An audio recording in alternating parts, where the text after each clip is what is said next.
expedition Conquistador is back.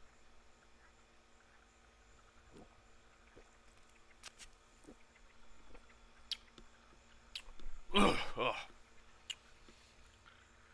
Ugh.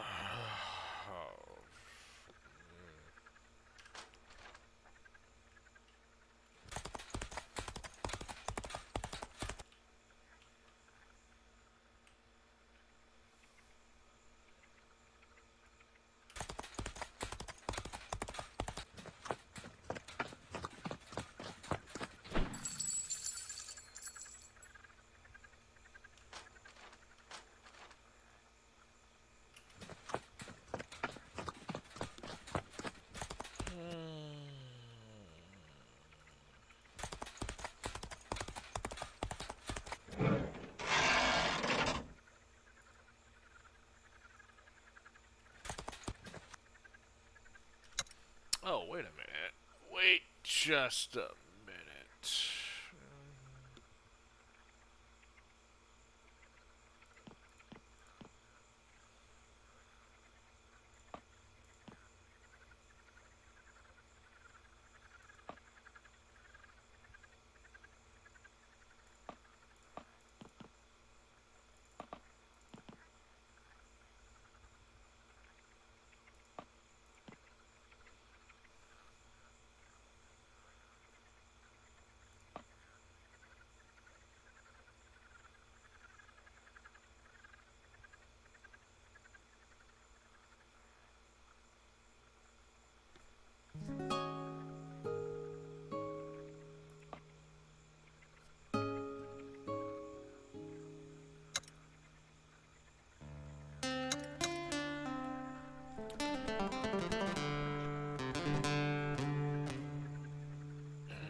Oh, wait. Oh, I did promote this guy to sergeant. Nice, okay. I couldn't remember. I couldn't remember if I did or not. Sweet. Sweet. Really good, really good.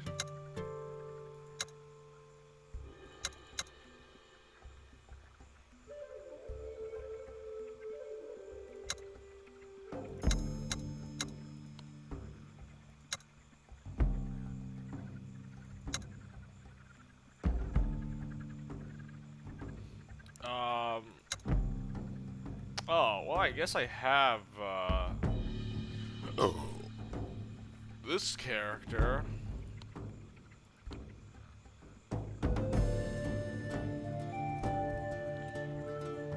Trapper, so that's kind of like an archer unit, right?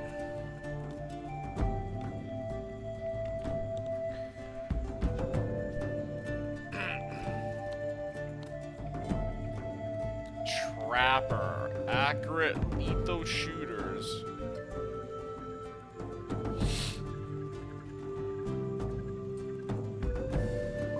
Oh yeah, yep, basically the same thing. Hunter, trapper, same thing.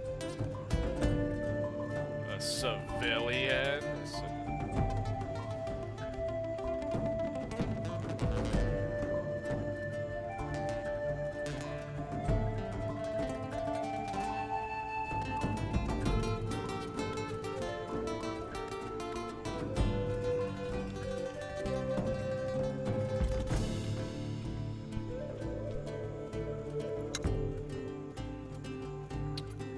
Poison Sting makes a ranged attack that applies poison hit. Okay, interesting. So these characters, these are different classes, so they gain different abilities. Like the native characters have different skills than the Spanish followers, Spanish native followers.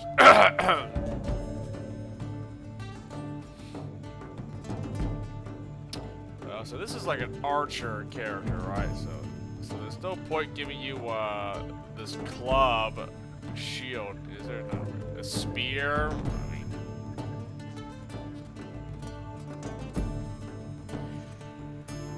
A blowgun or a bow? Let's see. Low damage, medium damage, very high crit, normal crit, short range, long range.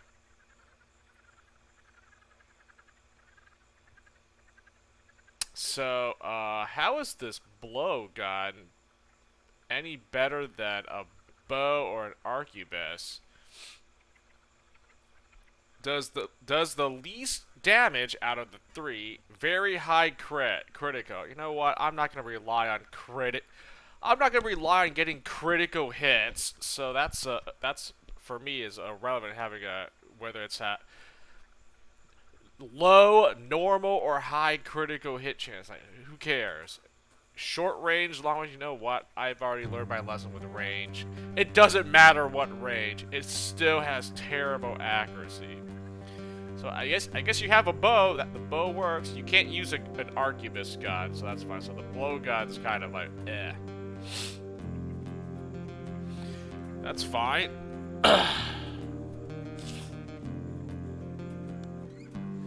Sharpshooter. I could get give this trapper unit give her the sharpshooter. Ranged attack accuracy is calculated as though the target were one space closer. I mean, for what it's worth, it's supposed to be good. It gives you, better accuracy. The sharpshooter. I mean, it's helping my one hunter that has the point blank and sharpshooter moves. I mean, I have to assume it's helping him. So I mean, sharpshooter's not bad. What if I just go this? When making a normal attack, follower has a 5% chance of getting an extra. Man, what if I able to proc this at least one time? Relentless. 5% chance I can just get lucky and get an extra turn or an extra action, which means I can probably do another attack.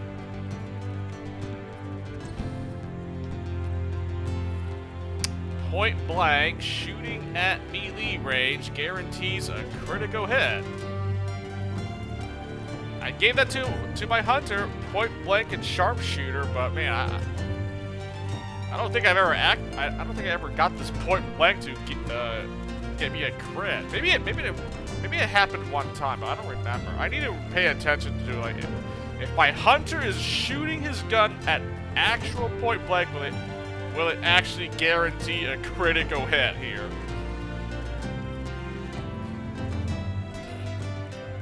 Follower may make one extra attack of opportunity every turn. Oh, that's if they try to walk past you or they walk near your character, then you get you basically get an attack off, an attack of opportunity. I don't really care for that. So opportunist is.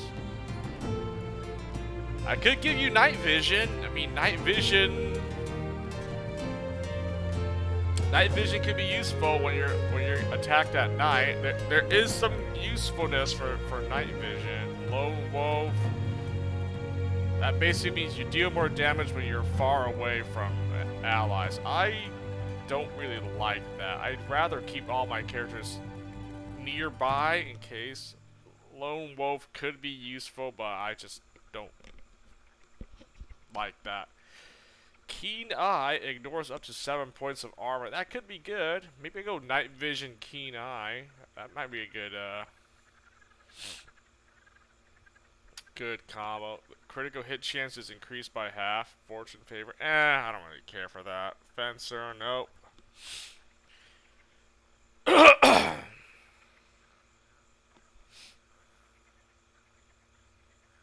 Bloodthirsty, this follower incapacitated, and they will deal 15% more damage on the next turn. That could be deadly on a character that does a lot of damage. So they just drop a guy and they do extra damage on their next attack. Let's just give that to my soldier or my scouts. They can do a lot of damage. So.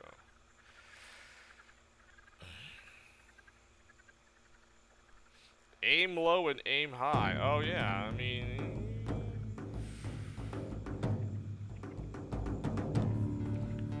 I don't really care. I mean, aim high, I think I said was slightly better. This would be good. Every ranged attack by this follower has a chance to half the target's movement.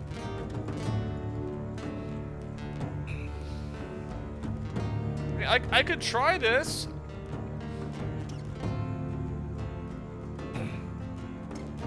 If you hit them with, if you attack them, you can, like, you know, half their movement. That could be good on certain enemies. I mean,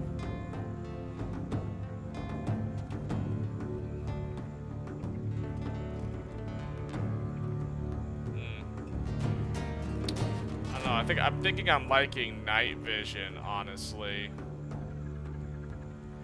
Darkness penalty. I mean, you know what? I'll just do night vision, I think.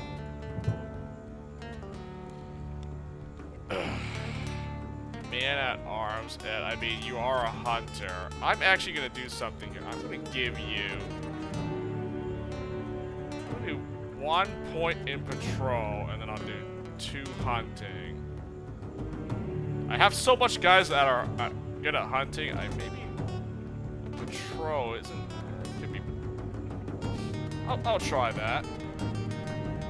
I can't promote you to veteran, so you can max out the hunting thing. Or I can just put 1 more point in hunting and 2 more points in patrol. 7 patrol, 8 hunting. Or I just do 8 patrol. 8 hunting's already good. I don't really need 10 points into hunting. I have like 3 hunters that are literally dedicated to hunting already. My three guys right here, right? Well, okay, technically only one of them has 10 points into hunting, but these 2 pretty much, I'm gonna max out their hunting skill anyways. And then, I mean, she has 9 hunting I gave her. I think if I level her up again, I'll probably give her, like... Okay, well, herbs and tinker, I mean, oh man. I mean, the tinker is kind of worthless. I have my scholar already has tinker. I mean, the only reason I would even want to put points into tinker would be if I was gonna have more than one character construct items for me, then maybe upping the tinker skill would, you know, require less construction materials to make traps. It's the only reason why tinker's good, other than researching stuff. I think the herbs are, yeah, this is not worth it. It just, all it does is it converts herbs into medicine. I don't need any other character. Both of my doctores are pretty much the herbs specialists, so there's no point having another character with herbalism. I can make a case for putting more points into Tinker, even though I already have a character that has maxed out Tinker. I mean, I guess I could, if I level this character up, might as well max out Hunting and Tinker, I guess. I don't... Let's see, the Doctores, yeah, they're pretty much herbalism and I guess hunting or something, I don't know. And then the scouts are all about patrol, yeah, patrol. And I mean, I guess the all my soldiers have to be on guard duty, you know, even this guy now, so it's like, ugh.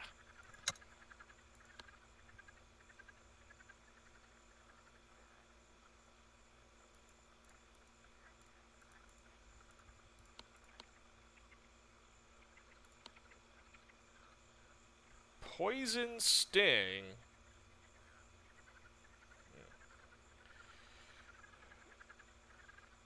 Oh, here it is. Hailstorm. So this is what these enemy archers, these trappers, they can do. Hailstorm.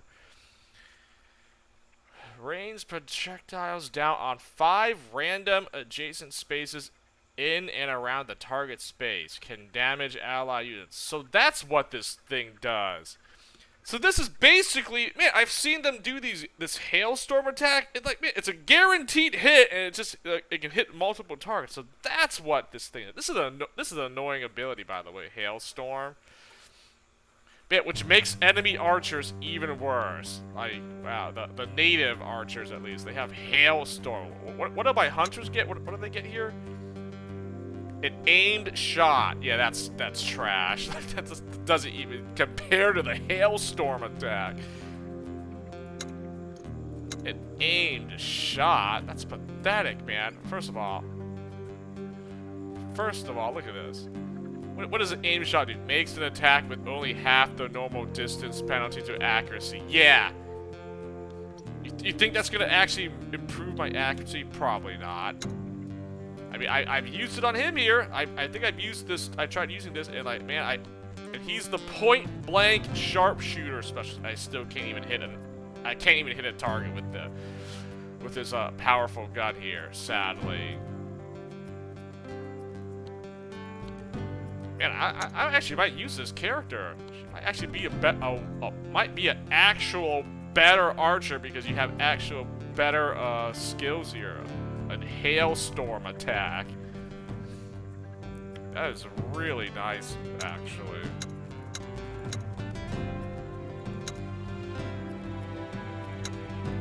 Tinker, tender little soldier. Tinker. I just like saying tinker for some reason. Tinker. Okay, let's see what do I have here. Protect the envoy. Okay, I still haven't even done this quest yet. I don't care. Oh, I should probably go back to my my base here. My fortress. The fort.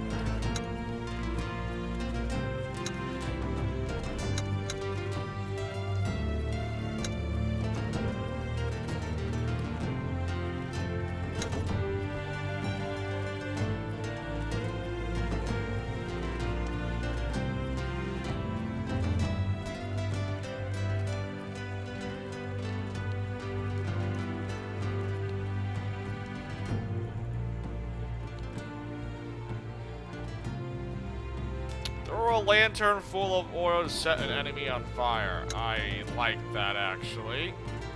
Lanterns can be really good. Just burn enemies to death with that.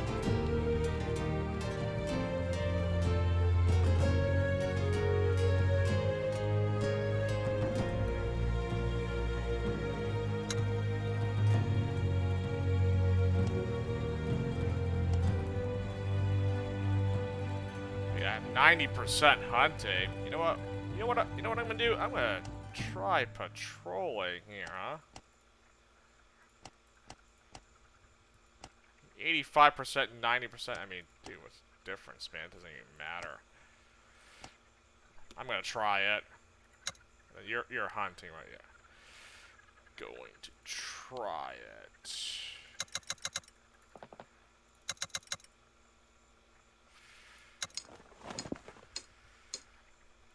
Let's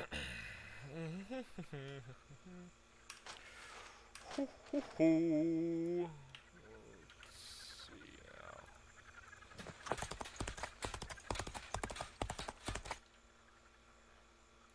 There's herbs to pick here. I mean, dude, you know what? Okay, you know, never mind. I mean, I see it, and I just gotta, like, go for it, you know? I see, like, those things, it's like...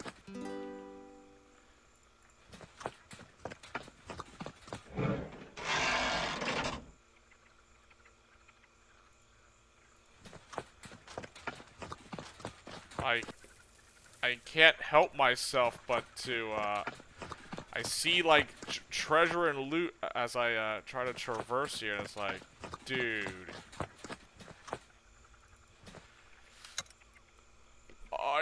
I just have to, you know? It's like, I can't. I can't, man.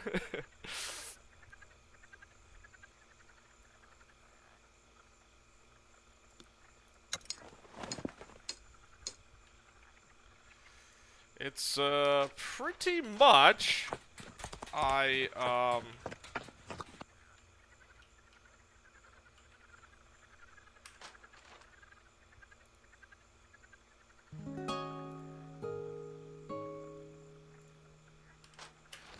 pretty much, I see something shiny as I'm, you know, traveling through this pathway. It's like, oh, I see some herbs I can pick, or like a treasure chest or something. I see like these things, like, dude, I have to go and grab it. I can't just skip it, man.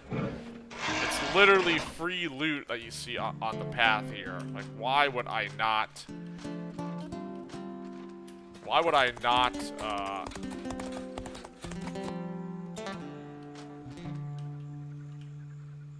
why would I not, do that? Oh, that leads back there. Oh, I don't want to go that way then.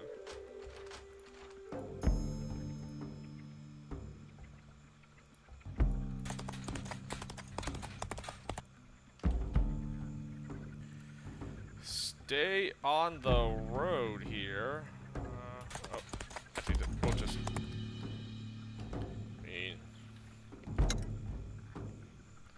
Oh, it's slightly easier to camp off of the road. What the heck? Was there a bug in here? What?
I didn't get rid of the bug, but I did replace my my little air freshener thingy. Room already smells fresh now with that. Thank you, little Febreze thingy, you know. One of those things where you, it's one of those air freshener things. It's not a spray, but you plug it in when you're on your outlets, and it, you know, emits, you know, a scent, a perfume. It's an air freshener thing. It just, you know, makes the room, well, doesn't smell like trash, basically. Hopefully it's like a acts as a repellent, you know, or kill this stupid like little flying bug. I don't know where it came from. I usually don't have the, well, this window is not really open, so, like, I don't know where this, I mean, I guess I usually leave my door open when I'm not streaming, because I want to bring, you know, have air rotate,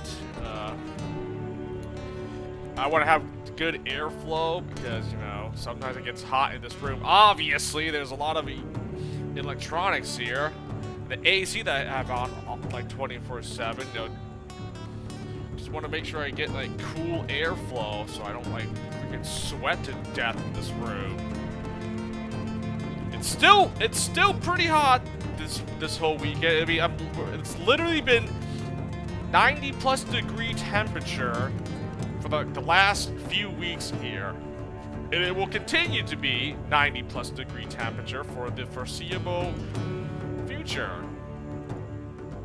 Like, I look at the weather forecast and it's like 90 plus. Heat wave advisory, you know? Heat wave warning here. I'm like, God. Even I'm wearing a tank, I'm still sweating. I'm still dying here of the heat. That's why I'm streaming early today, so because like I just don't want to turn on even more lights, and it's just like it just gets really, you know, uncomfortably hot. It's like, man, I rather not. So hopefully, by streaming early, I get some, you know, good progress in this game, and, well, it's a Sunday stream, so I'm not going to go crazy with the stream today, so I actually might stop a little bit short. You know, if I can get in a decent amount of, hours today, I think I'll be pretty good with, progress in this game. I've already played a lot Friday and Saturday already, so I should just chillax, the Sunday stream here. I mean, as much as I enjoy, like playing this game, it's really fun. I'm really definitely interested in, like, I mean, I'm enjoying the game a lot, but I don't want to play. I don't want to go crazy trying to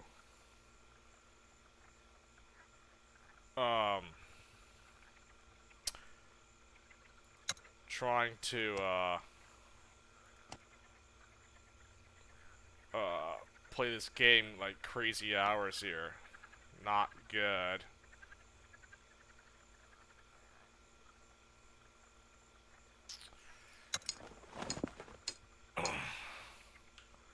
Oh yeah, should probably put the messages, see if my camp defenses don't hold up, and like, oh, you lost, you know, lots of stuff because you failed to guard your camp properly.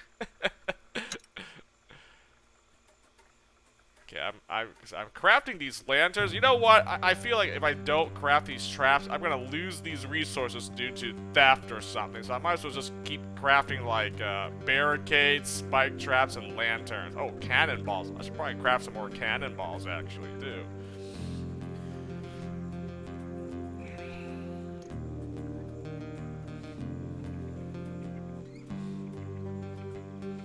Like those are pretty good to.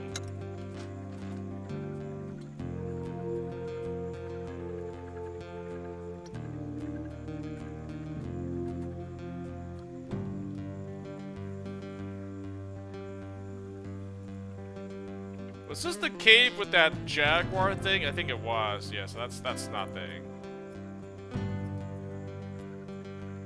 Actually, I'm not sure. No, yeah, it was. I don't.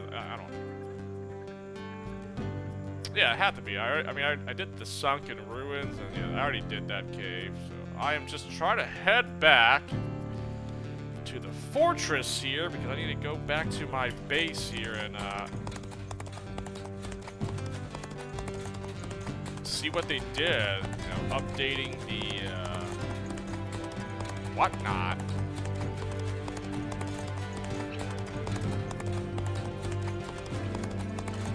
Okay, you know, honestly, if I really, oh man, I missed something. If I just stick to the roads, just stop going off the beaten path, like this would be good for me.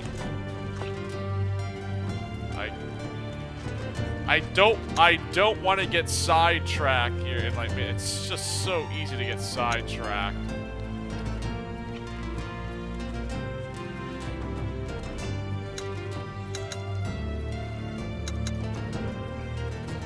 Like, all the game has to do is just show me some, you know, shiny things here. That's like, oh god, I gotta go for that. I see something shiny, must interact and grab whatever that is. Watering hole. That night, Daniela Hernandez returns from her patrol with a beaming smile on her face and a dead hair in her head. Apparently, there is a watering hole near the camp, which is visited by many creatures. Send your people to hunt at the watering hole. Group of expedition members leaves for many hours and comes back with a cart half full of killed creatures. Nice, we got like 30 meat from that. Sweet.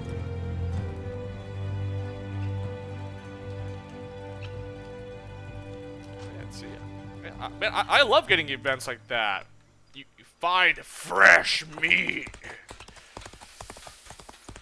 That's pretty awesome. I like good events that like just give you stuff. You know, rations or meat or whatever treasure.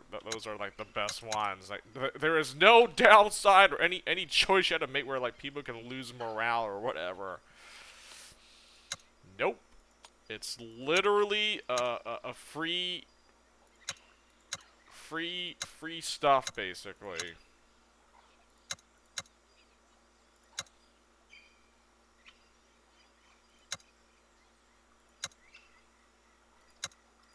Did I actually equip everyone here? Oh, I did.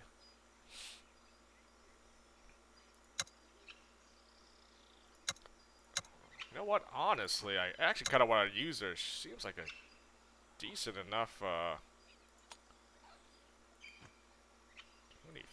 damage. Trash.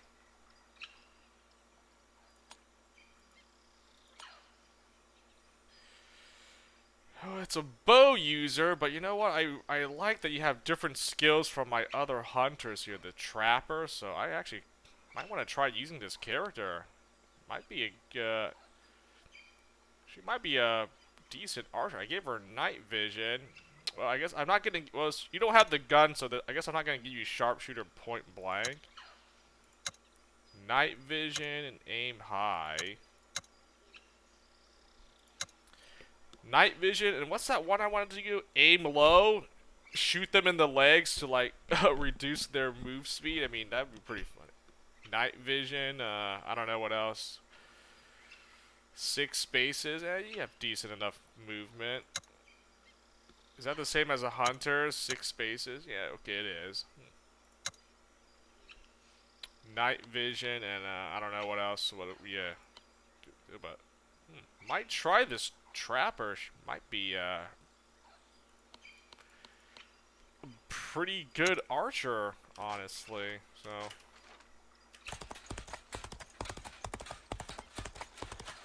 Am I gonna come across this village? I think I will, actually. I might stop there and see if I can trade for some stuff if I'm passing through it, right?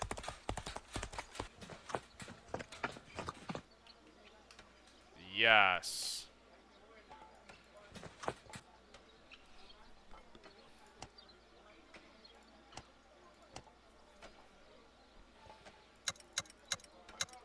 Well, you know what? Now that I think about it, I actually need all these treasures and valuables because I need to build up this fortress, my base of operations. It requires me to like spend some money to like build stuff here, so I need to actually get some.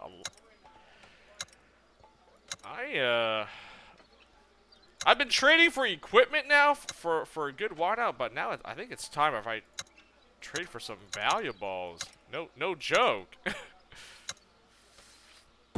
Over equipment at this point.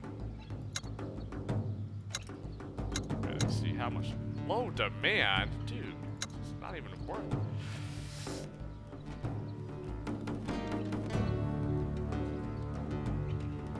Wait, okay, I still want equipment, but man, I kind of want to trade for it to get some valuables here. Okay, what if I do this? I have a lot of rations and medicine. I realize I have like a lot. Like this is way too much. I don't need this much. I think if I have at least bare minimum 100 rations and medicine, I can probably do with that, right? Because I pick up lots of herbs all the time, so I can easily get more medicine if I need it, right? And then rations, I mean, I have a lot of guys hunting and getting, you know, abundance of meat, which I can easily turn the extra meat into rations, so I don't think I need this. I don't think I need to hoard this much rations and medicine anymore. Before, yes. Now, I think I can probably trade and sell these off for like some valuables and equipment here.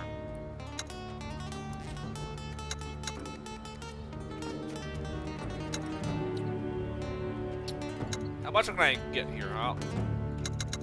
I can only get 100 every time. I mean, medicine, it's not costing that much. I mean, 1,000 valuables for what?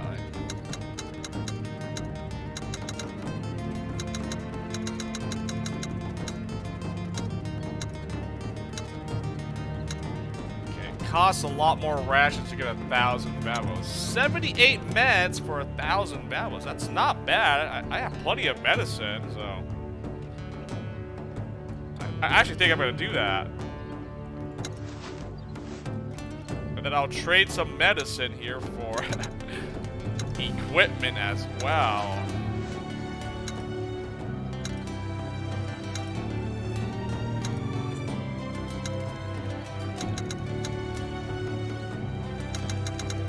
Kind of, I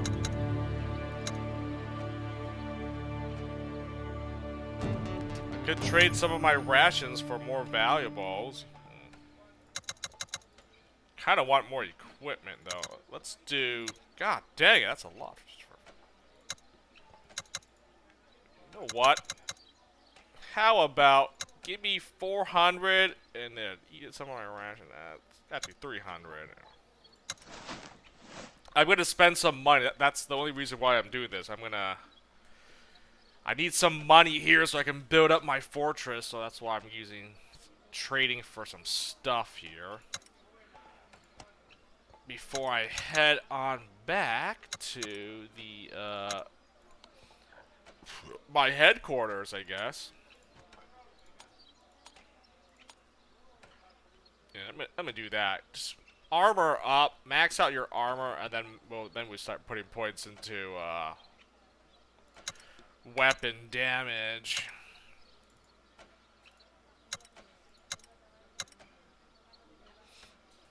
Go. I have plenty of excess meat, which I can convert some of it into rations. So yeah, I'll have plenty of rations. I pick herbs all the time, so I definitely have enough medicine. Should anything bad, you know, should happen, you know, so. Oh, these traveling merchants.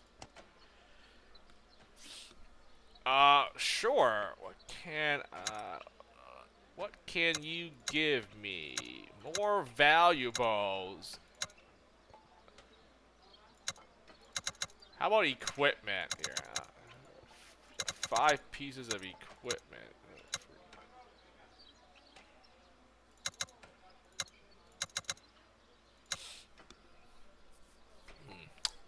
I could trade some more rations for valuables here, huh? You know what? I'll take more equipment just because I like getting. Let's do. Man, it's not. I could get more valuables with my medicine than the equipment, huh? 500. You know what? I'm doing that. I will do that. There we go. I like that. That was a lot better.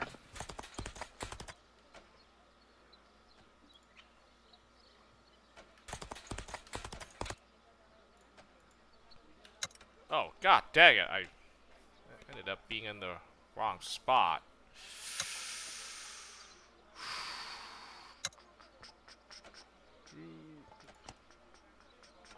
Preserve hunting.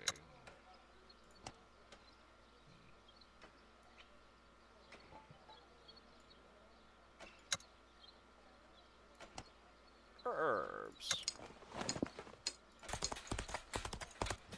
Oh, I lost some wood because I failed to guard the campsite. Nice.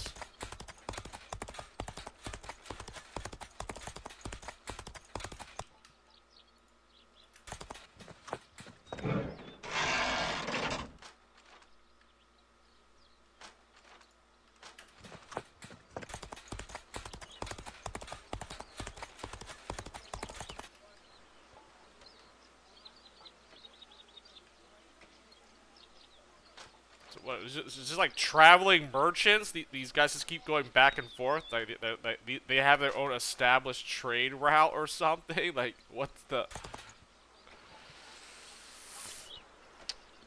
What is this? Broken axle. Your lead supply cart, weakened under the stress of lengthy travel, has split its rear axle, halting the caravan in its track. Your people give the cart a cursory examination. We can repair the cart, but it'll take several hours. If we need to get moving right away, we could take the pole from a halberd or similar and use that as a makeshift axle. That might work. Spend one equipment to fix the axle and keep moving today. Make camp here and waste the remainder of the day. I only have 3 move left, so I guess like alright. I guess we'll just like a spend an equipment. I'll just make camp, I guess. Unwilling to sacrifice valuable equipment, your servants spend the rest of the afternoon nearby seeking out a reasonable replacement from the ample jungle wood. Suitable axle is cut and measured, and the cart is right as rain in the morning.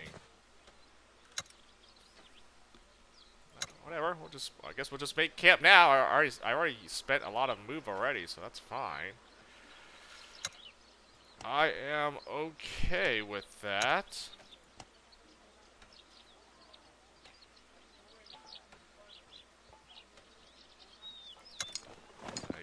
Whatever.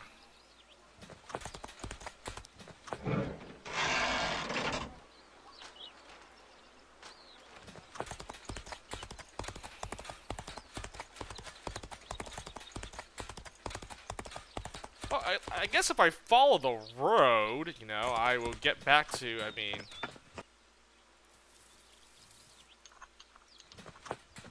No, and there I go, off the beaten path. I mean, at least there's a road from this fortress all the way to this swamp village or the port here. So I mean, at least there's some sort of road which, like, if you travel on the road, you obviously can get there to your destination faster versus trying to travel off of a road here. So I mean, it's not too bad. It's not too terrible.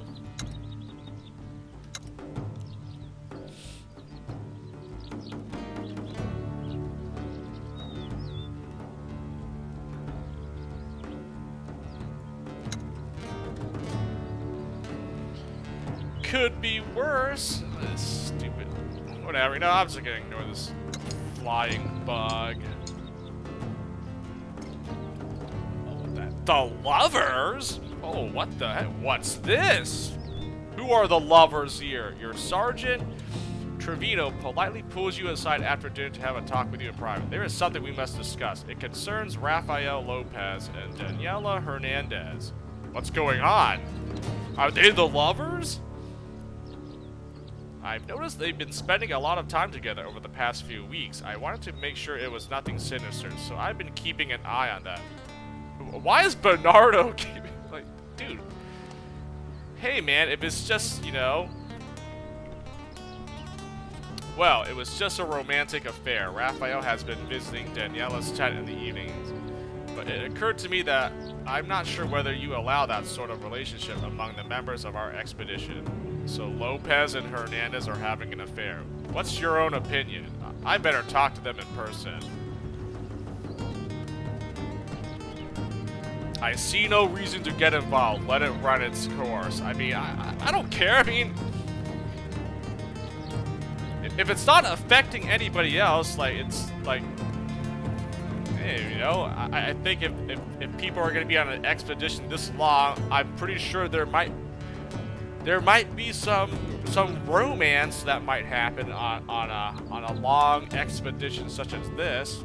Apparently, my guy, my leader, he got married. I got a wife, a native wife. So I guess anything can happen on this expedition. I see no reason to get involved. Let it run its course. Like, you don't want to talk to them yourself. I see no reason to. Thank you, Trevino. Yes, perhaps I should.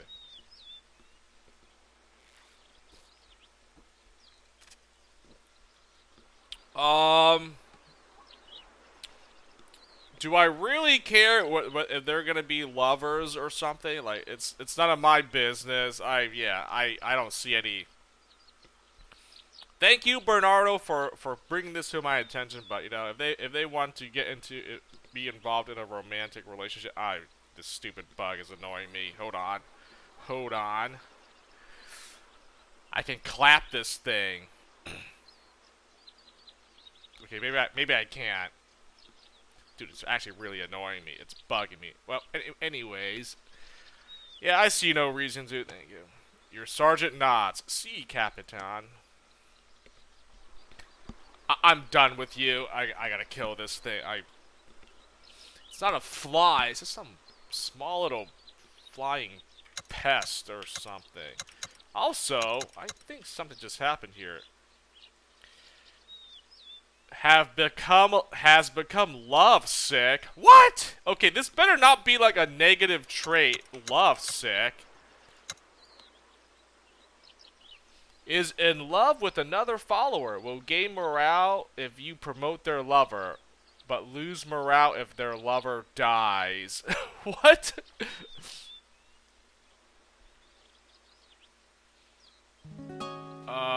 Okay. So if I promote them, though the other one will gain morale. I mean, I guess that's good.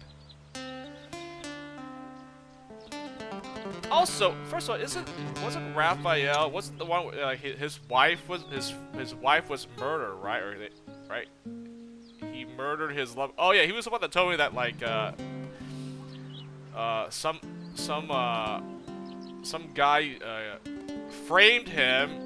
He was accused of murdering his own wife, but it was actually someone else that did it. Yeah.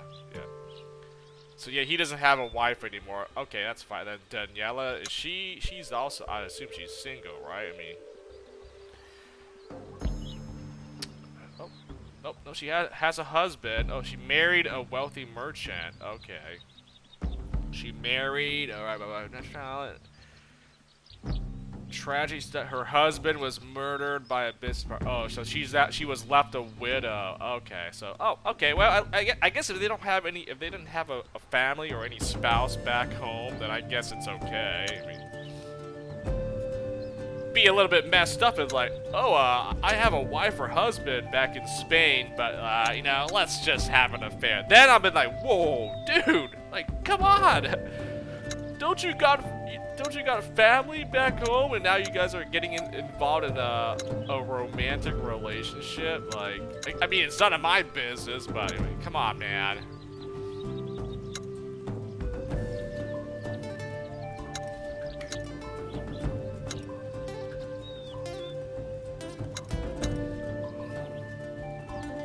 Where's this bug? I really just kill this dumb bug, actually.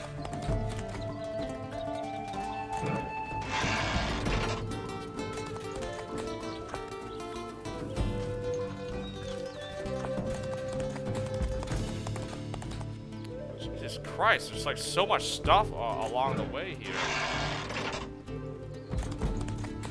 I'm not going to go that far. I already have plenty of meat.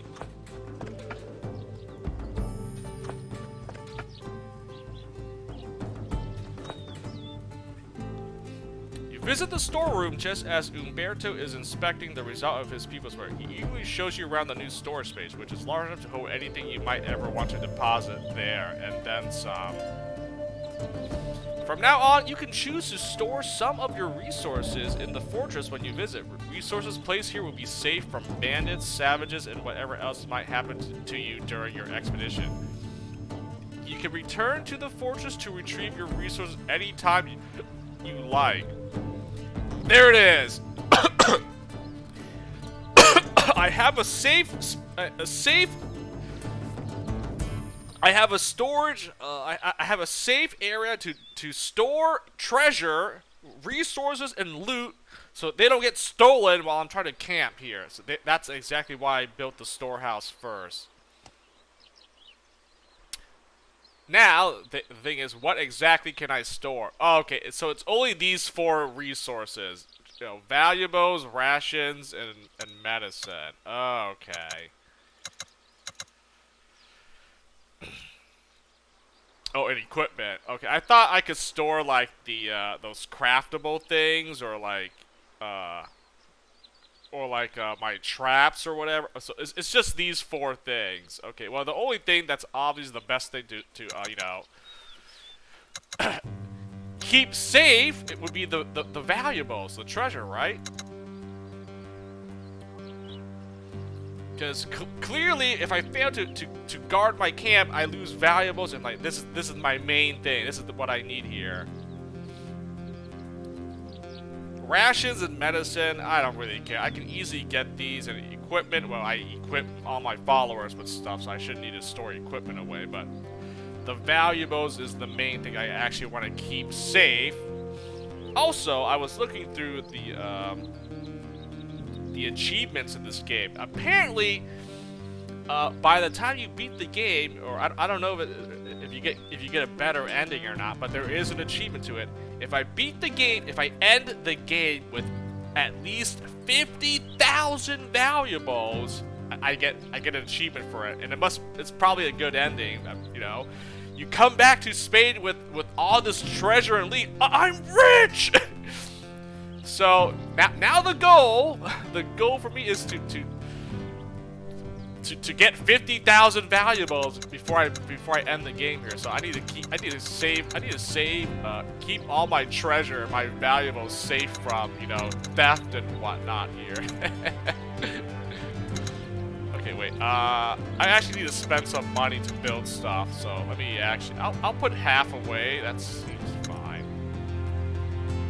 I am going to expand the fortress, though.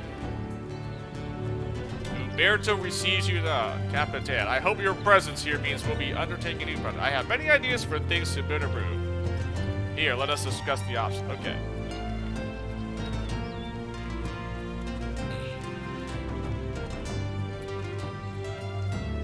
Okay, I think I should probably build the barracks. This is probably something you need for like a story event or some sort of battle that might happen. So I'll probably rebuild the barracks now, unless there's something better than that. Let's see, Chapel, Tavern. I don't really care about these two.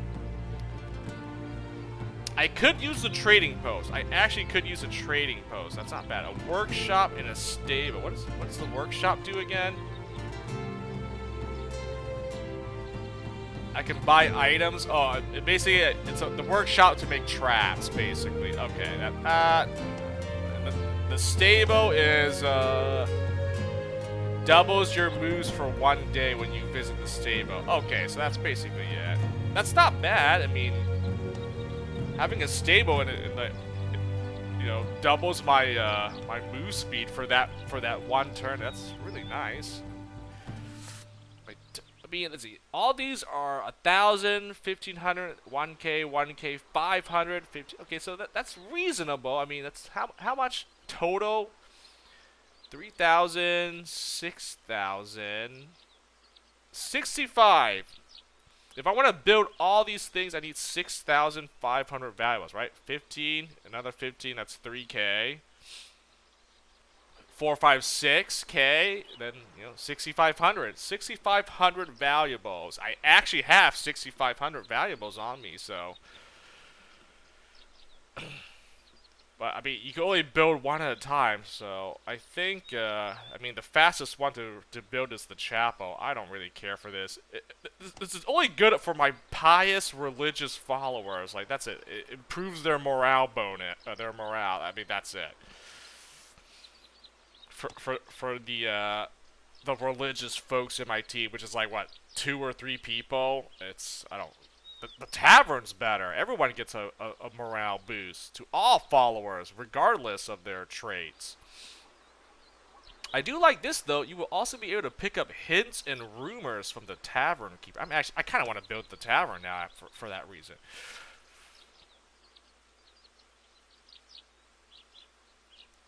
Barracks. Maintain a garrison in the fortress, which could make a crucial difference down the line. That's the only thing I'm afraid of. I don't know when. You know what? I should rebuild the barracks, but you know what? Maybe I can build a tavern and then I'll build the barracks after. I really want to see what this tavern's all about, honestly. I can build the trading post later. I don't really need this right now, but I do want a trading post. You know what?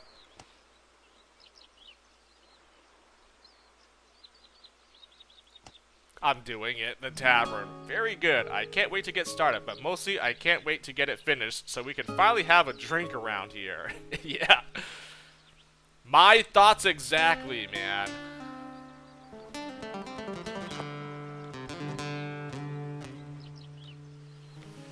Exactly why I want to build the,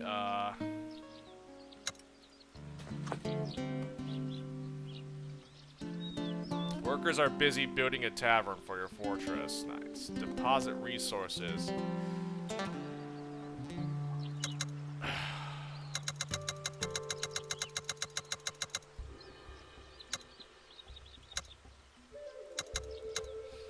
Well, I could just deposit all my valuables so then like it doesn't get stolen if I, you know, it's 5K here. Maybe I'll just yeah, I do still need to trade and stuff, but maybe I will deposit 4K. That's 4K for me to spend for building or rebuilding more of the structures in this place here, right? I don't care to really store any medicine or rations, do I? I mean, what's the point? I might as well just hold on to this. Yes, these can get, I can lose these due to not guarding the camp, but I feel like I could easily get these back through, you know, scouting and, you know, picking up herbs and hunting, preserving excess meat. I think the valuables are more important to try to safeguard than anything, so. And those 4K valuables that I deposit will be used to, you know, build this fortress up. I want to build everything from the fortress anyway, so. Might as well,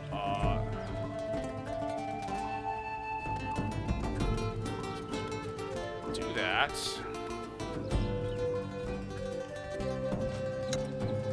Okay, now what do I want to do? I mean, I still can do this mission here, protect the envoy, which... I do have more places. I mean, I have all this. There's a lot of ground to cover here. Can I keep going further to the left here? I mean, there's what's all this space here? I mean, surely there's probably like. I mean, yeah, let me see if I can keep going left down the.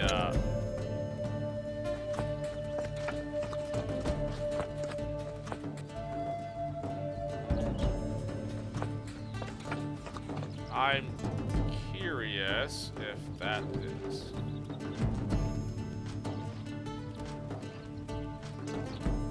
I think I did. This is like a dead end, so let me see if I can go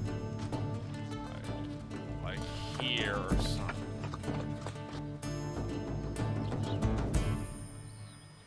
I mean, it's gotta be something, right?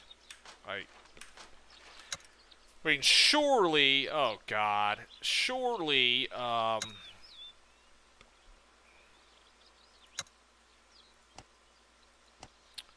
surely we can like keep going towards the left side of this map, right? I mean, that's that's a thing, correct?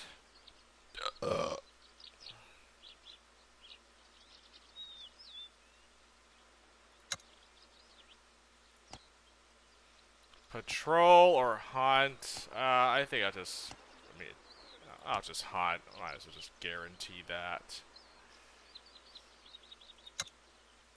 Oh wait, preserve. I have extra meat. I didn't realize I can preserve some meat here.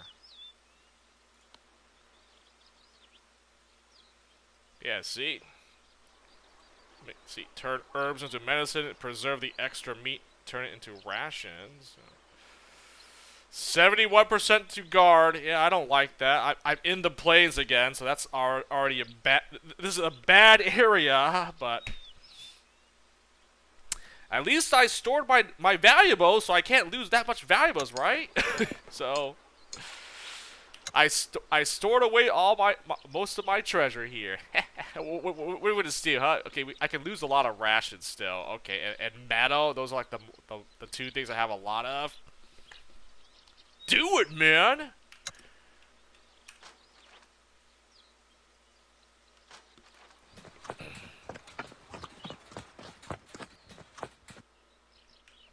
Man, these planes, man, they suck. Like, terrible to like traverse.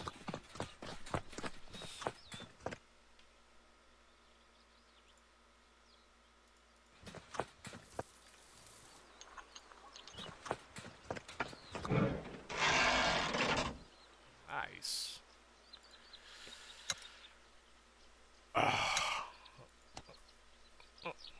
I'm still in the plains.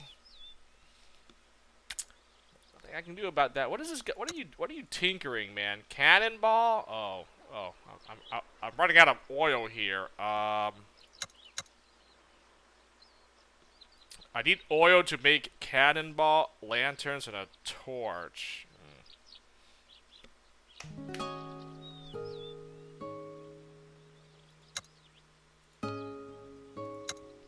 I could have him research the tents, and then just before it gets to the next morale boost, I just stop researching. 20 days, right? So I can do 19 turns, then not finish this because I don't want to get the morale boost just yet.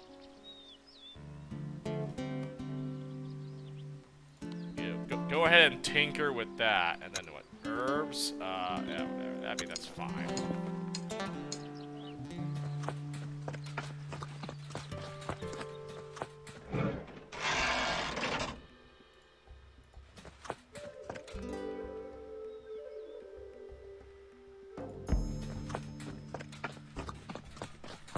I mean, I don't see this stupid bug anywhere, so...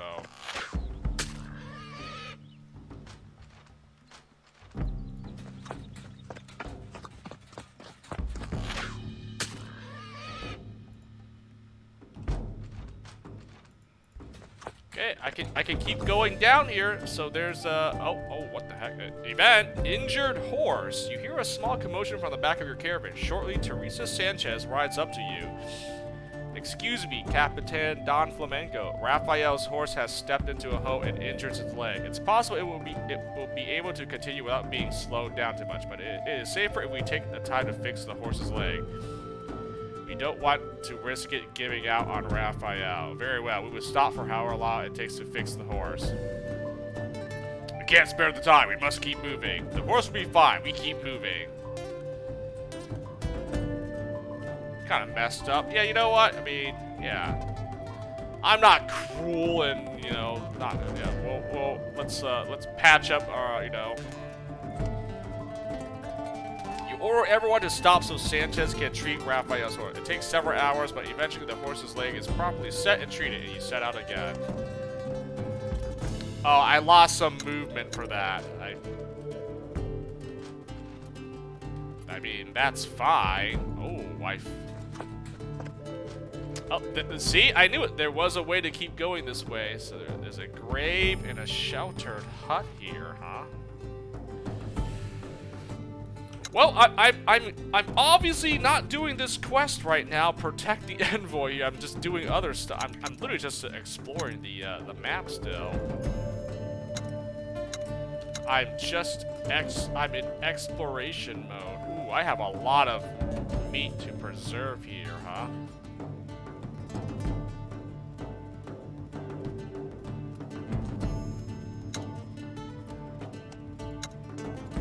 I'll have both these girls preserve some 17 meat for me. Ooh.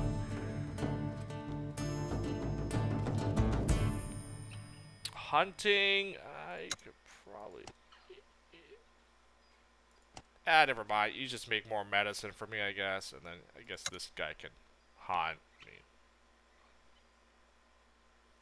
Or I could have you preserve some meat for me as well. Oh, will you look at that? Guards failed to prevent theft of some of your treasure. Some of your treasure tonight. I lost 180. You know what? That's better than losing 2,000 valuables. So I lose a percentage, a portion of what I actually have on me. Poggers. Yeah, I'm happy that I got this happen versus I'm actually happy that this happened. I lost stuff, but I didn't lose a big amount like I did before because I stored my valuables away. So that's like the best thing that could happen actually. I mean, the best thing that could happen is my camp defenses hold up, but you know that's obviously not gonna work. So like that doesn't work all the time. You know, horrible RNG. But you know what? Not carrying all my treasure on me, I'm not gonna lose like a crazy amount. Now I just lose like a little bit. You know, it's better to lose less than more. And so if I don't carry or hoard a lot of a single resource, it's not as bad. It could have been worse. I could have lost, you know, 3,000 valuables because I was hoarding it on my person. Like, what would I? That's terrible. Terrible to do that. The scholar, Julio. A small hut stands in the mountains, overlooking an unreasonably idyllic little valley shooting from the wind by cliffs on all sides. You can make out a figure sitting in the shade beneath a tree next to the hut. Approach the hut. That's not Julio. Who's this? Coming closer, you discover that the figure is a middle-aged Spanish man clad in simple garb of an Aztec farmer. He looks up as you greet him and jumps to his feet. What? Are the frogs playing tricks on me again, or are you Spanish? I am Capitan Fortinbras Don Flamenco, and these are my troops. From the rear of your caravan, Ana Kauna runs up to the Spaniard and jumps in his arms with a delighted squeal. Uncle Miguel, you're all right. I'm so glad to see you again. Oh, that's the guy? The man lights up like a lantern. Anna, my dear little girl, what on earth are you doing out here with these dangerous people? He grins at you. Anna breaks away from the hug and jumps in place a couple of times. You told me of so many things you've seen and done, and I was really bored in the palace. I just had to get out of there and do and see some things for myself. I couldn't take it anymore. Miguel nods understandingly, and then he straightens up and turns his attention back to you. He bows courteously and with a considerable amount of flourish. My name is Miguel Sicar, and I am a scholar from Spain. I mean, I kind of figured this guy was of Spanish origin. He wasn't a native. I came to the New World following that fool, Felipe Gutierrez. Now I live the simple life in the safety of this small hidden valley. Come, I'll show you my home. Ah! So this guy was part of Felipe Gutierrez's expedition. So at least one member of that guy's crew survived. This dude here, Miguel Sicar. I don't really know if Follow him inside. How is this guy dangerous? He seems harmless enough. The place is small and rather messy. It has recognizably European furniture, which he's put together himself, clearly learning as he went along. Every horizontal surface is covered in some kind of homemade tool or bowl or trinket. And a single sturdy shelf on a wall holds all the books he must have brought from Spain. The bookshelf has the appearance of some sort of shrine. You're in luck. I just made a fresh frog paella. Come, have a taste. Tell me what you think. He brings you a clay bowl filled with paella. It looks sort of suspicious, but it smells pretty good actually. Accept the paella. No thanks. I already ate. If this is a poison, you're done for, man. You eat with Sigurd, trying to get him to explain exactly what happened to the Gutierrez expedition and why he ended up living here, but he keeps dodging your questions quite successfully. You can't be certain if he's genuinely out of his mind or if he's just playing up his eccentricity as a way to stay in control of the conversation. Finishing your plate of frog paella, you begin to feel a little lightheaded, as though your mind is expanding and slowly breaking up to pursue 100 different thoughts at once. The world fragments before your eyes and a splendid show of colored lights coalesce into a figure of Maya Huom, whom you are vaguely aware of as a goddess of fertility and alcohol. You're not sure what this means. He drugged me! He drugged me! Maya Huo is enormous, but kneels so as not to tower above you. She stretches out her arms and hands you an apple. You find yourself eating the entire apple and wine by core on it. You can feel its seeds separate from the pulp and flow not to your stomach, but to your mind, where they blossom into a spectacular tree of understanding. You are at peace. Darkness. You wake up later, huddled beneath Sigurd's table to the loud snoring of the scholar, who appears to have fallen asleep in his chair. Wake him up. Leave quietly. Hey, wake up, man! What? Yes? What? Thank you for the paella. The scholar stretches and yawns. Oh, yes, of course. Best paella you ever tasted, am I right? It was certainly an experience. I wouldn't go that far. Are you leaving? You ought to stay. It's much safer here.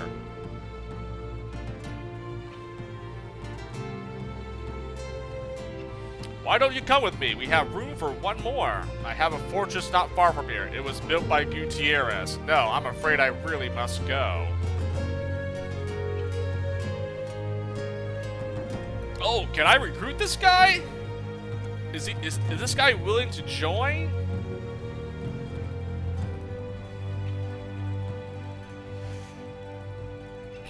It's much safer here. I have a fortress not far away. It was built by Gutierrez. I have been there. For such a tremendous fool, he built a pretty good fortress. If you can make your way there, it's safer than living out here by yourself.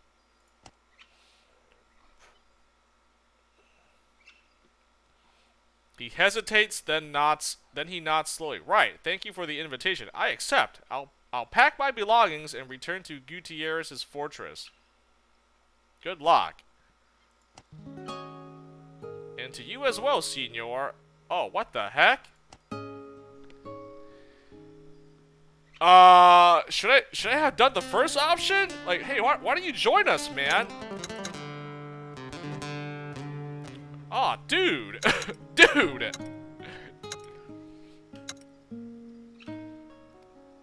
I think I selected the wrong option. I thought it was gonna be nice to be like, hey, go to the fortress and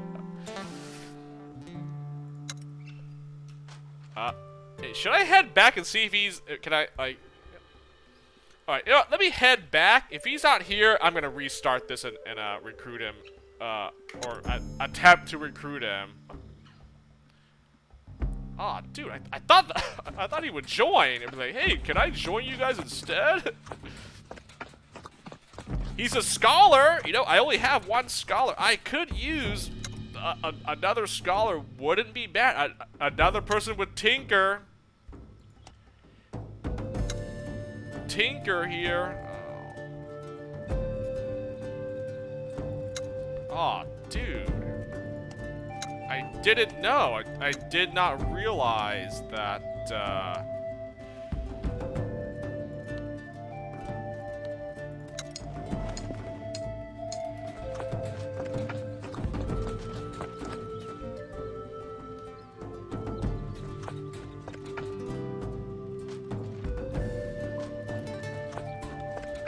Alright, well, if I can't interact with this guy again, I'll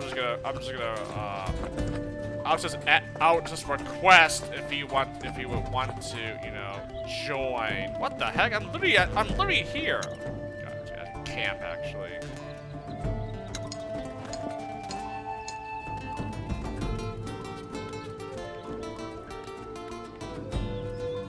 Dang it, I got an event. Quicksand. With no warning, Teresa Sanchez appears to be suddenly swallowed by the earth right before your eyes. Bernardo Trevino, walking beside her, barely has time to shout stop before taking one step to the side and disappearing into the ground as well. Both expedition members quickly resurface, flailing their arms wildly and shouting for help. Panicked, somebody from behind shouts, Quicksand! Quick, get a length of rope from the carts! After what seems like far too long, one of the servants brings you rope. Both of the unfortunate expedition members now barely have their heads above the filthy sludge.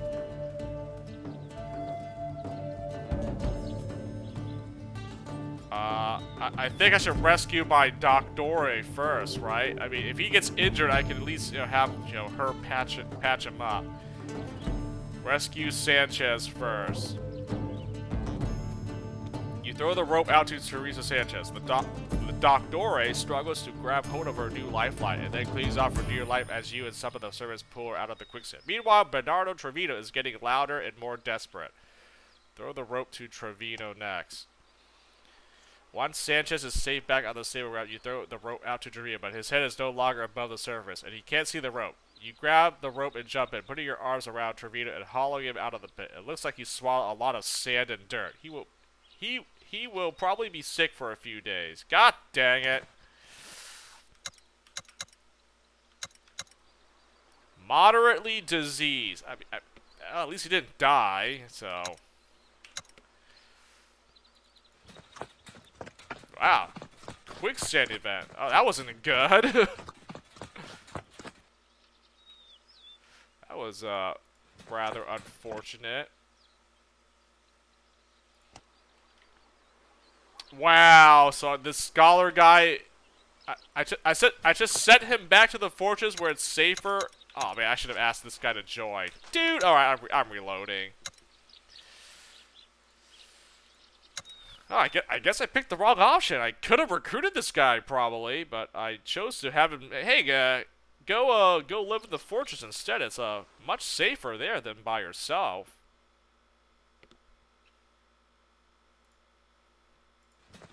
Well, I guess I gotta do all this again. Alright, oh, no problem. This is pretty easy. Approach the hut. Blah, blah, blah. Oh, and a counter. Blah, blah, blah, blah, blah, blah. Follow him inside. Eat the paella. Go on a trip here. I start this. Wake him up. Thank you. It was certainly an experience. No, I'm afraid I really must go. You know what? I'm going to select this. Well, consider yourself invited to return whenever you wish, Senor. I have many more interesting recipes that I would like to share with you and your troops.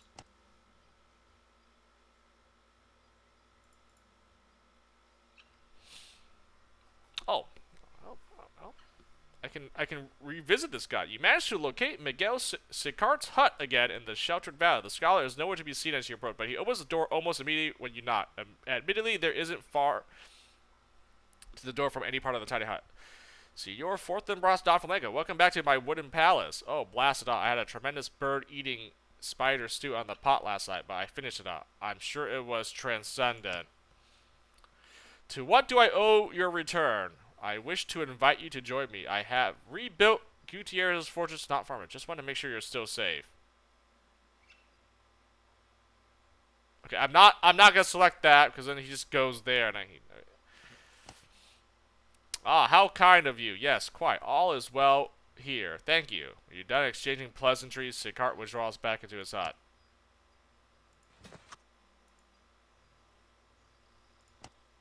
I wish to invite you to join me. I'm sorry, I'm simply not comfortable traveling as part of such a large group. The last group I was part of was hundreds of people. A group that large, a few bad eggs would just spoil it all. Come back if you have 13 people with you or less. 13 is a lucky number, isn't it?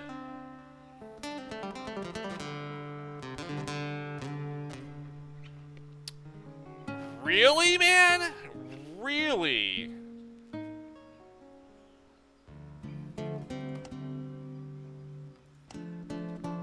How many guys do I have in my team then? 2, 4, 6, 8, 10, 12, 13, 14. Oh my god. Seriously? I have 14 members, so you're telling me if I had found this place first, this guy, I could have recruited him and then recruited these other two girls or whatever, right? If he joined, then he can't just be like, oh, you have way too many guys, I'm leaving. Like, aww.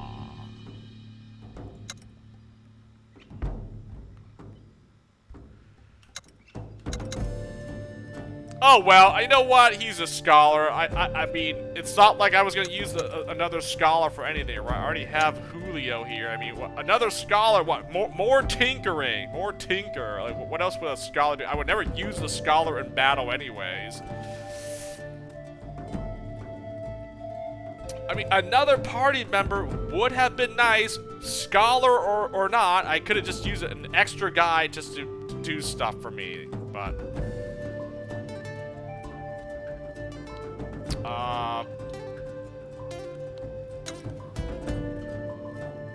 I guess I can't get this guy to join. What do I do here? Just leave him alone?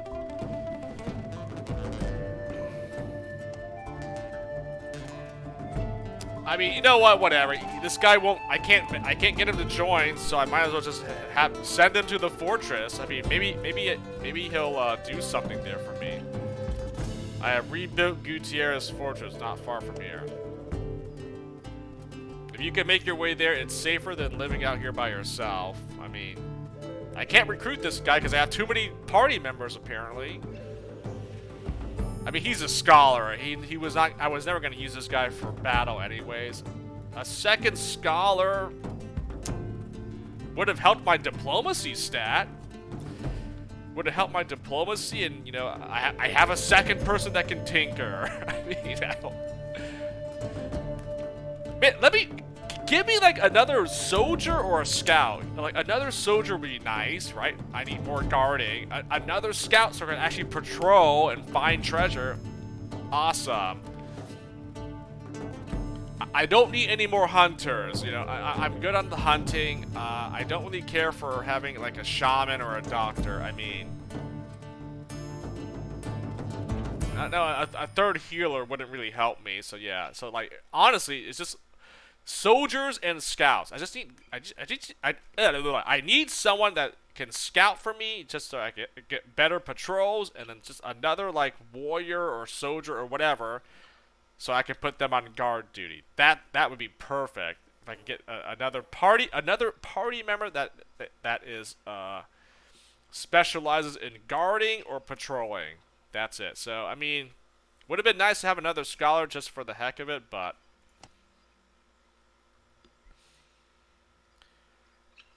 Alright, well. There we go. Off he goes to the fortress.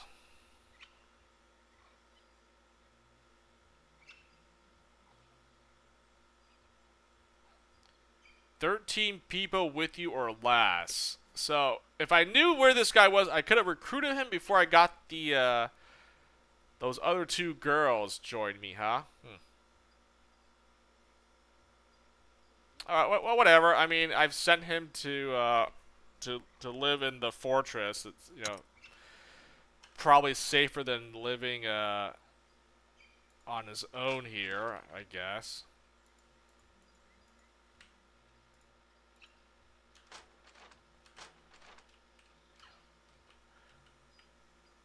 Well, this was a potential recruit, but unfortunately, I didn't know where this guy was located, so, oh well.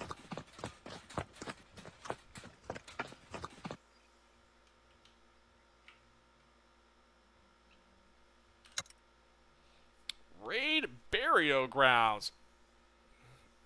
Nah, I'm not falling for that.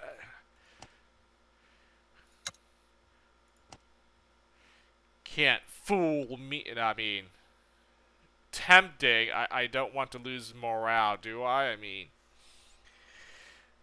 I gotta send one of my scouts here, huh? Scouting will increase the potential loot. It may hurt the morale of the expedition member assigned. I mean, hold on now. And your scouting will increase potential loot. You know what? I'd rather not. Let's not. Let's not do that.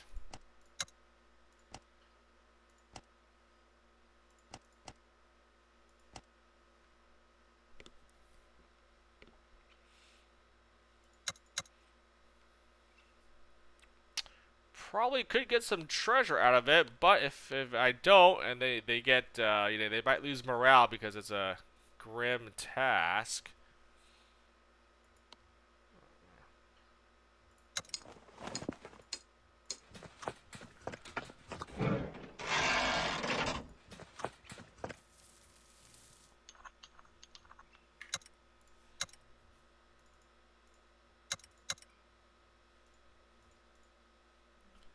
It's a grave here.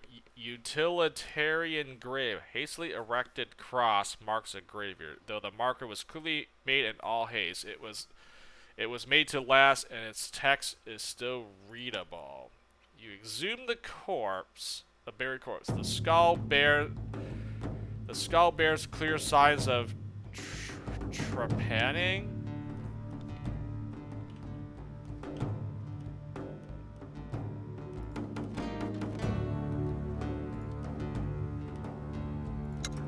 Okay, that did not do anything. Interesting.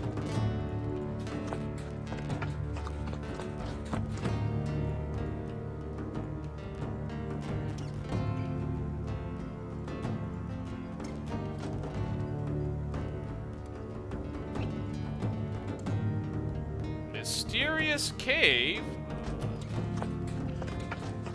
Oh, there's stuff here still. Yeah, that grave didn't have anything. I can still explore this, like, top left side here. I mean,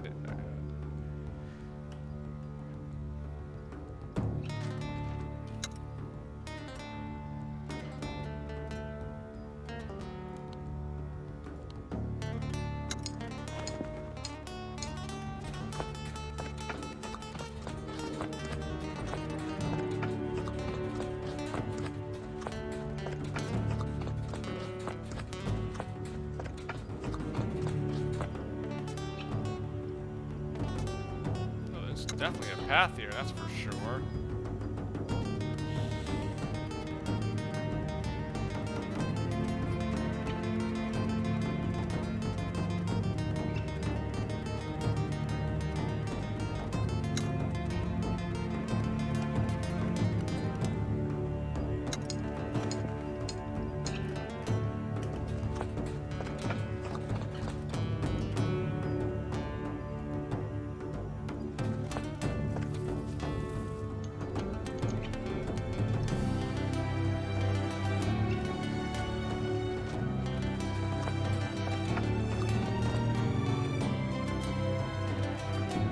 Oh god, the quicksand event. Okay, oh, now it's Juan Ortega. Adriana Cervera. Oh, it's two different guys this time.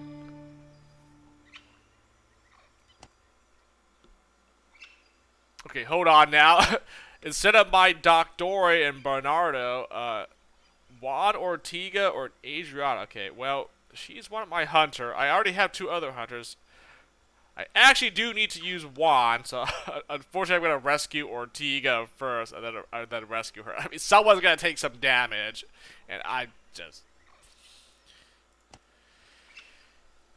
All right, then. All right.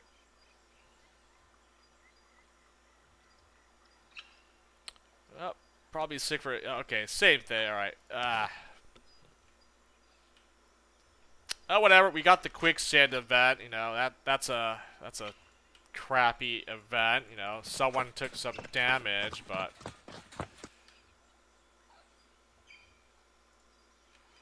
that is how it goes. Oh, what's this?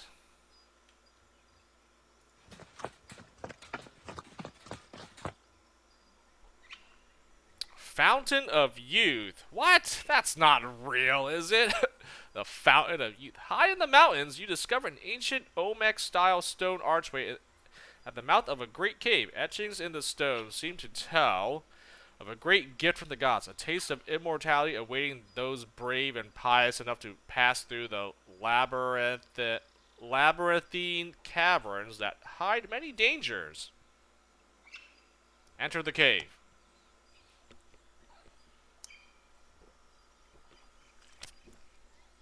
Probably treasure. There's immortality. Most likely it's probably treasure, right? Entering the mountain, you find yourself in a beautiful grotto with the crystalline blue lake lit by rays of crisp sunlight sifting through dusty openings in the ceiling. Across from the entrance is a large, strong, double door wrought from solid stone with an indentation in the center that appears to be a slot for an elaborate circular key of some sort. Ah, there's that bug again. I mean, unless it stops flying, I can't really kill it, can I? You know what? You know what?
I can't.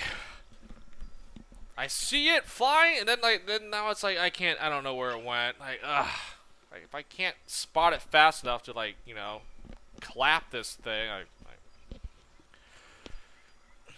whatever, man. What?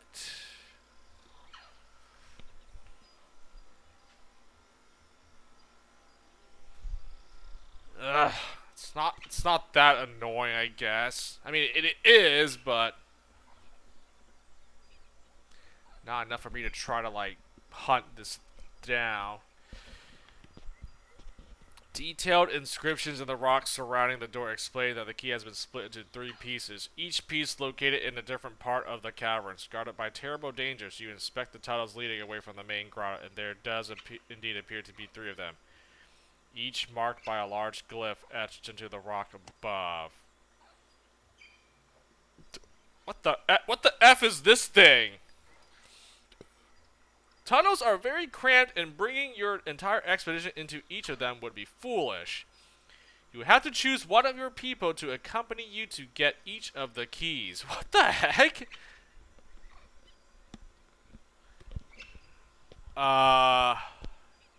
Enter the serpent tunnel. Enter the maze tunnel. Enter the skull tunnel. Turn back and leave. What? Is this like a puzzle or something to do this? Tunnel is marked with a serpent glyph. You think you hear hissing from the darkness. I mean, it's a snake. I mean, who's best equipped for this? Who will you bring with you into? Hey, you know what? If this fails, I'm just gonna reload until I get this until I solve this puzzle correctly. Who's good for this? I mean, a snake bite. You know, maybe a Doctore might be the play here. Pedro, get in here, man. This tunnel is marked with a. You light 2 torches and venture into the tunnel with Pedro Alvarado by your side. The symbol outside the tunnel proves quite accurate as the tunnel opens up into a set of small grottos that appear to be breeding pits for poisonous snakes of all colors and sizes. You tiptoe through the slithering mess, attempting not to step on anything poisonous, but you can't avoid being bitten a few times. When you reach the snake-free inner chamber, your Doctor immediately makes you stop and fishes some equipment out of his backpack, expertly extracting the poison from your wounds and theirs. The chamber contains a third of an elaborately decorated stone disc resting in a niche dug straight into the rock wall. Right there! That was the correct play! I knew it! The serpent maze. Doctor can heal the snake bites. Sweet. Take the disc. You take the disc and make your way back to the main grotto the way you came. I picked the correct follower. Enter the maze tunnel. The opening to this tunnel has an intricate glyph that must represent some sort of maze. Who's good at navigating a maze? The scout was the first character that comes to mind. A scout would be good at, you know, probably finding their way through a maze, correct? A hunter. I don't think a hunter or a soldier would be the best.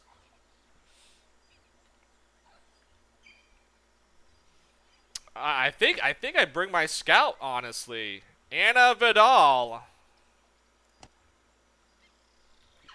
You tell Anna Vidal to grab a torch and follow you as you enter the tunnel marked with the twirl of a glyph that can only represent a labyrinth. Within 5 turns through the twisted tunnels, you're completely and utterly lost as your initial plan to always turn right is foiled by a few loops and dead ends. Fortunately, your scout seems to still have an idea of what direction you're facing. You follow her for what seems like hours until you enter a larger chamber with a third of a disc resting on an intricately decorated stone pedestal. Take the disc. There it is. The scout was the best choice for that maze. Yes. You take the disc and leave the way you came, relying on Vidal's natural sense of direction to find the way back out. Oh man, this is easy. I got this. Enter the skull tunnel. I bet you I know which follower makes sense for the skull tunnel here. This is the only tunnel in the cave with an actual carved doorway for an entrance. The door is ambiguously marked with a skull, but further glyphs along the side of the entrance speak of ancient guardians and vengeful dead. Soldier. It's got to be the soldier here. Bernardo, you're up, man. The soldier is the best. Bernardo or Juan or T. I mean, I'm probably going to bring Bernardo, honestly. I mean, there's nothing that would suggest I need to use a hunter, right? I mean, none of these really seems like hunting would be the best. Yeah, Bernardo, the soldier will protect me, right? You and Bernardo Trevino venture into the tunnel marked with an ominous skull. On the other side of the short, twisty passage, you enter a dank tomb with mummified corpses propped up against the walls on all sides. Nothing happens at first, but halfway through the sinister crypt, creaking groans announce what only the most superstitious part of you fear. The mummies have awakened to rebuke your intrusion into their resting place. What the? Maintaining his calm, Bernardo takes a hefty swing at one of the shambling corpses, cleaving it in nearly half and revealing it to be attached to some sort of mechanical pulley system. Having seen through the illusion, the two of you carve a path through the mechanical dead to the final chamber, carefully avoiding several lethal traps on the way, where you find a third of a stone disc is nested on some sort of shrine. Take the disc. There it is. Yes, I got all three. I solved the puzzle. I picked the 3 correct team members to get through this fountain of youth thingy. Assemble the key. You grab the disc and return to the exit without further incident. Assemble the key. Having assembled all 3 pieces of the key into a full stone disc that slots neatly together, you place the disc into the slot in the door and turn it in a full circle clockwise. The doors slide apart to reveal an enormous pyramid hidden in a small valley with steep rocks on every side, barely large enough to contain the temple.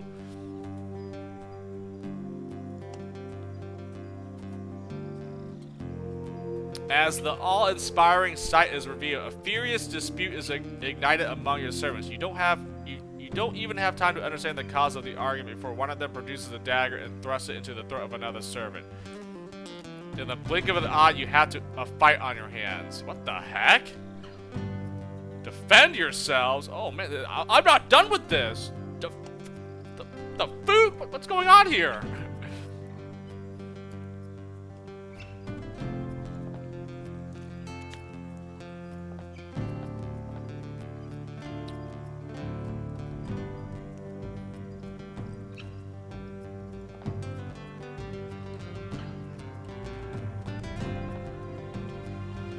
What is happening? Oh, you know what? Should I use Tayana instead of Raphael?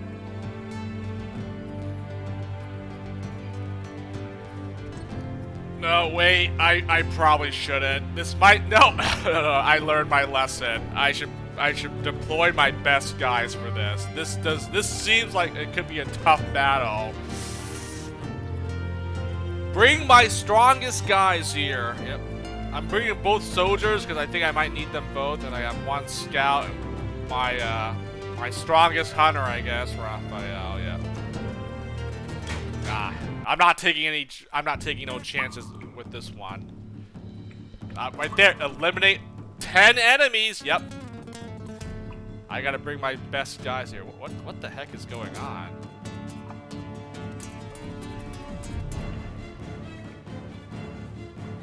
What, some of my servants turned on me? What is this?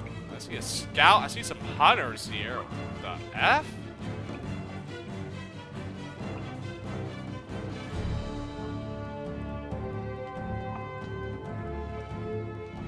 I have no idea what's going on, but a fight broke out apparently.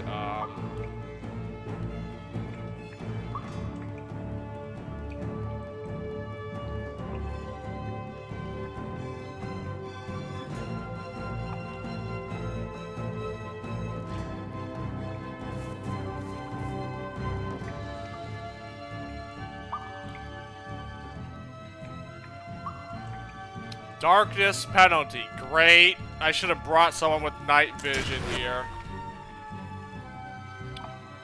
Cool.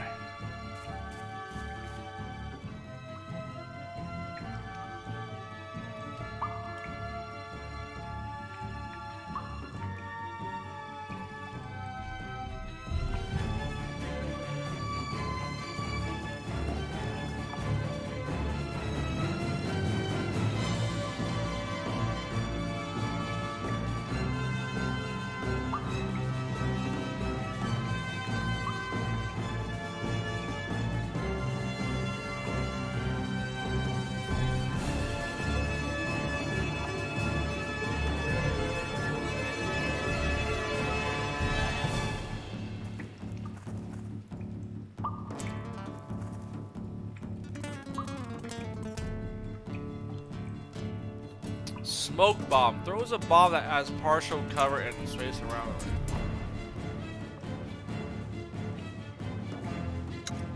What? Let's try that. Smoke bomb. Protect me, guys! I've got 10 enemies to kill here, so I'm already at I'm outnumbered.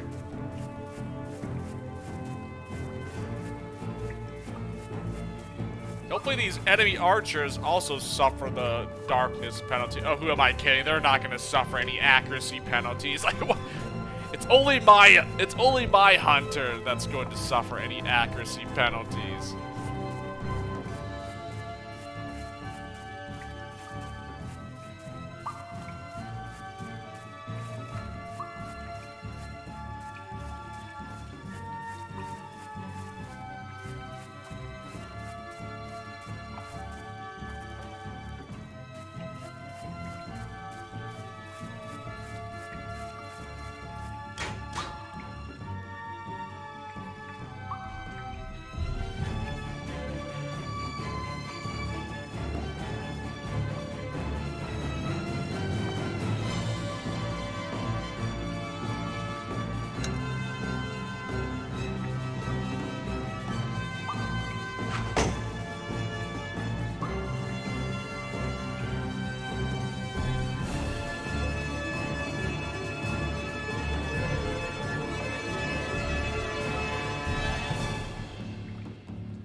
Might as well just have you attack, I guess.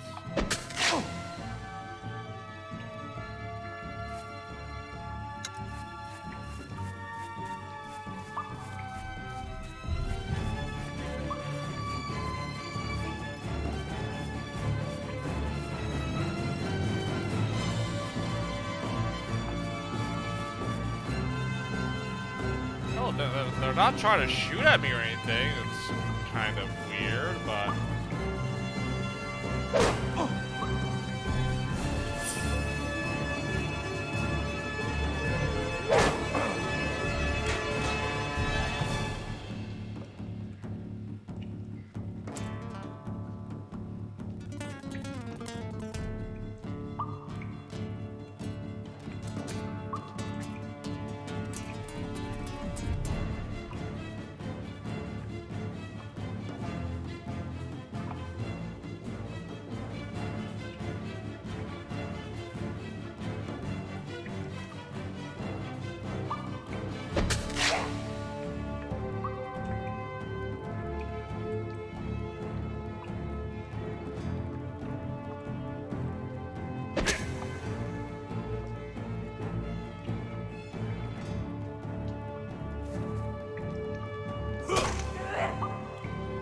Yeah, I'm going for the guaranteed dagger, the stab where you shoot your gun.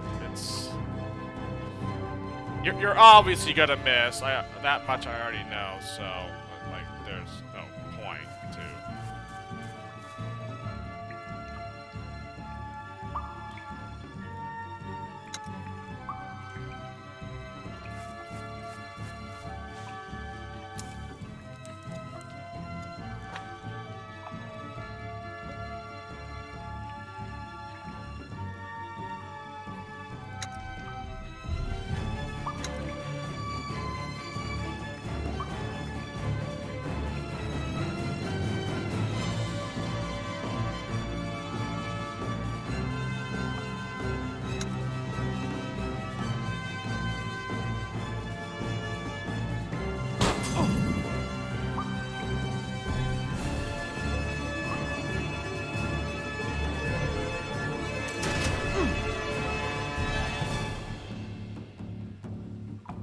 Nice. That actually worked. I should throw some of these lanterns here to like burn these fools.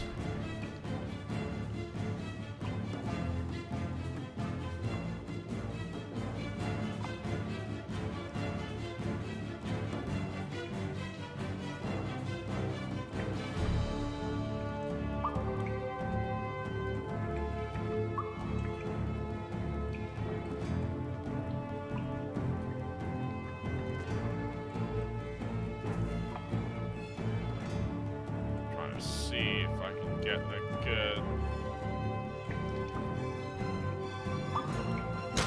flank.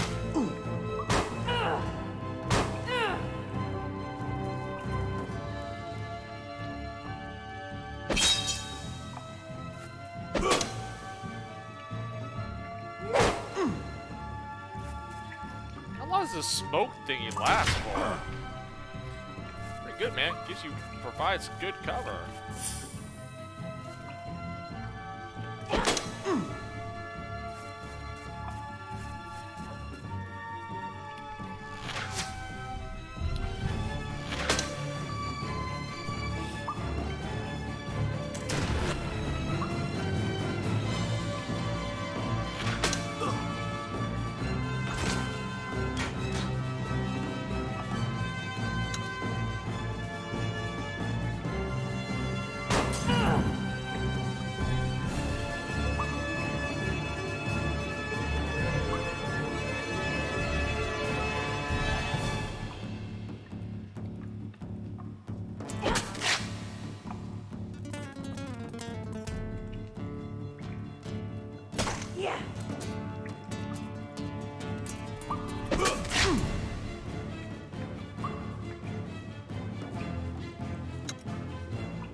Gotta heal Bernardo or revive him.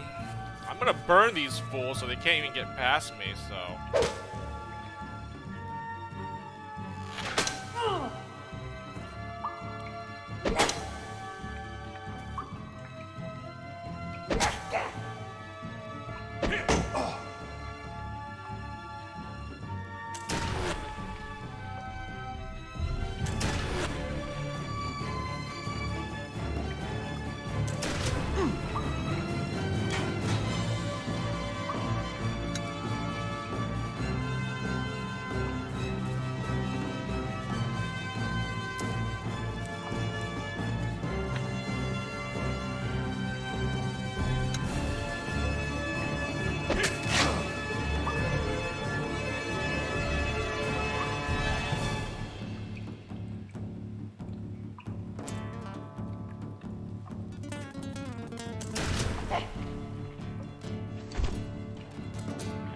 Point blank this moron.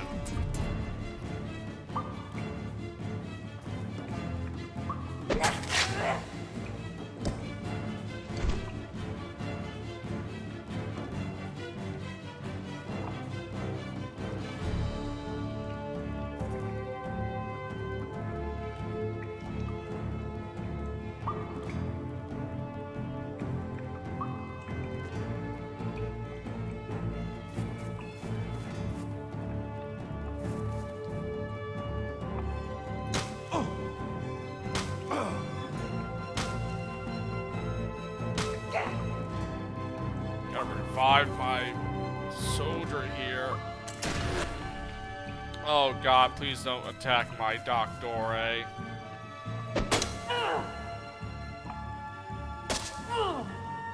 Hey man, you're on the spot where my guy is like incapacitated. Like, yo!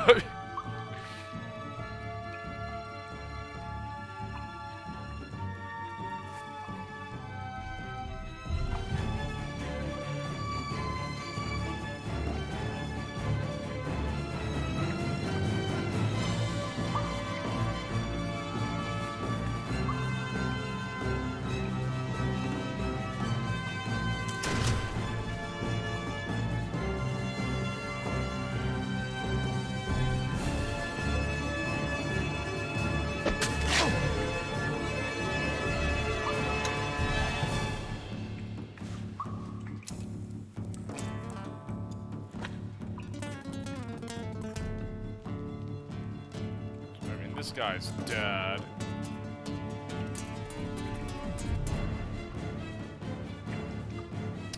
It sucks that he's gonna hit me, but I had to leave this spot.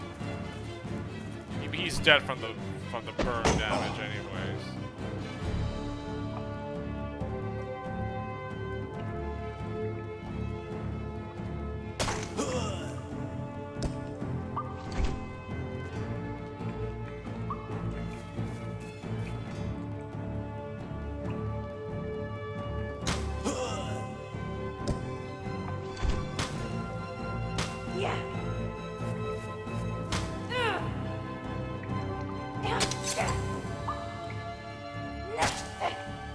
No! She got dropped. What? Wow, you actually went up in a you willingly walked into the fire to, like, stab her.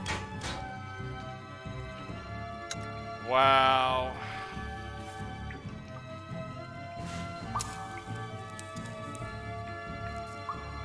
That effing sucks.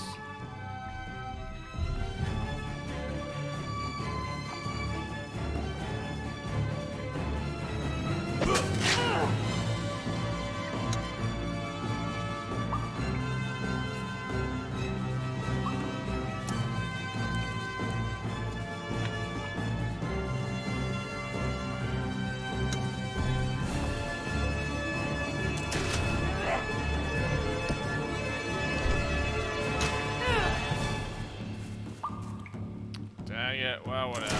I guess if we don't take that much damage, then it's fine. Guess, I was gonna take some sort of casualty. It was bound to happen.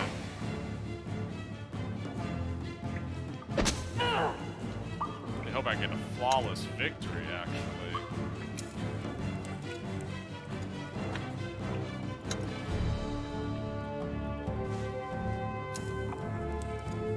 Well, at least the lanterns came in very well there, so I'm pretty happy about that.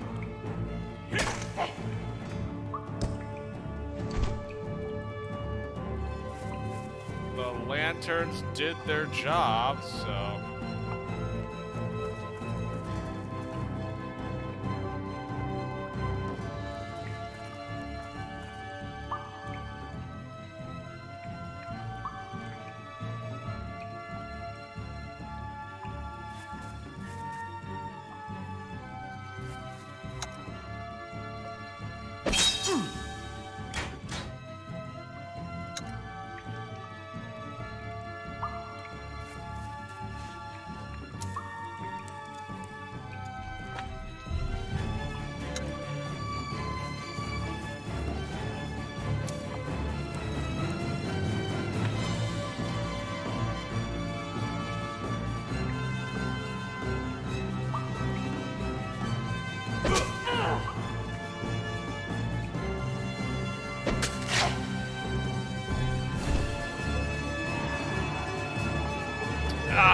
Moderate. Well, it's okay. It's not that bad. Dang it! I should have thrown the lanterns and burned these guys faster. Honestly, you stand victorious, but half your servants are lost. You grab a hold of the participants in the dispute that sparked this confrontation. What was that about? The man answers in broken Spanish. Please forgive, Capitan. They not want go further. Fear pyramids. Say, so ancient, powerful protections. We are tempting fate to go on. We say go, you go. We all go or masters be very angry. They fight before go.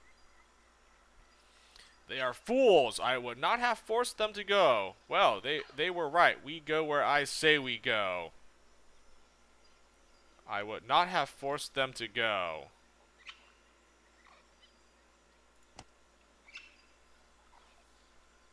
The man not surprised. Yes, Capitan. Ascend the pyramid. Your expedition ascends the stairs to the top of the temple where you find a beautiful fountain seemingly untouched by the passage of time. Your people drink from its waters and are astounded to find that the marks left upon them by the jungle vanish and the lines on their faces are smoothed away. You appear to have discovered the fountain of youth. Oh, I guess it's the legends are true. Bring some water. You carefully fill your canteens with water from the fountain. Its almost magical healing powers will be invaluable in any battle from now on. What the heck? What?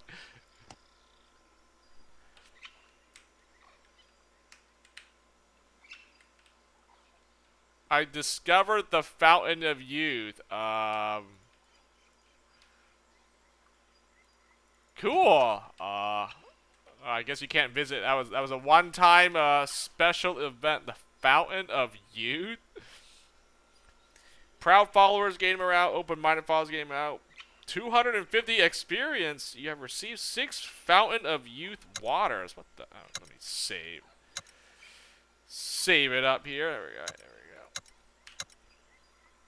we go. Oh, here it is. 6 of these. Use Sacred Water of the Fountain of Youth to fully restore a friendly unit's endurance. Oh, it's like a full heal, huh? Wow. Okay, full heal. That's actually good. That could be really helpful in certain battles.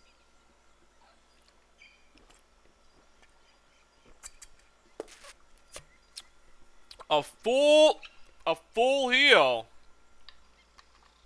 I'll take it.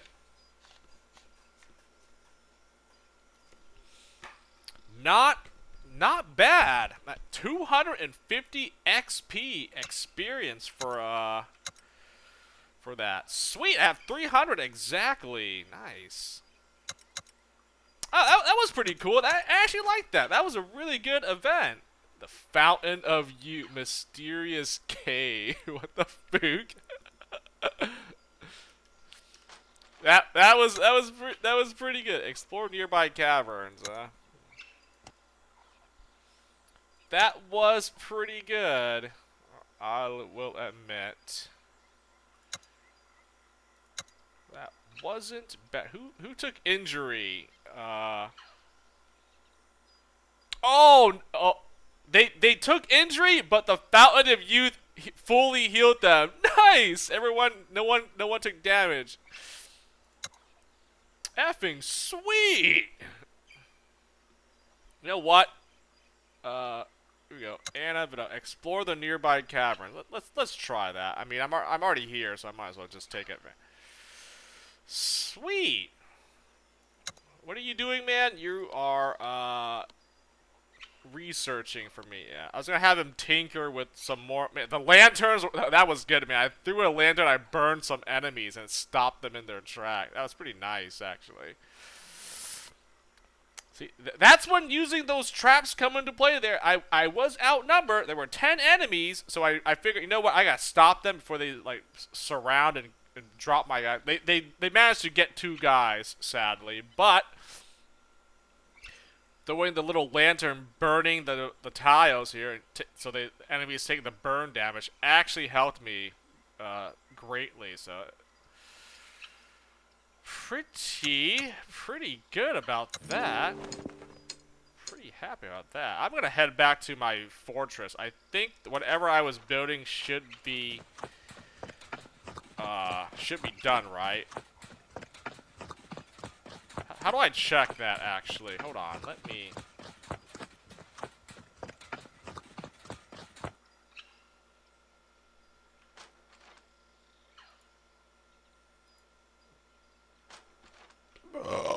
Oh.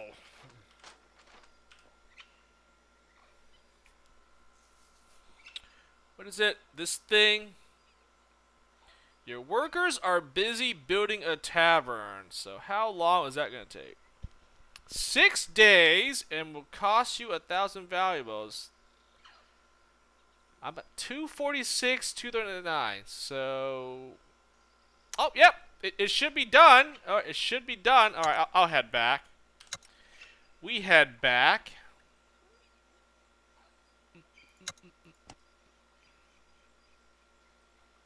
Should be finished, so I should get something out of it now.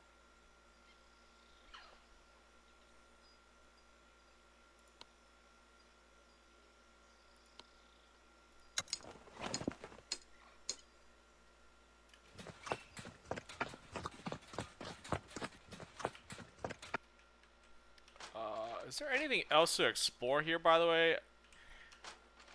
I mean, probably down in this section. I mean, let's head back. I want to head back anyways. It's probably a smart play to head on back.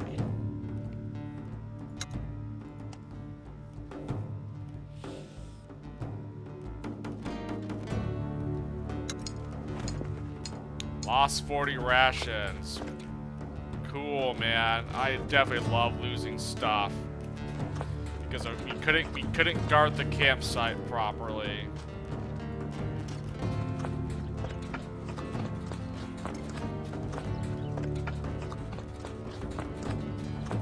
No, I saw a crate. I mean, I just want to head back. So.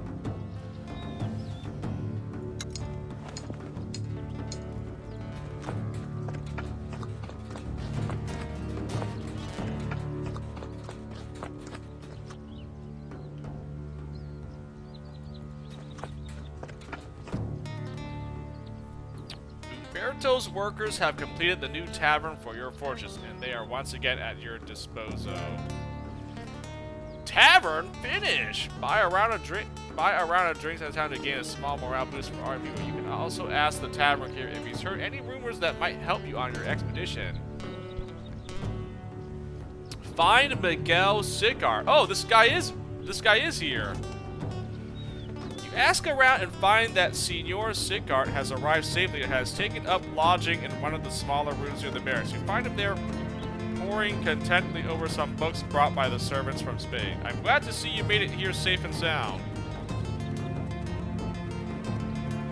Ah, Senor, I mean Capitan, I love what you've done with the place. It was quite the bastion of paranoia and desperation under Gutierrez, let me tell you. Why will you not tell me anything about Gutierrez? Will you still not join me? You can go back to your reading.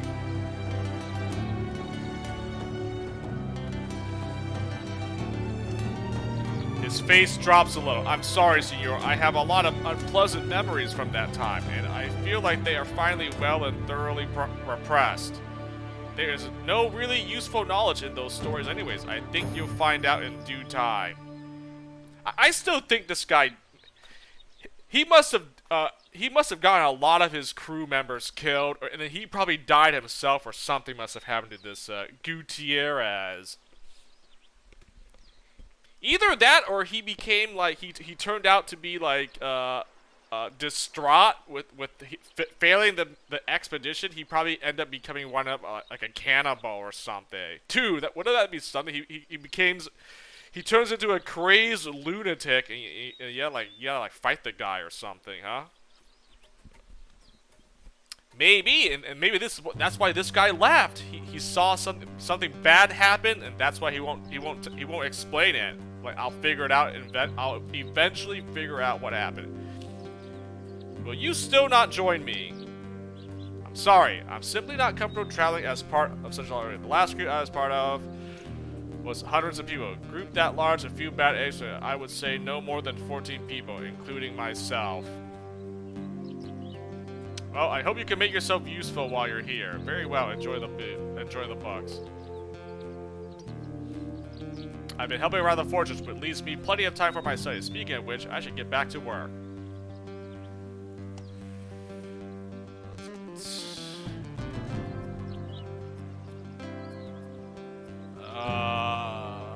How much money do I need? I think I need to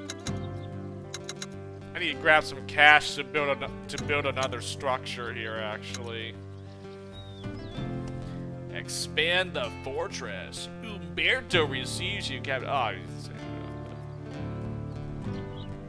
Oh, I guess I should probably do the barracks then now, huh?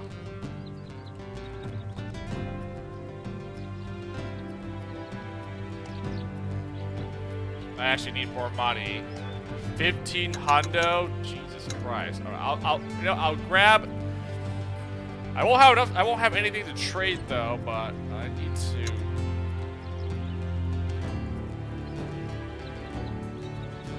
I want to rebuild these barracks just so it's said and done with, right? I'll inform the workers and we'll get started immediately.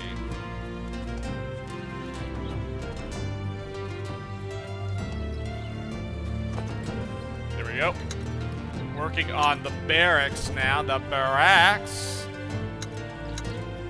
This must be the tavern here. Okay, I can clearly see there's enough space for different buildings to be put in this area, so I clearly see. So this must be the tavern now. Nice. Fortress Tavern. A freshly painted sign outside the tavern door proclaims, El Pollo Diablo. I like that. I like the name of the tavern. Enter the tavern. It would be a shame to call the new tavern classy, but at least it's clean for now. It appears to have that certain homely atmosphere that makes soldiers and workers alike loosen up and get drunk. Enter the tavern. You find the innkeeper in the back in the process of unpacking a shipment of wine barrels from Santo Domingo. He is a tall but fit older gentleman with long hair tied with a ponytail and an immaculate black beard with silver streaks. Ah, Captain Don Flamenco, it is an honor to meet you at last. I'm amazed what you've done with this settlement. I admire a man with a strong entrepreneurial spirit. The pleasure is all mine, Senor Gaspar Gonçalves Dow, at your service. The name is clearly Portuguese, which explains his obvious accent. Oh, Portugal. Portugal, Spain, or Portuguese? Or is that... Wait, same thing, right? Or Portugal? Yeah, I'm you know what? I'm not gonna say it. I'll probably look like an idiot. Like, isn't Spanish Portuguese? It's pretty much the same language, but like Portugal, Spain, or am I thinking of something different? Okay, yeah, never mind. I probably already sound like a dummy for saying that, but I mean, I would imagine, you know, some languages sound almost similar. Like you can get away with like Spanish, for instance, what we know as Spanish, you know. Portuguese probably almost sounds close to Spanish, right? Heck, probably even Italian, you know, Italian probably has some similarities, you know. I feel like like Spanish, Italian, is Portuguese its own language? It's gotta be, right? Not all Spanish, you know, Spanish-speaking countries, if you will, let's say in South America, all have the same dialect. It's probably different if you were to just try to speak Spanish, like in Mexico, versus, I don't know, like Brazil, Peru, Chile, I can't think of any other countries. I can't think of any other South American countries. Bolivia! God dang, I ran out. Zimbabwe! I mean, there, you know. How do you make it to Fortaleza Gutierrez, Senor Cow? And how long do you hope to serve me then? That's the first one.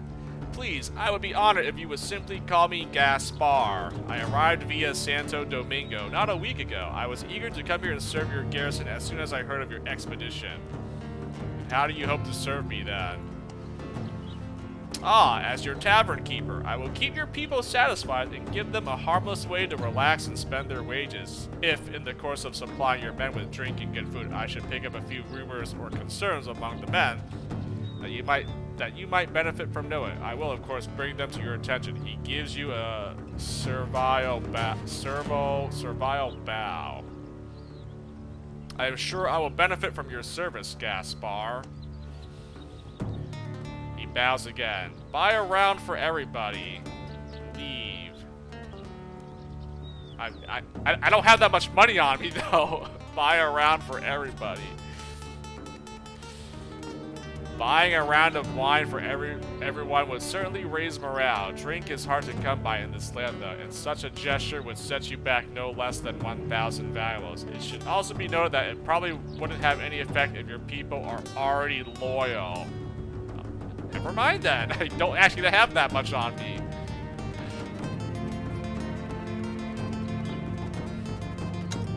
Also, I think it Yeah, I think the moment I entered the tavern, they all gained morale. So everyone got the morale boost from the tavern already. But I could buy a round for them again. Oh my gosh. I could buy a round. Shots for everybody, and they all get morale boosted. Oh wow, 13 morale now because I have exactly 13 leadership. So this number determines how much their morale can go up here. 13 now, nice. Everyone's devoted to the cause. Sweet. You love to see that. See, that's why I did exactly what that. I maxed out my leadership stat because I knew that was the best stat to max out. I don't care. I don't care what anyone says. Leadership, charisma. That's how you win games here. That's how you do something. Yeah. Forget diplomacy or healing or whatever. Okay, I mean survival, scouting, and tactics are good too. But man, a natural-born leader. That's exactly what you want. That's sweet. I'll never have any morale or loyalty issues. All my followers are devoted to me. They're devoted to the cause. Natural-born leader.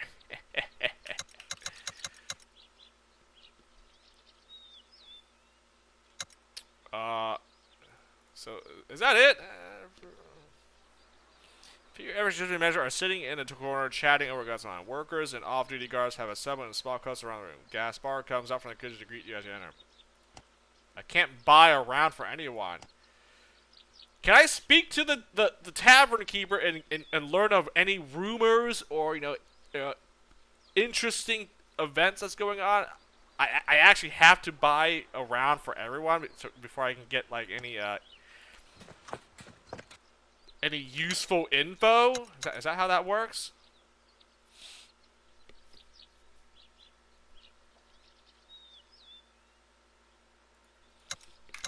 Whatever. I mean, I guess that's fine. Oh, cool. Got the tavern built. that was like the first building I want to get. After what I built after building my storehouses to keep my treasures here safe, I built the tavern first. I figured the tavern's gonna be a good one, and then I'll rebuild these barracks finally. Point of interest, and there's a grave here. Let's see, what is this? Papantla. Oh, that's that other village. Aztec Farm. Let's see. That's that one village. This is what? Tenachalon. Oh, I think that's the evil, or not the evil. That's the one where the Aztec barbarians are at, right? Okay, that's the tomb for the diplomatic envoy. I mean, I don't even want to go down there yet. Zolapa.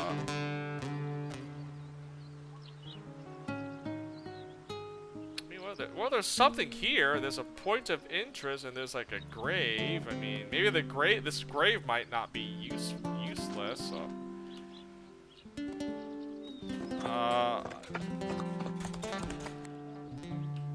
Guess I'll check out what the heck is down here then. As I wait for the barracks to be built.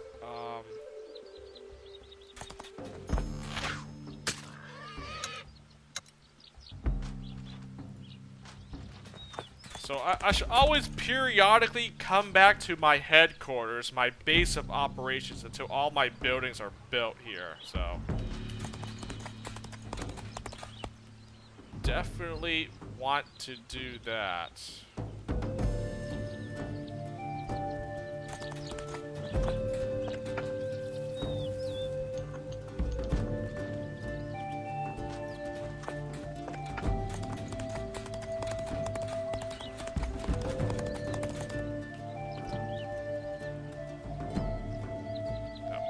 Actually doesn't make a difference, but planes, yeah, it didn't make a difference. I should just camp on the road. Oh well, whatever. actually didn't make a difference. But.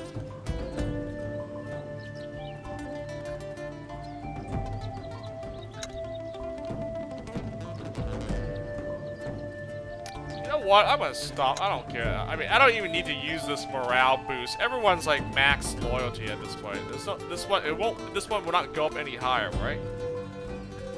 Just gives them +2 morale. I can't go beyond 13, can I? I don't think so. So I'm actually not gonna bother doing that. I'll have this guy make some more traps for me or something. I don't have a lot of oil, sadly.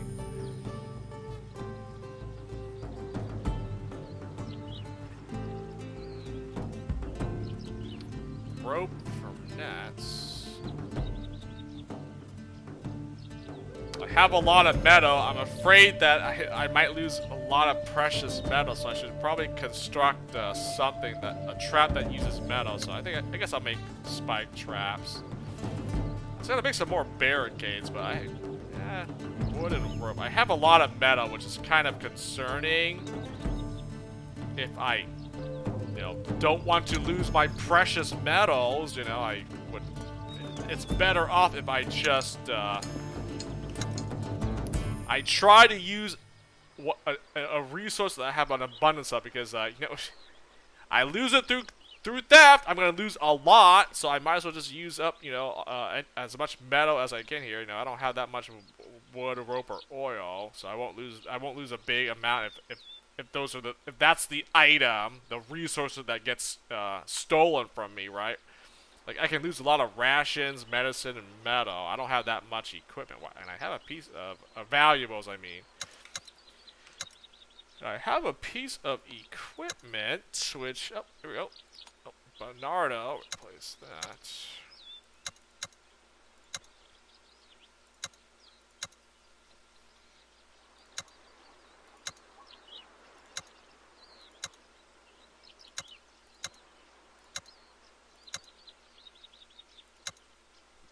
Missing one piece of armor. God dang it. I gotta trade for some more equipment soon.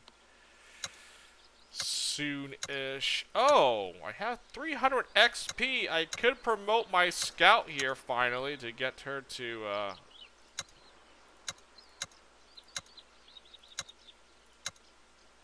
or promote my Doctore just to have 2 Doctores that can revive.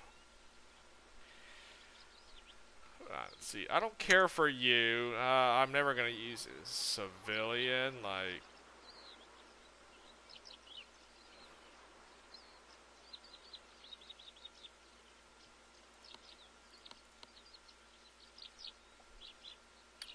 don't really see what a civilian can do here. I mean, very weak combat. I mean, why would I ever want to use this character in battle? Civilian.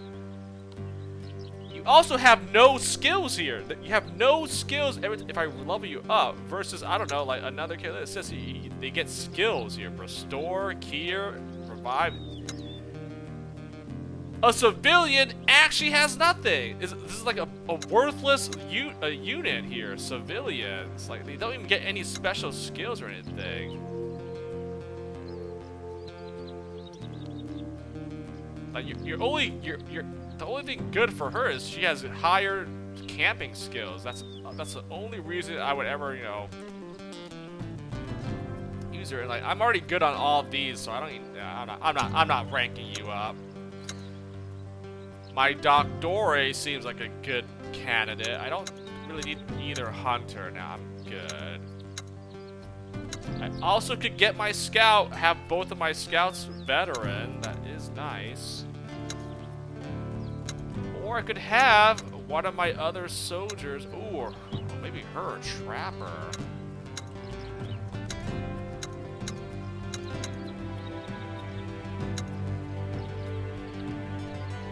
Trapper, huh? Look, honestly, I kind of want to promote Laszlo here. I need to make this guy's guarding skill go up. I need better guarding, man. It's just so sad that I just get stuff stolen from me. I mean, she's already at 9, so there's no point in promoting her. I can promote him, boom, 9 points into guarding. You know what?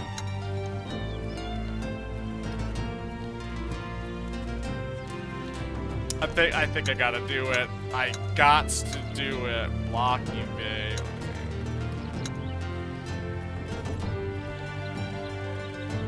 I gots to do it, man. I need better guarding.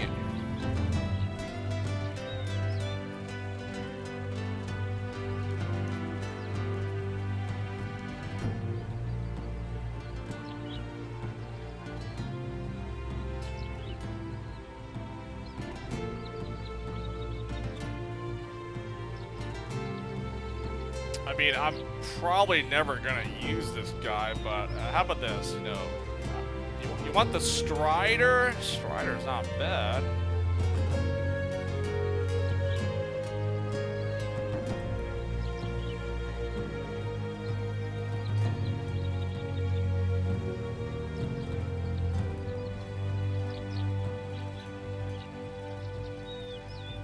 Hello, whoa. Keen eye. Maybe just go give him evade. Block, evade. Falls defensive. You know what? Screw it. Where's Strider? This thing is good on soldiers. Honestly, Strider. Just man, the extra move space, the extra movement they get. It's just pretty much invaluable. I mean, anyone can benefit from this. It's just the soldier makes the most sense. They get better, they get more benefit because they move so slow. I mean, heck, giving one of my scouts the Strider makes them even move even further. That could be good and it could be a bad thing, because if I move them too far away, then now they're isolated. They're basically on their own because they're the only ones that have high mobility. So I don't know if I need to really use that on them. Hunters, I don't really need. They shouldn't be in danger. They should stay far away. So the hunters don't need the extra move though, because I'm never gonna put them. I'm never gonna move them, you know, that much anyways. The doctors would be good on, so they can just run around and just try to heal people. Like, but I think this is really good on the soldiers for sure, just because they can't move as much as the other classes. They move the least. So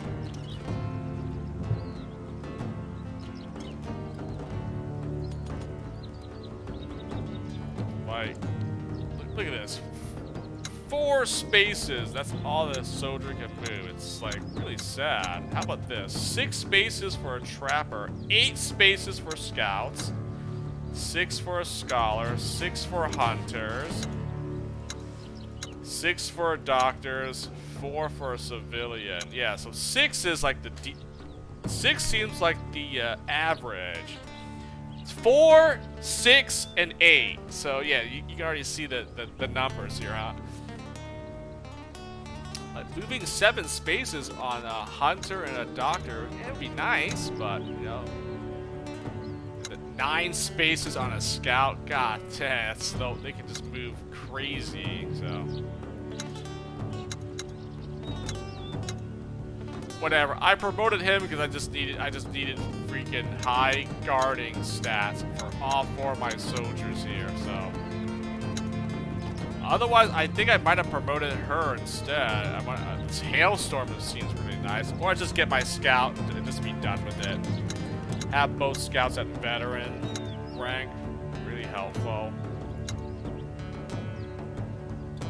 And then I guess finally get my Doctore veteran, so she has access to the revive. So it's not just him that has revive. They both have revive.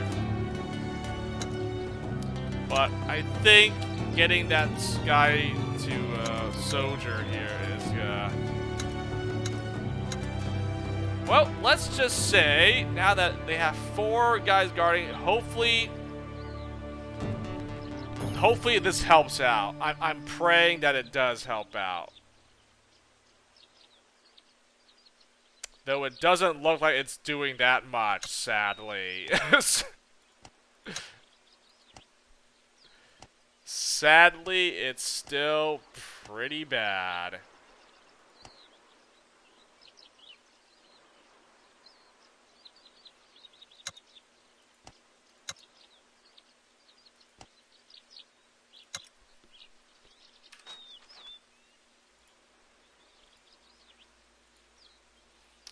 Point of interest, and there is a grave here. I guess I'm gonna go to the...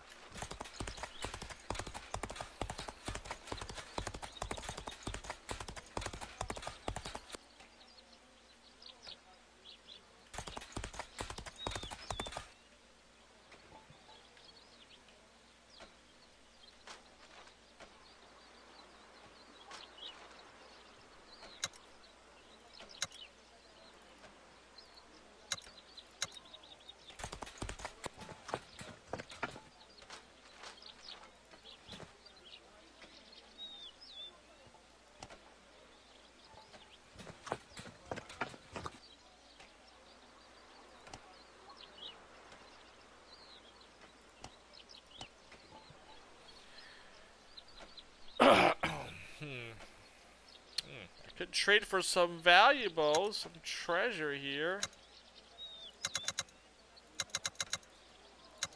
Also need equipment, too.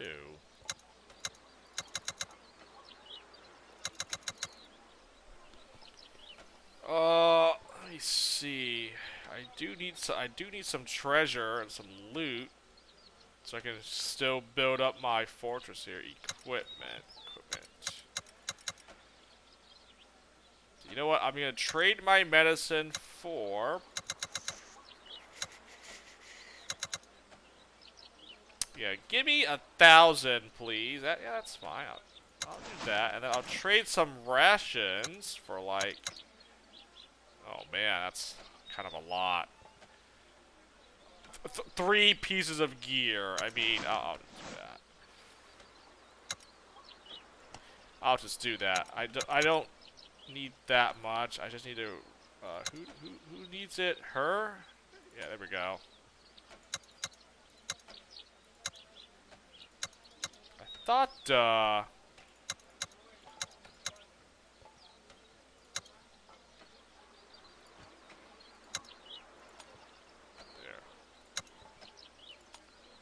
Do that.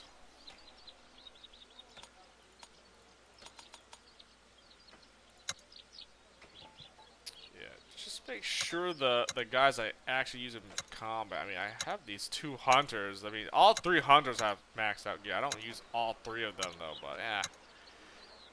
Hold on to that. So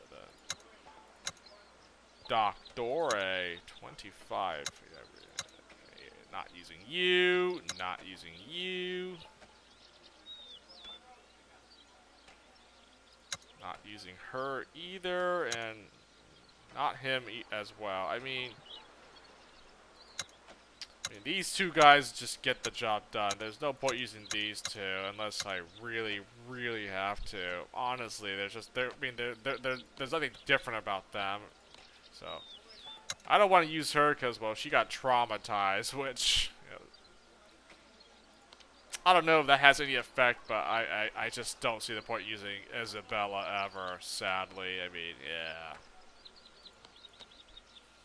You know, Bernardo and Juan Ortega get the job done, so like no need to ever use Isabella. Laszlo here, I mean, this guy is not bad. He uses the sword. Basically like a Juan Ortega here, so I mean, honestly, there's really no difference whether I use Laszlo or Juan. He has the pole arm, so there's a difference why I would want to use him. He has the pole arm, but sword and shield, these guys are interchangeable, to be honest. So I mean, they both have the same skills. Do like evade, strider, block, strider, same thing. So it doesn't matter what I use. I just don't want to use her. Sorry, but I mean, I guess if I'm not using Juan Ortega, I can use Laszlo here. If I fully gear him up, which is 40 pieces of equipment to fully outfit this guy. But don't think I really need to. I don't think I need to gear every single person. If I'm never gonna use them, deploy them, there's no point in giving them equipment. I might as well just, any extra equipment I get, I think I might just trade my equipment to get other stuff, actually. If I start trading my extra equipment for, like, more treasure or something at this point, I don't need this much equipment, actually. I should just convert any extra equipment, medicine, and rations into valuables, because I need the valuables to, first of all, I need to end the game with at least 50k to get the best ending, or to, you know, get that achievement. And I also need the money so I can build up, you know, max out my fortress, build everything there is to build in the thing.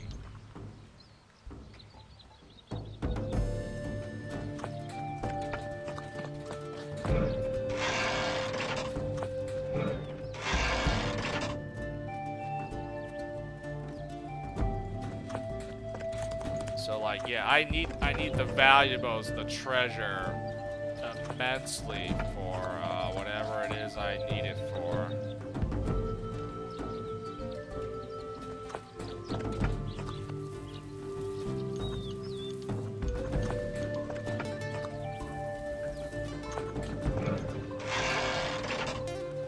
Jesus Christ, there's a lot of stuff. There's a lot of stuff here. Nice.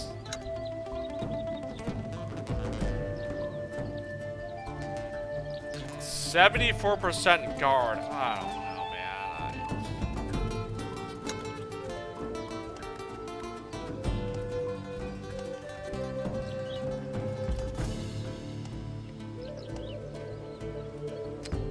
I mean, very high. There's not much I can do to get this guard. It's,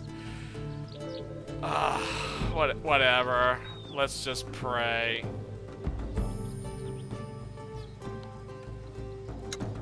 Let me pray that nothing bad happens, I guess.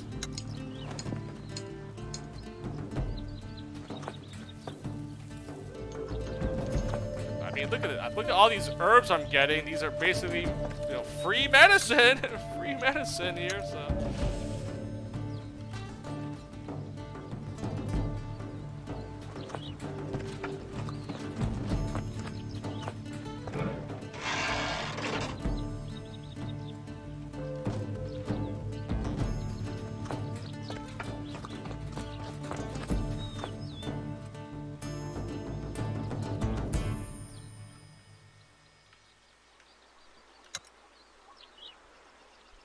Still in the plains. Nice.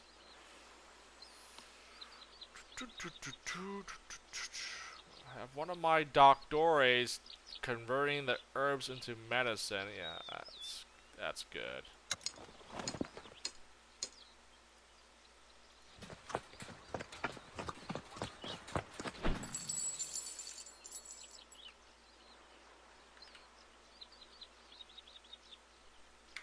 Another grave here. Is it gonna be something useful or what? Animated grave. A simple cross marks a grave at this site. But though the marker itself is moss, the grave is alive with movement. Wind rustles leaves. Fireflies buzz through the air, and bugs are crawling across the dirt mound. You exhume the buried corpse. There is nothing unusual about the skull. Another one that does nothing. What the F? What is going on with this?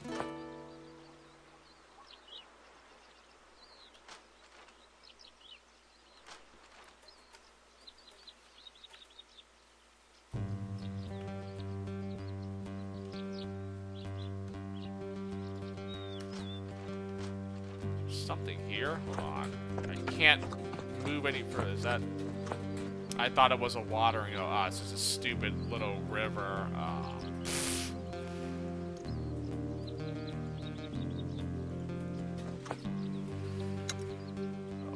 Plains!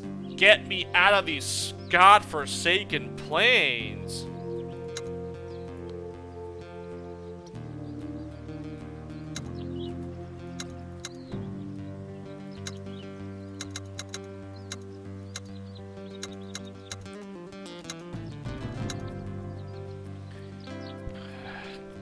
caltrop traps. I mean, it's the only one that requires that uses metal here.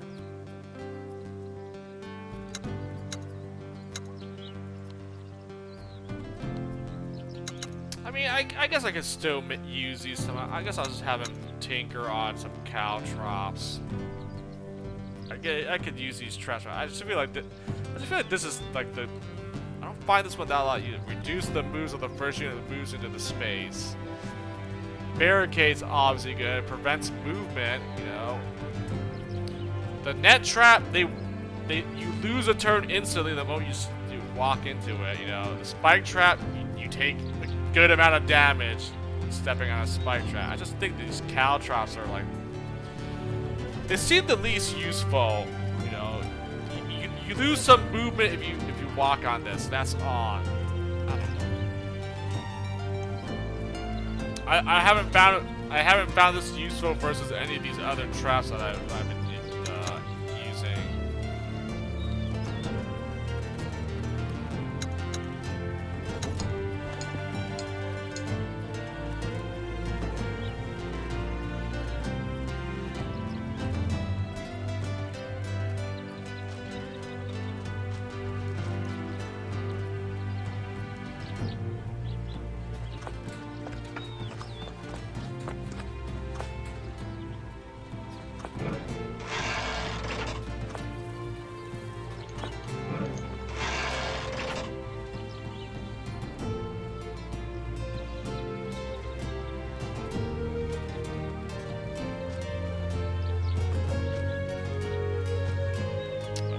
That leads back to that village. I do not want to go there. I want to go south, which is this way.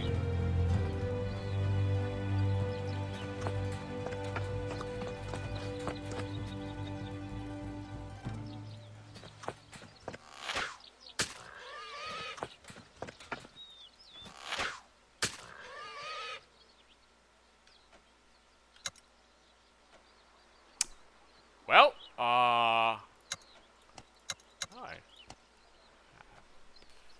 got a lot of meat. I guess I'll preserve some.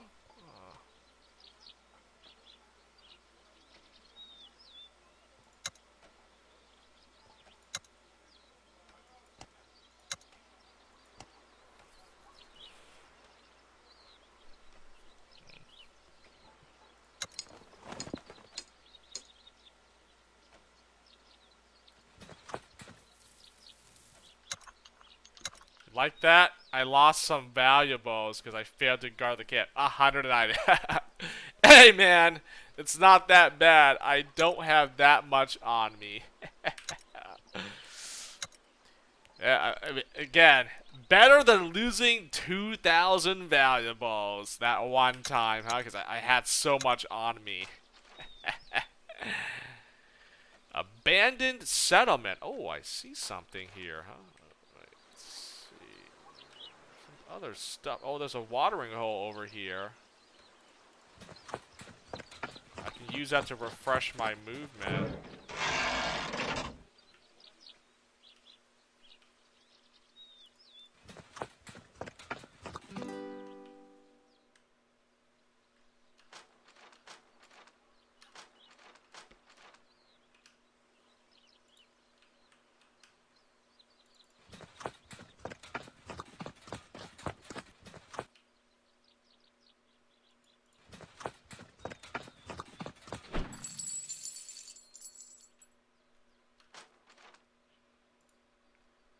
Oh, that's the mountain path. I'm not going that way.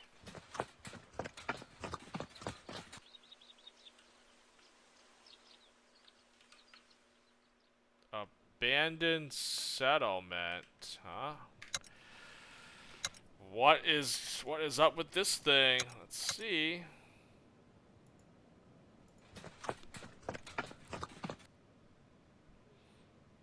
Gutierrez Revenge. Okay, I'm finding stuff with this Felipe Gutierrez here. I've seen so many things with Gutierrez. While walking along the river, you spot the huts of a small Aztec village on the bank up ahead. You approach the village with caution, but as you come closer, you see that the huts have been burned and no living soul appears to be present. Enter the village.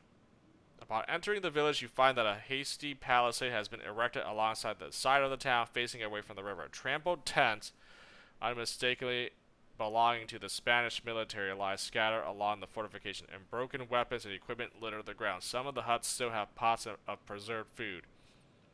Settlement is flanked on either side by what appears to be graveyards. Teresa Sanchez shudders. I have a bad feeling about this, Capitan. Assign an expedition member as lookout. Investigate the huts. Investigate the palisades. Investigate the graveyard. Alright, let's send out a scout to make sure no funny business. Daniela Hernandez.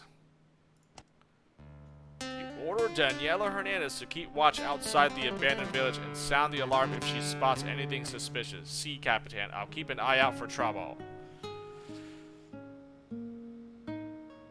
I guess let's just go in order and investigate the huts.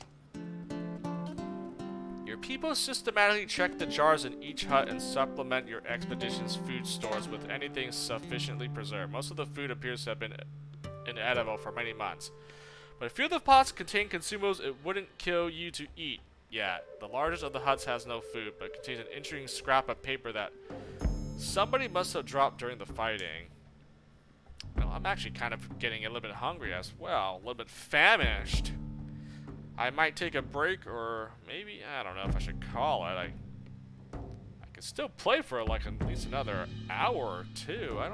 We'll see. But I am getting kind of hungry now, actually. Examine the paper. It is a neatly folded note written in Spanish that says, I am adjusting our plans. If we are unable to regroup after bringing the betrayer to justice, follow the river southwest to the old gate and wait by our depot. If we get there first, we will do the same. If the natives are restless, the supplies will easily keep us alive for a few days until it is safe to start our journey back to the ships. The note is signed with the seal of Felipe Gutierrez. A betrayer? So someone betrayed Gutierrez? Is that,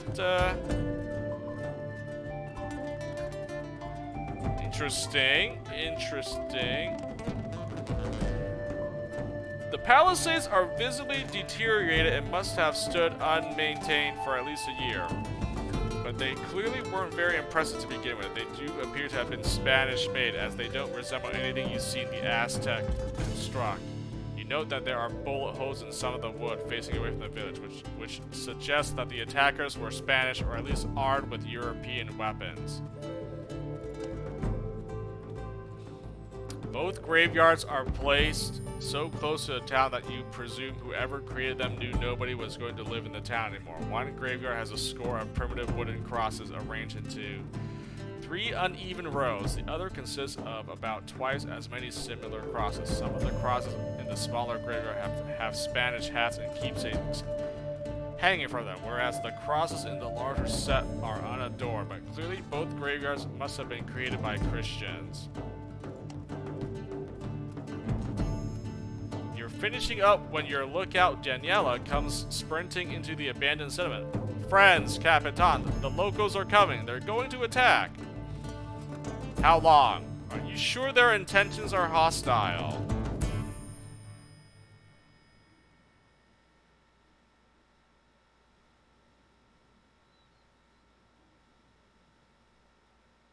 I mean, yeah, they might not be hostile. I mean, trust me, Capitan, very hostile indeed. And Capitan, they are led by Spaniards. What? Oh no. The rebels have returned. Dude, if this is Esteban, if Esteban followed me here and he's leading some natives to, oh, come on, man. I thought I took care of this rebel problem in the first act. What the F, dude? What the F, man?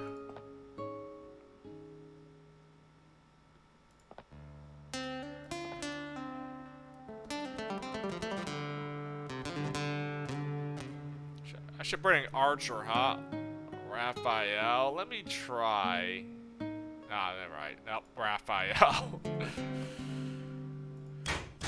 Rebels attacking again. I thought I took care of the rebel problem. They're back?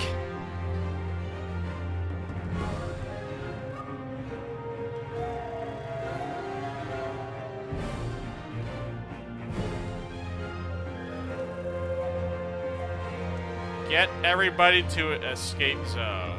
Oh, okay.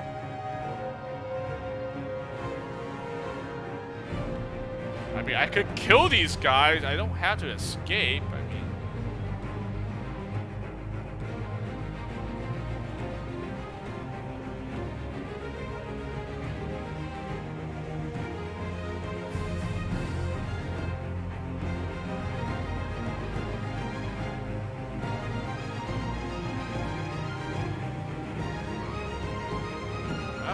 I'll try to escape if I can, you know, try that. Otherwise, I'm just gonna kill these guys, like...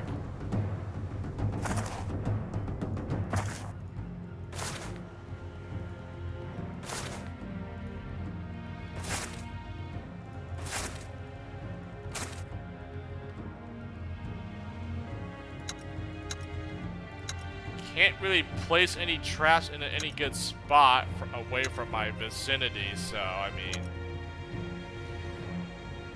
Oh, you know what? I should have equipped my cannon so I can just fire this cannon on these fools.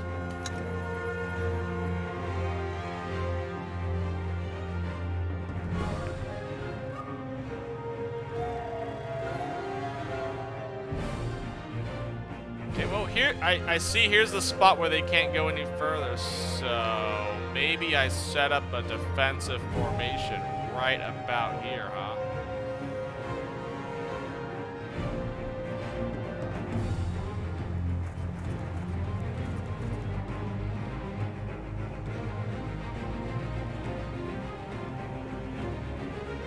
It says I'm supposed to escape somehow, so... Try to escape, I guess.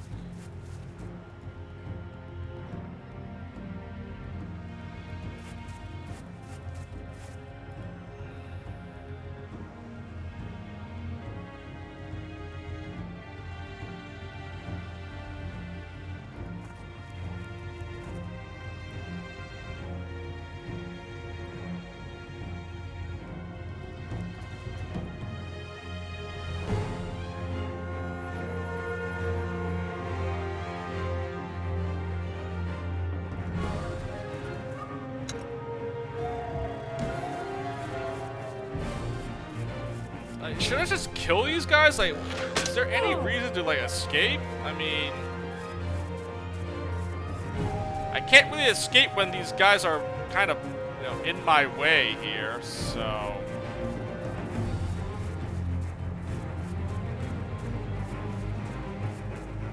I mean... kind of feel like I had to kill these guys. They're kind of blocking my escape route.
kind of blocked now. These guys have actually blocked me, so I guess I just gotta kill them.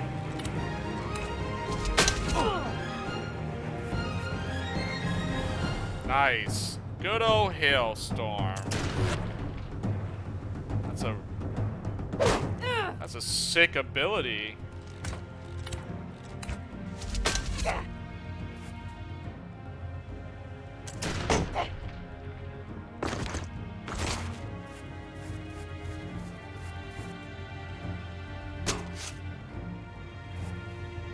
Dropped one of my guys. Nice.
Revive one of my characters.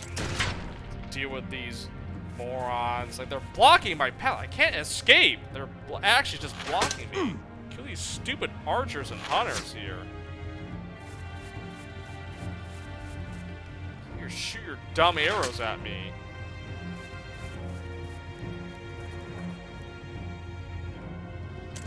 Oh.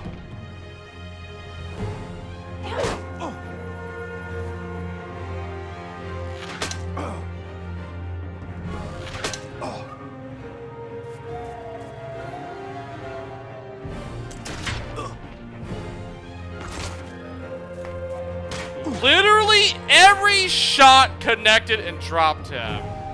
Like, actually unbelievable. Every single ranged attack hit this guy. I cannot believe that actually just happened.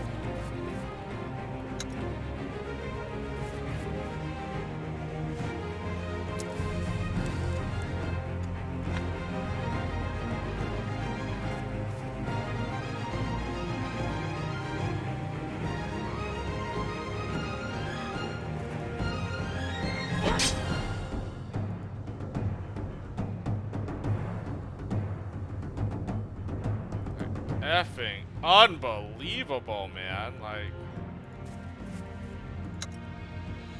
actually crazy that, I tell you, all those archers attacked and you know, nice. I mean, I obviously can't catch a break. All of them just shot at me. Like, I mean, we can't get like a miss. Like, that would be.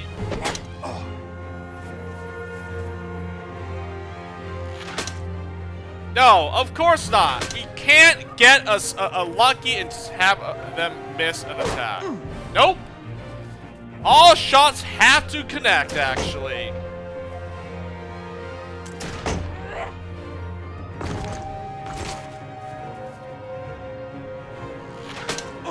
I'm actually just, I'm baffled by this.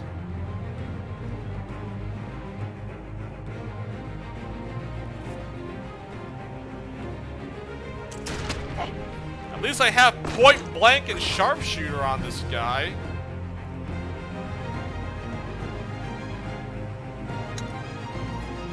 Of course, I think I might have lost now because my front line has been destroyed.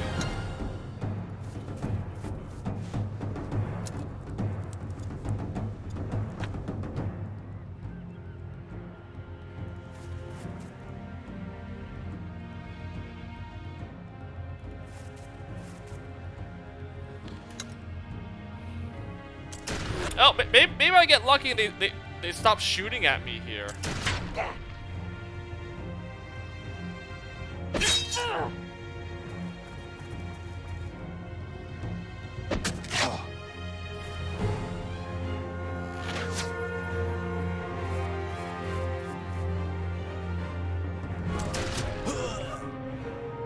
Oh no, you got Doctor. Alright, well, there goes my revive, guys. So, oh,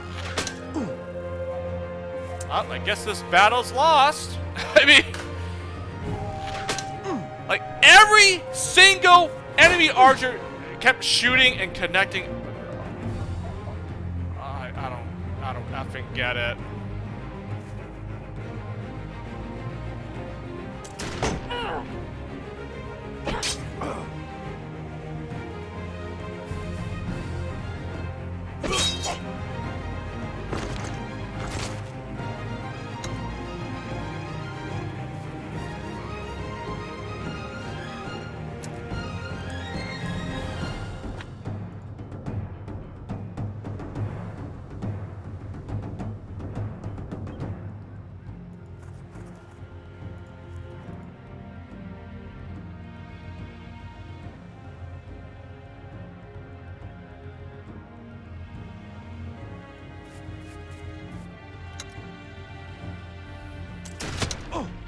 I might be able to still salvage this battle, but I think it's lost.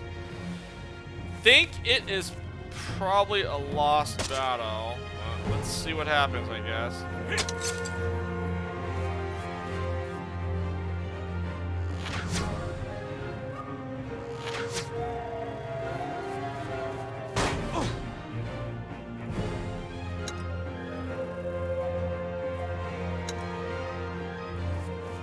Can't revive anyone because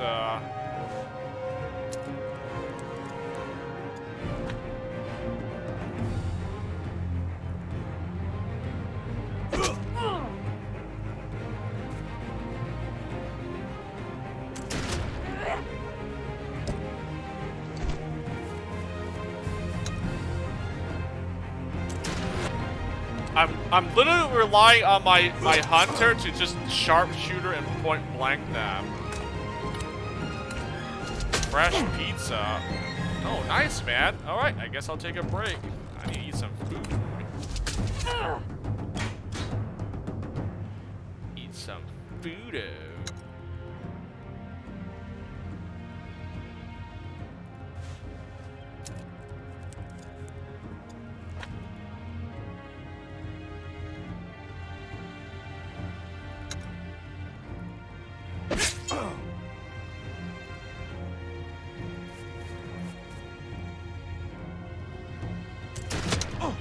The only thing I can do is just freaking point blank these guys.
Well, I think it's now I've officially lost.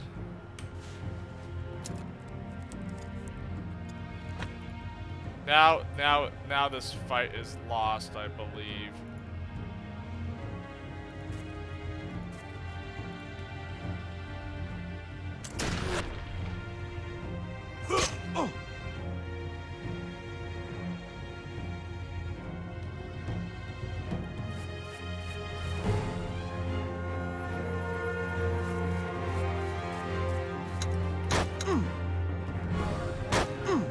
I can still try to make it to the escape zone, but this is probably,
Actually, I could have won this if I just...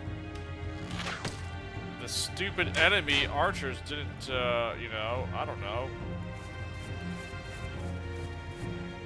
Hit literally every single shot. I mean, dude. I'm gonna redo this battle.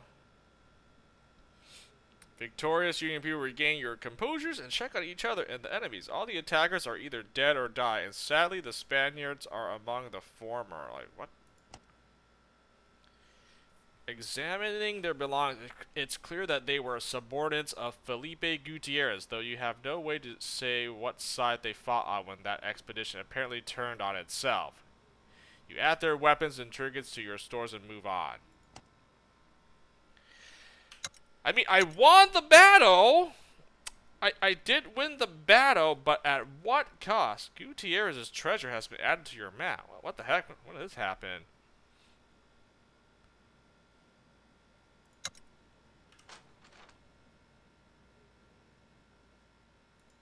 Oh, I see. I'm getting closer to this guy here. Well, wait a minute. I mean, severe trauma. Moderately poisoned. Well, both doctores are out of commission, which means only, and then critical trauma. Oh, harmless. Well, I have to heal. I think Sanchez here. Dude, I can't. If one doctor wasn't injured, then I could have at least healed. But two of them are out. She can be healed. She can recover the quickest over. Dude, this is not gonna work out. It actually. 60%. I actually have to heal her. Critical. Oh, yep. Well, she's gonna die if I, you know, harmless. I mean,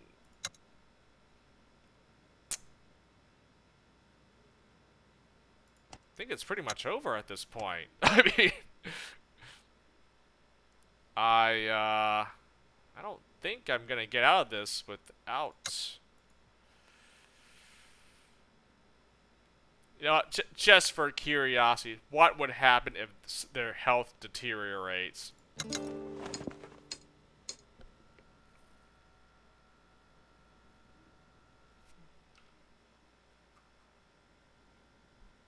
Pedro Alvarado's condition has deteriorated due to lack of Ana Vidal's condition due to lack of treatment. Yep, it's over. It's over.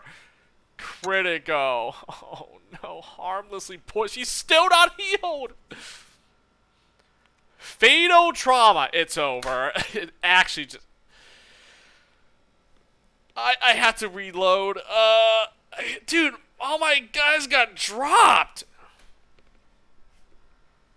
Fado. Yeah, the next dead. Okay. Fado trauma. I actually had to.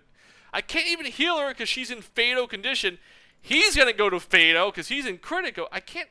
I can't heal all these guys. I'm screwed. I mean, nah, I can't accept that. I'm gonna lose someone, so I just have to do that battle again. Man, if the enemy archers didn't literally get every single attack off, I probably could have won.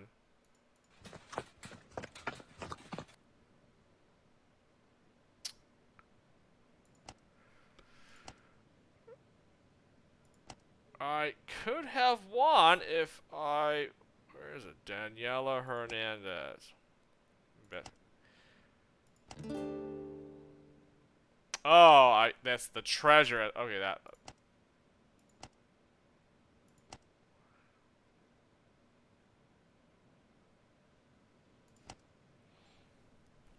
10 minutes at most. We have to get ready in Capitan. They are led by 2 Spaniards. These scumbags, man. Alright, I'll do this battle when I get back. Oh, it's getting a little bit dark in the room, too.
That was an enemy Doctori, and they managed to actually shoot me. Are we?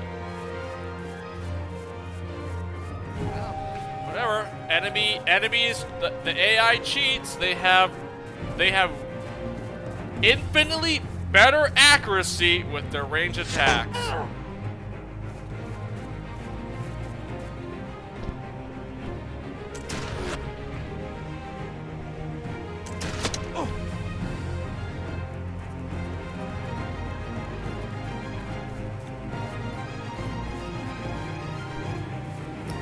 This enemy hunter is actually really, I mean, he must be a high-ranking character. Yeah. Probably, yeah. A lieutenant. Oh, that explains it.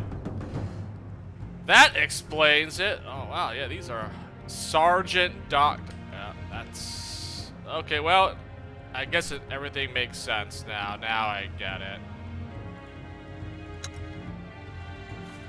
Makes sense now.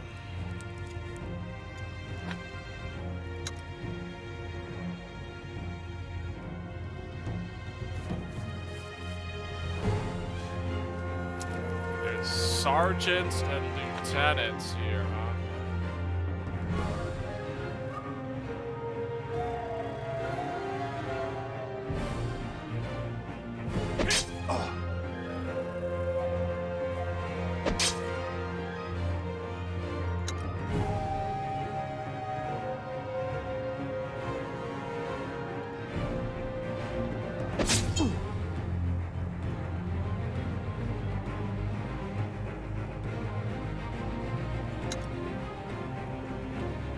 Crit! Crit! Oh, man, come on, man. Just crit, man. Just do a critical. Just crit, you idiot. No! Don't! We give the enemy a crit. Yeah, unbelievable. Unbelievable!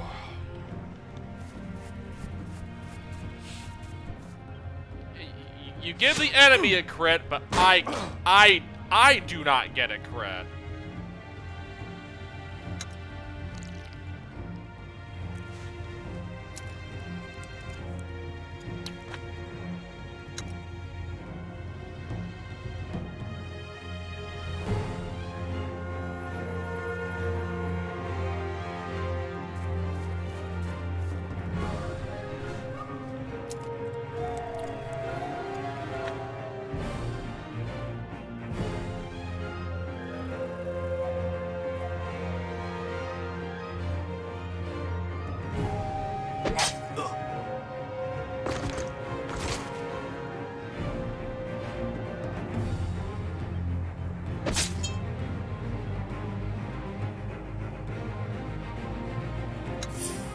I'm actually gonna have him defend, oh. I'm stupid, I should have done this.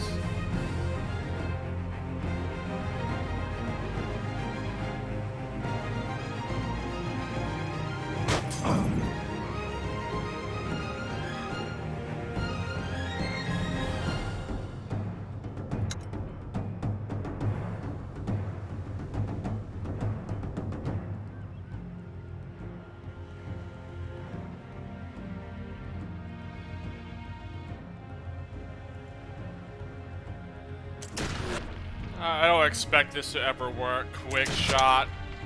I mean, I never get lucky with it. I'm gonna throw some more lanterns and burn these mofos. Burn and fire.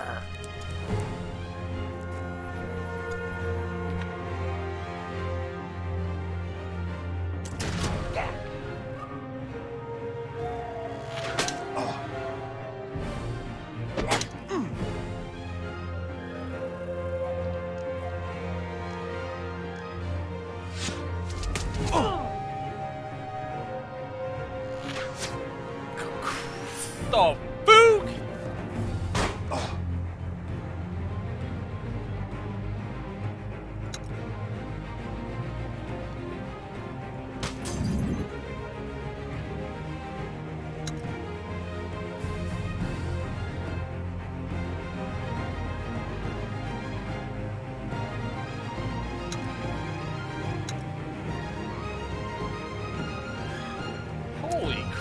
that a critical? Oh my god.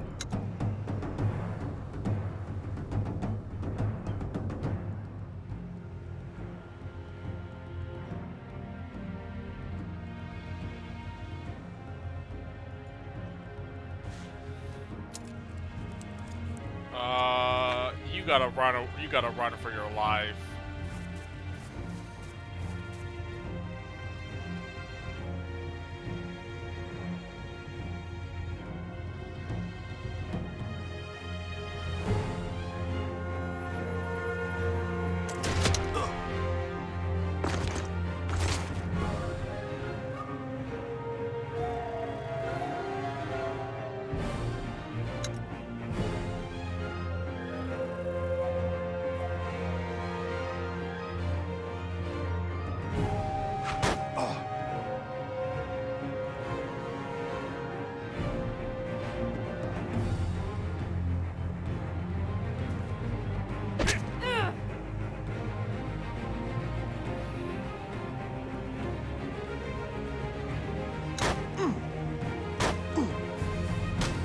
I'm gonna throw all these torches and burn these idiots to death.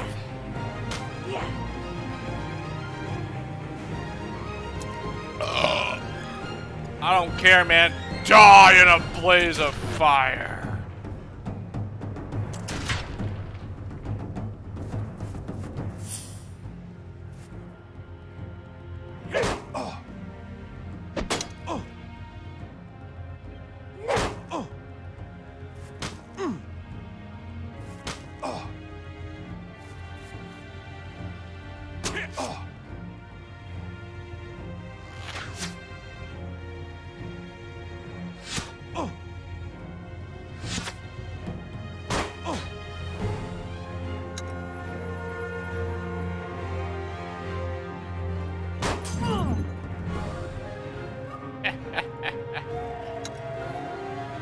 Burn!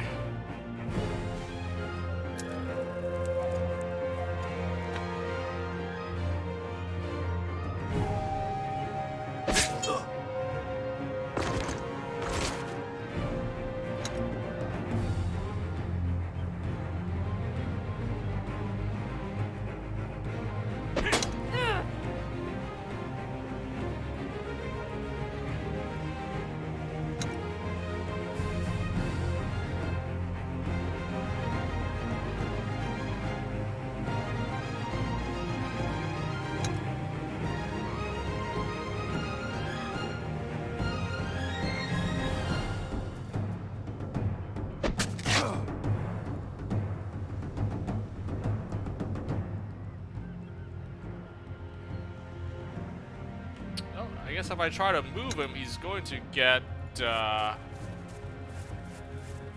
attacked. So actually he's stuck here. Well, hopefully Bernardo survives.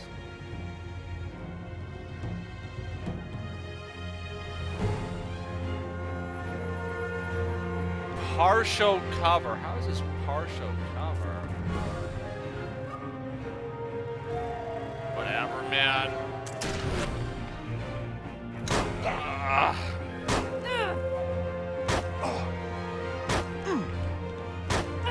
Well, at least the fire is killing them, so thank you, I guess. Get burned to death, you idiot. They can't survive the flames.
much dead.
What I would expect.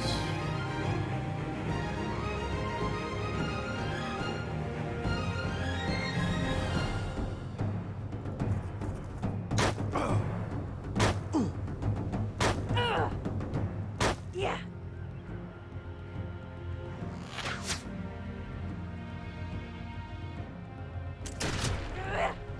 Oh, you.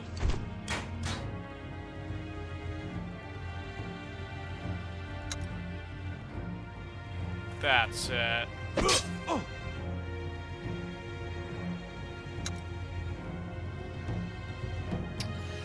Could have got a flawless 50. He had to shoot Doctor. Nice.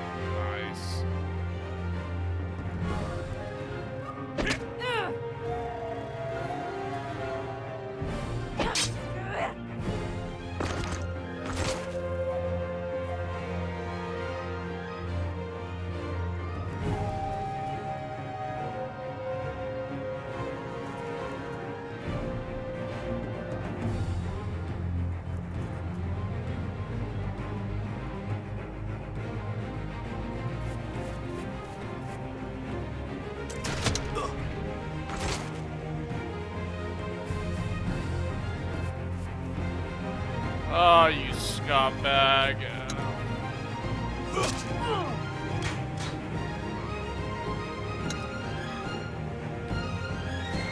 Oh, I could've got a flawless victory if she didn't get dropped. Oh wow. I mean, she had 4 HP. I was really hoping they wouldn't hit her.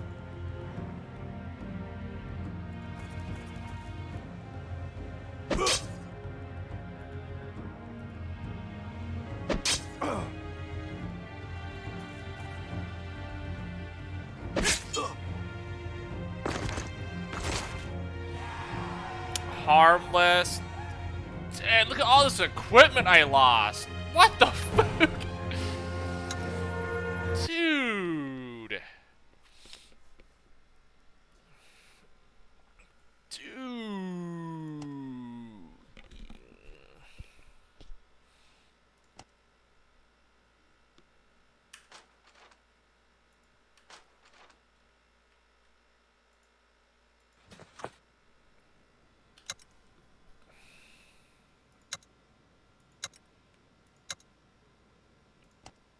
Doctor, repair broken equipment. I guess I'll have him repair it.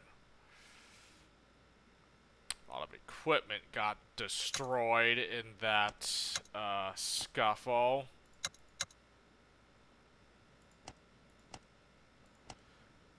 Patrol 67%, 92 hunting. I guess I'll patrol.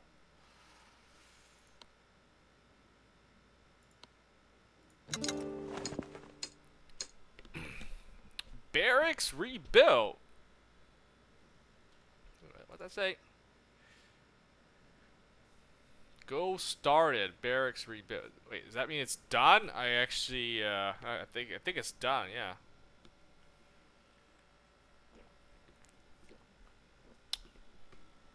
Julio salvaged 2 pieces of equipment. I guess I got some of my destroyed equipment back. Lost 3 medicine.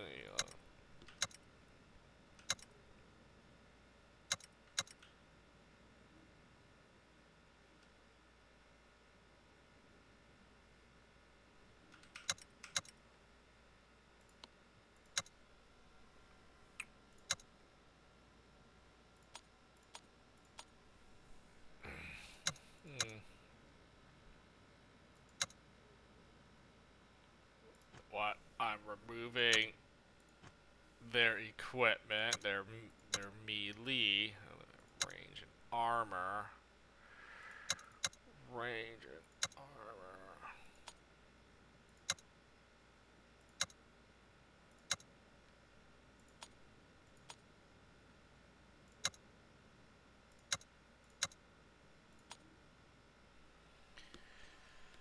There we go.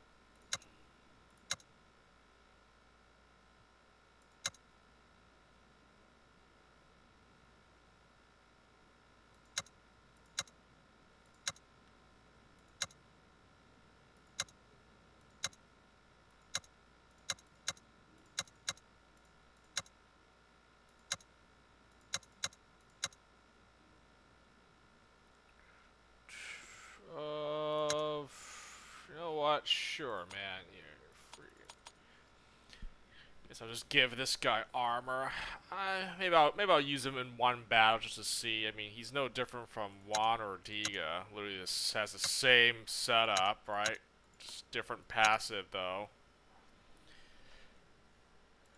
Yeah, not really. Nah. Yeah, so they're pretty much the same. I only have one character with the pole arm, and that's Bernardo here. So, but the other guys all have this shield and sword.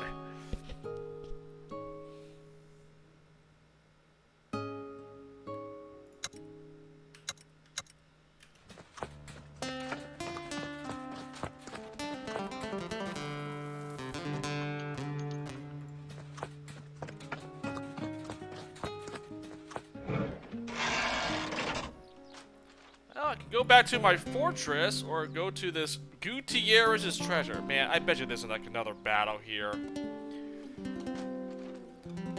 Only because I want to grab his treasure, whatever it may be, and I'll go back to my fortress. If this is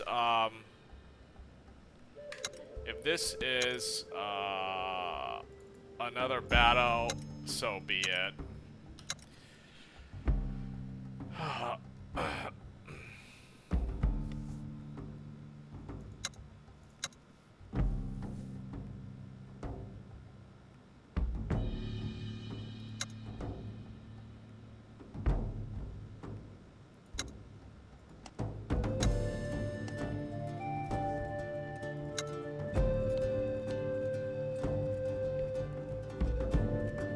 God, these lanterns are so useful. Ah, man, I need to find more oil, man. Without oil, I can't make any more the lanterns are so good. Just throwing it at enemies and burning them to death. It really is. Like, it's crazy.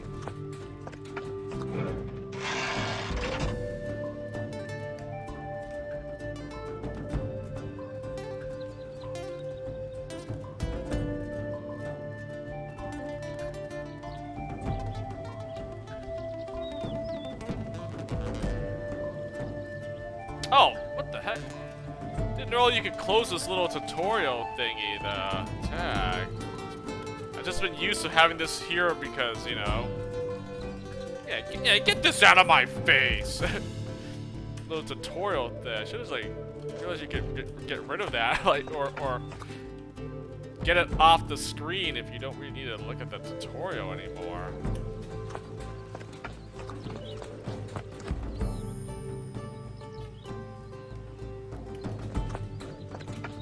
Gutierrez treasure. Man, I gotta save in case there's a battle here.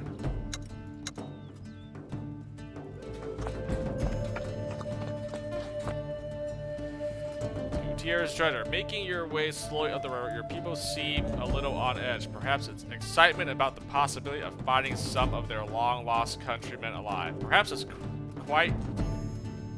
quiet dread at the prospect of discovering the demise of Felipe Gutierrez. Most likely, it's a mix of both.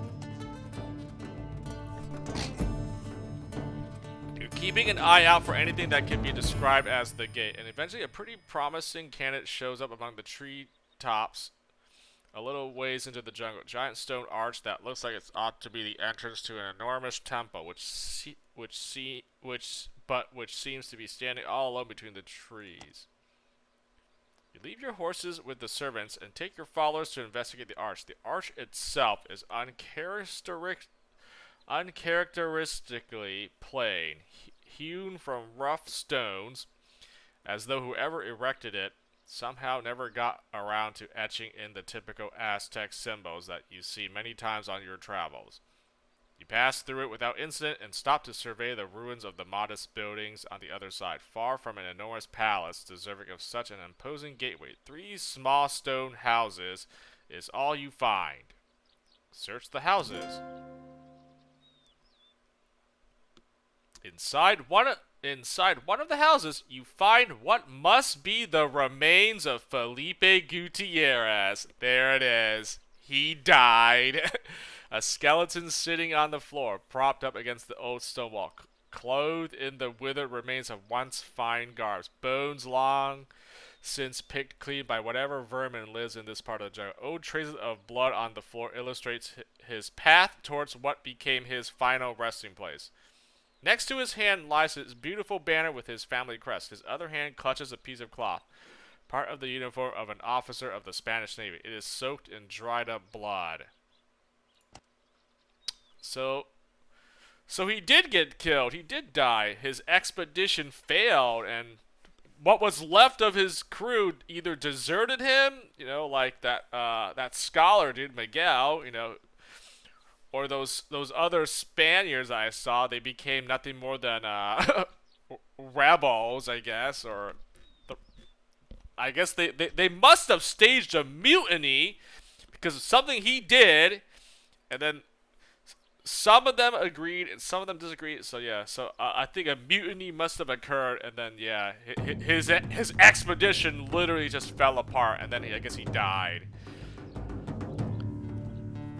The other houses contain a great amount of goods that must make up the spoils of Gutierrez's expedition. Fine Aztec works of art, most of it made out of gold or coated in it. Sacks that look like they used to contain several days' worth of rations, which have since been eaten by vermin. A few securely packed boxes of medicinal supplies, partly from Spain, but supplemented with native remedies. The only thing missing is weapons.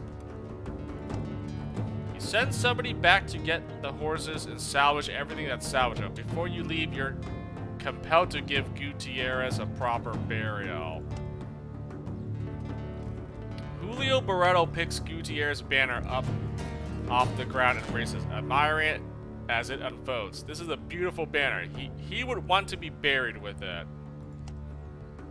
Bernardo Trevino folds his hand respectfully in front of him. I think it would be a disgrace to bury Gutierrez's banner, Julio. We should take it with us and bring it into battle, as it was meant to be used in honor of his memory. Keep the banner and bury Gutierrez without it. Bury Gutierrez with his banner. Ooh.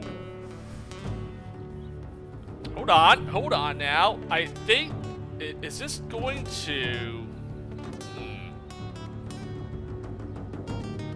I don't actually care if it affects followers' morale. All my guys are pretty high morale, but should I take the banner? Will it give you something like some special powers if I take the banner? I mean, I agree with both of what they had to say, right? The banner should be with Gutierrez. It is his. It was his. But now, no, Bernardo makes a good case here. Like, we should honor this. We should honor him, take it, use it for ourselves as a reminder of, like, Felipe Gutierrez. He still lives on in our expedition, kind of, right? Rather than burying it with him. If I did that, then it's gone forever. Like, you know what? I think I'm gonna keep the banner and use it to honor this other Conquistador. I think that makes sense. I mean, I like both options. I would if all it was just to, like, all right, bury it with him, be done with it, fine. But then he raises a good point. Like, yeah, you know what? We can still honor this guy's memory by using it ourselves to keep his legacy alive, kind of a thing. Yeah, you know what? I'll do that. Keep the banner and bury it.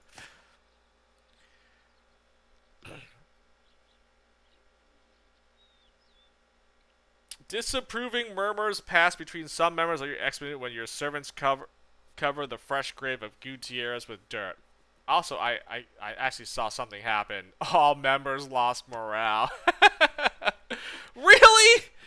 The only members. Wait, the murmurs quiet down as they place a wooden cross. As nice if you had time to make it on the Great Explorer's Way. But when you carefully pack his banner in amongst your belongings and head out again, the sense of disapproval lingers in the air like a stench of rotten garbage. What? How? All members have lost morale. Greedy followers have gained morale. What?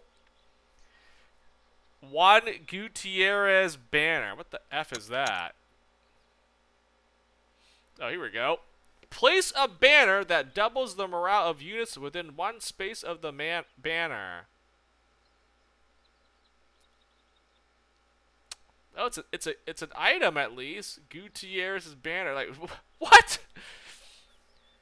Like, dude. I mean, it's a usable thing. I mean, doubles the morale of units within one space. I mean, that's gotta be good. Like, really? We're gonna be like, no, man, that's messed up, Capitan. We should not take his banner. He should be buried. Man, F you guys. Everyone loses morale because I took the banner. Like, really?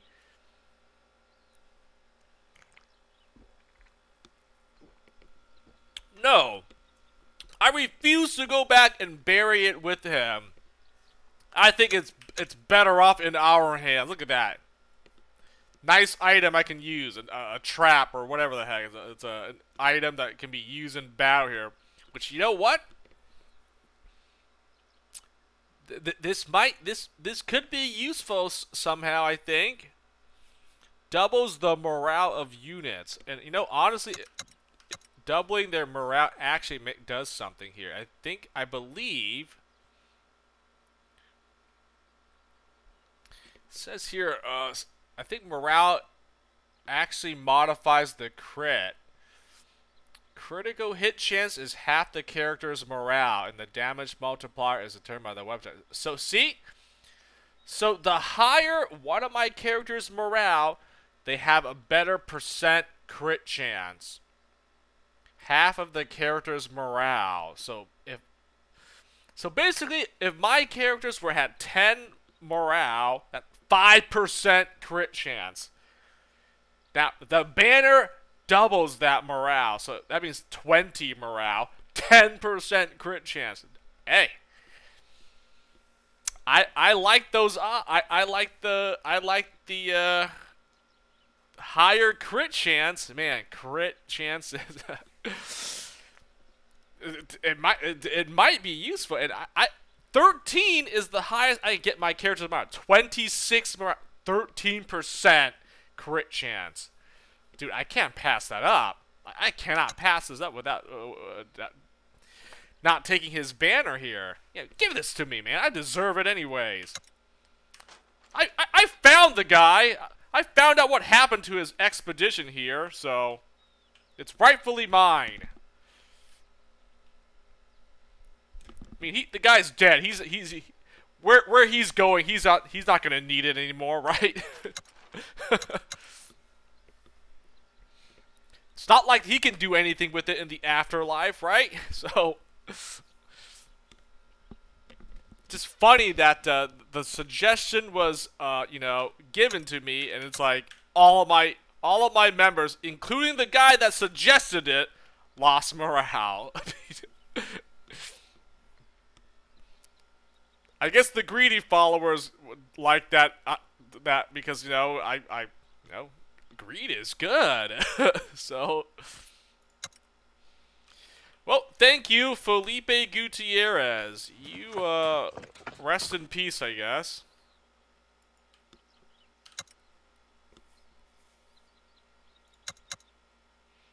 And god dang it, I cannot make any more lanterns.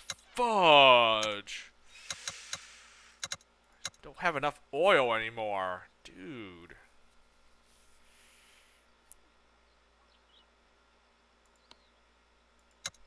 Alright, fine. I'll have this guy go back and use this little morale boost thing. I need to find some more oil so I can keep making more flammable stuff here, man. Fire burns.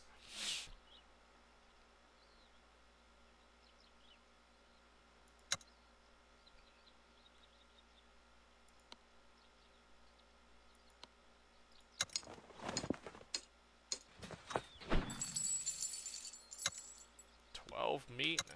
Take it. Gutierrez's treasure.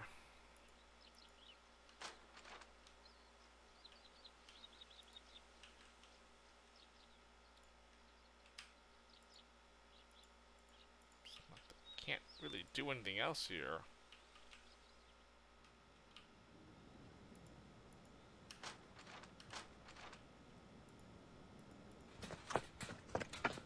Anywhere else to go from here, or is this like kind of like the dead end? Like this was pretty much it. The treasure was all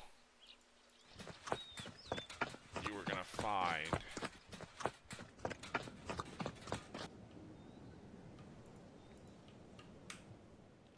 Oh, no, there's a path here. Okay. Just want to see if I can't go anywhere beyond this. Oh, well, it's not letting me click over there, so I guess that's like kind of a dead end this way, huh?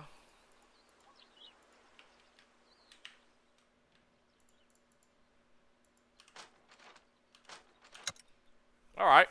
Well, we can get out of here.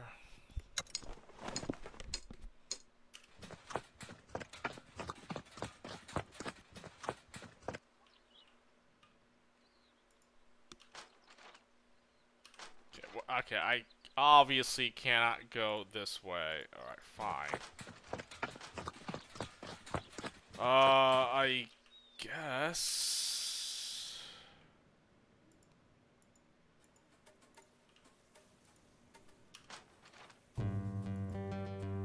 head back to the fortress here.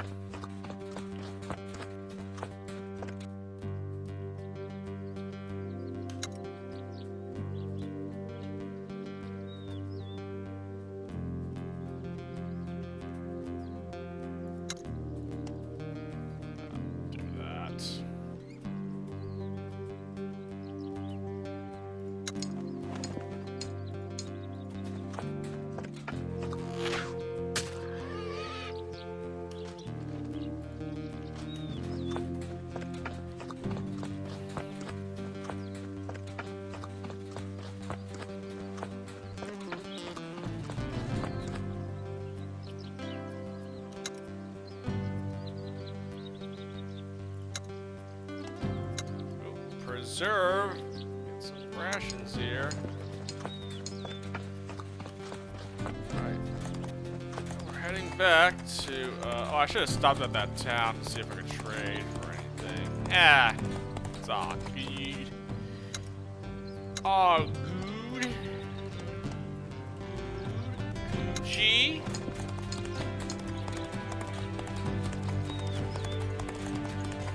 Just head back to my base here. I've got a barracks built up here.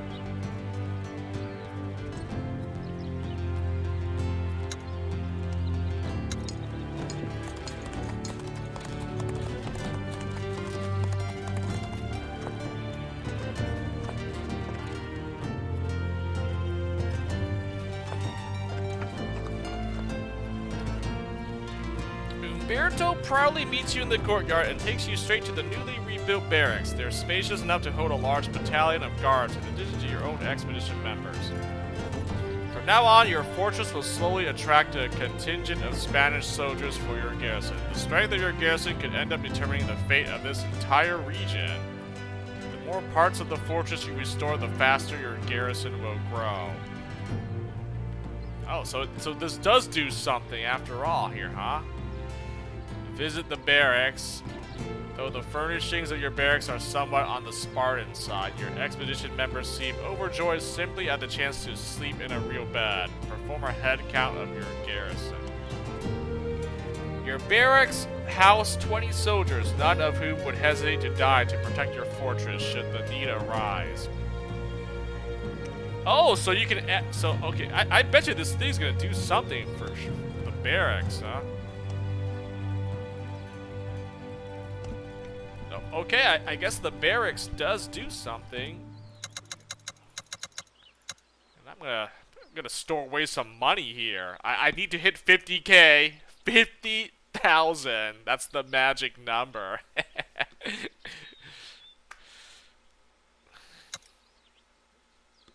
Find Miguel Sicar. I'm just not gonna do it. Expand on the fortress.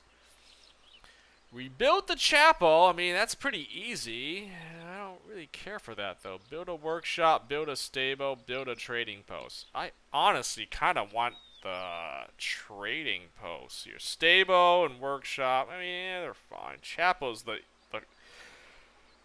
chapel's whatever. I mean, I guess 3 days, 500. It's not that bad, but kind of want a trading post. Let's be honest. Trading post. F it, I'm doing the trading post.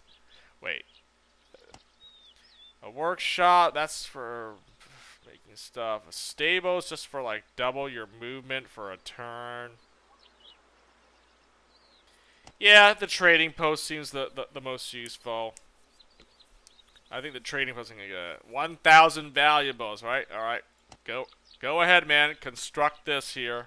I know some merchants in Santo Domingo who would jump at this opportunity to expand their businesses. Let me go and relay your orders to the worker.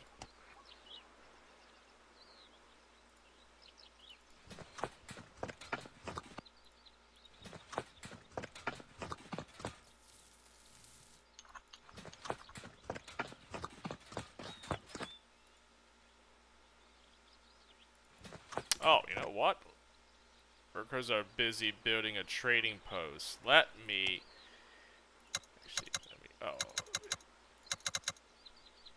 take out some. Let's have a round of free drinks for my squad here. Apparently, taking Felipe Gutierrez's banner was a bad call, and everyone lost morale because I took another Conquistador's, you know. I mean, he wasn't gonna use it where he was going. Like, dude, whatever, man. Buy a round for everybody. That should make them happy, right?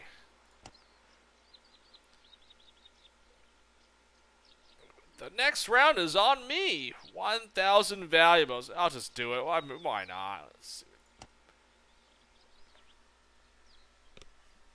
The loudness of the cheer that follows your announcement cannot be overstated, and your people do not hesitate to grab their free drink. Its effect on the morale of your troops in battle aside, you've certainly made a lot of people happy.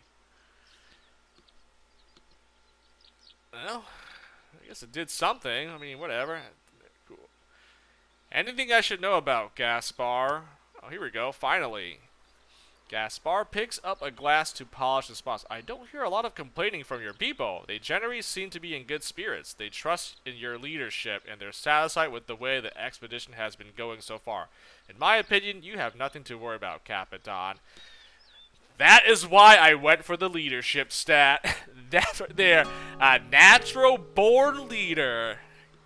Maxed out my charisma, my leadership. It's all you need, man. If you are an honorable, virtuous leader, they'll flock.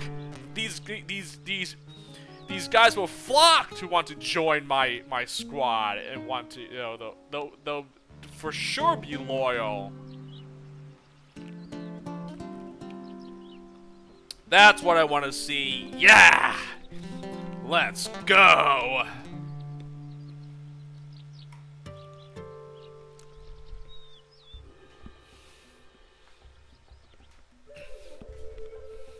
As long as I have the leadership and charisma, I'll gain followers, and the treasure and the loot will follow suit.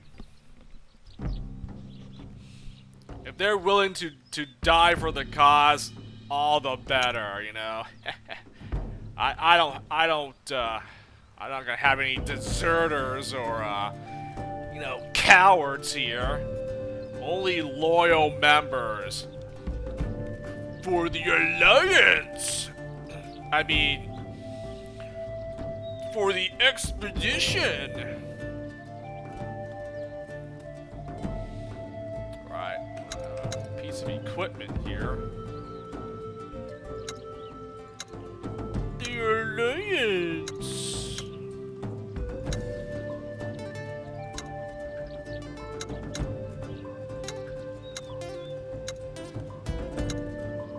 Everyone's fully geared up. I mean, the guys that I use is geared up, so I guess I'll just give this to Laszlo. I'll gear him up next.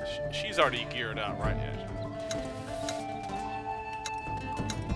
I mean, I definitely need experience. I have only 110. I mean, who could I level up next? I mean, I could level up her. Tayana, if I want to use her. I already got Laszlo. Isabella, I still have my other scout, Daniela Hernandez. I mean, I guess I could promote her. I use both scouts a lot because they're highly mobile damage dealers. So man, maybe making her veteran might be good. I don't really care about my hunters. They're fine. Don't care about the civilian. I mean, I guess the only other thing would be like Teresa Sanchez. I need to make her a veteran. I need another veteran Doctore. So it's either her or Daniela, my other scout, huh? My doctor or my scout? I'm pretty happy with either one of them getting promoted next. So. Well, when I get 300 XP, I'll decide whether I promote them or I save up to 600 and get another sergeant in my team here. I think I have to. Dude, I'm fighting I'm fighting enemies that freaking have like sergeant or lieutenant ranked characters. I'm like, dude, I need to have freaking more sergeants and lieutenants now. So. Man, trying to get everyone to veteran rank might not have been the best thing, to be honest. I think I might just maybe save up to get another sergeant. Yeah, I think I know who is going to be sergeant next. I think Raphael, man, you're up, dude. I need you, man. You're the one that has the sharpshooter point blank with your gun. If I use this guy properly, he will do tons of damage with his gun. And if I promote him to sergeant, it just makes him stronger and better accurate to shoot. So I might just do that. A sergeant hunter.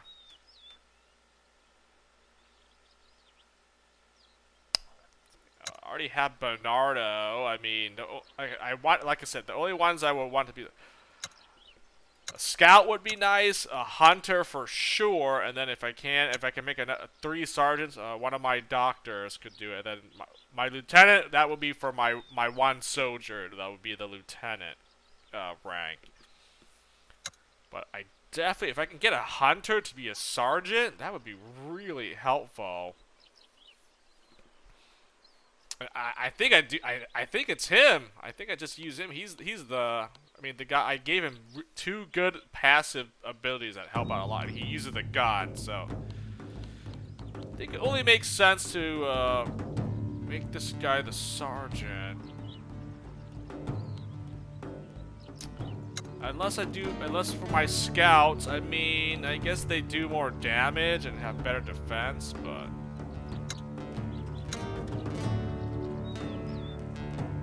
I mean, these guys are already really strong. I don't really need to get them to Sergeant.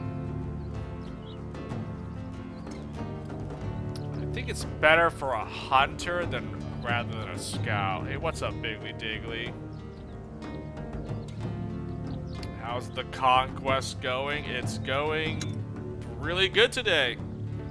We made some pretty good progress. I mean, I always make good progress, but I've been pretty good with the RNG. You know, I'm getting pretty decent enough luck. You know, nothing terrible really happened. You know, like bad events and stuff, and you know, we're progressing through the story, the campaign at a good pace. I still haven't done one of the main storyline quests yet. I still have it's still in my list. I'm just doing other stuff. I'm just exploring the rest of the countryside here, trying to get more of the map, you know, uncovered. What time is it? How long have I been streaming for, huh? It's almost 8 p.m. 4 hours already. I'm already 4 hours in. Jeez. Hey, should I do the main story quest here and then? I mean, I'm kind of having fun just exploring the rest of the map here. Honestly, I really don't even want to go to this yet. Or where is it? Where's the? Oh, it's this thing, right? It's all the way down here. This is another city, though.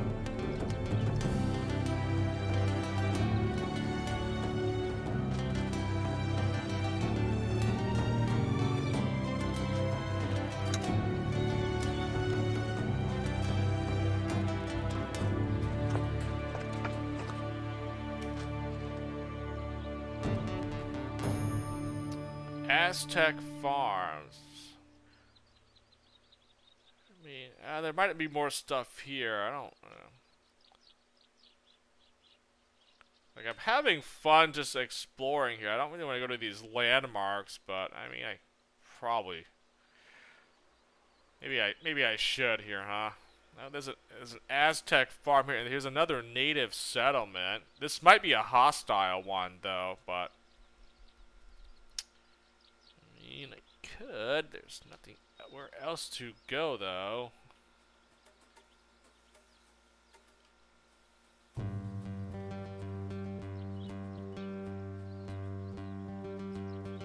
Yeah, Aztec farm it is, I guess.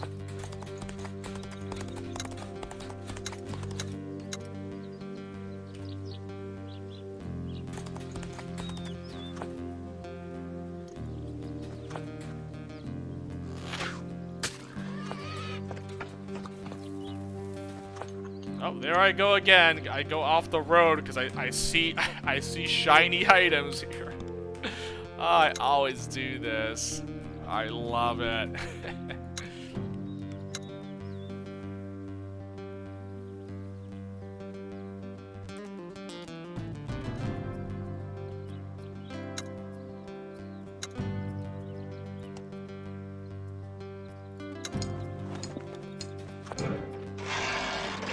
Lost 63 valuables. No problem. I don't even have that much on me.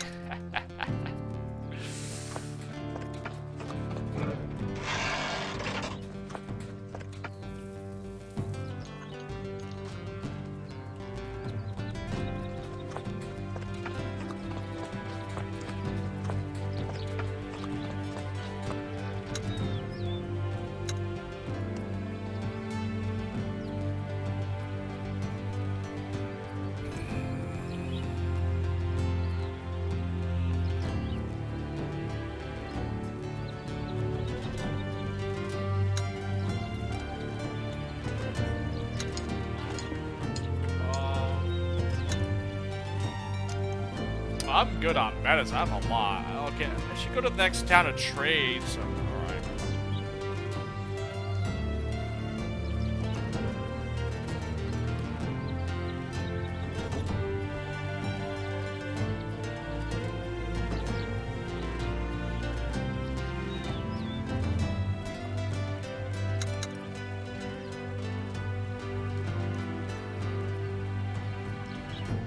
Torches, man. not really a lot of night battles or whatever, so I never even use these torches. These don't even seem all that worth it.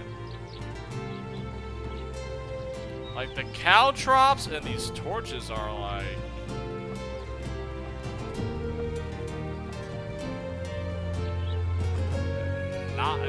They don't seem as good as other traps that I have here. Like, the barricade, spike, and the net traps are, like, obviously good. The lanterns are super, super good. And then, I mean, I have a cannon now, so these cannonballs are, like, powerful.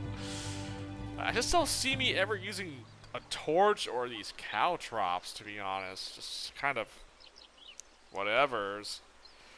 A net trap or actually, you know what? Let me put the net. I don't want to use up any of my firepower, to be honest. Keep the cannons and the cannonballs and the lanterns when I really need it.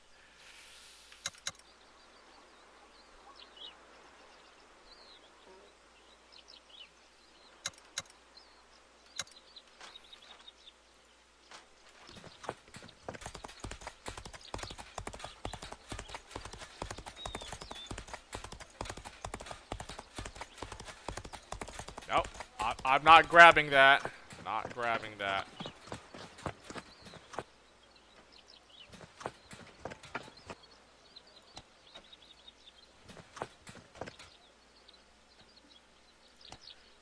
We'll trade, though. I will trade. I am kind of needing to... I need more treasure. I need to trade for more valuables. I also want to trade for some equipment as well. Well, I guess I'll just trade my medicine for some, let's see, equipment. Let's do like 4. There we go. And then I will trade more medicine for,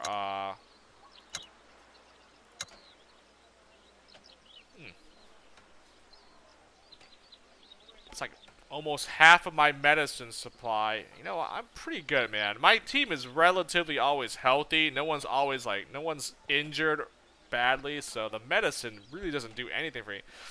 The medicine is a good trading, bargaining, a good, resource to trade. So, yeah, I guess I'll just trade the medicine for equipment and valuables. And then, well, I mean, I obviously need food and rations, right? But, like, you know, I don't need this much. I don't need to have this much rations. I could. Okay, I don't want to eat up a lot.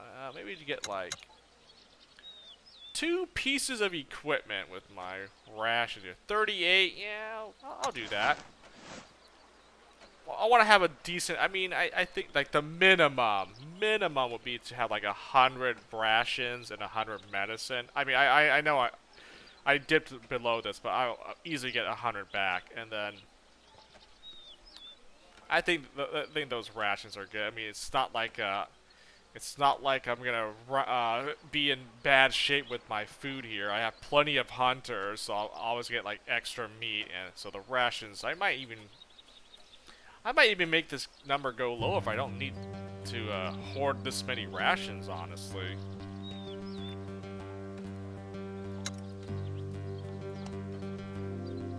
But yeah, I gotta start accumulating a lot of valuables. I need a lot of treasure here, but if I want to end the game with over 50,000 valuables, I need to start amassing a good amount of fortune and riches. So I'm gonna have to start trading extra rations and medicine for valuables here if I want to get that 50k mark. That's the goal. That's the goal that I need to aim for.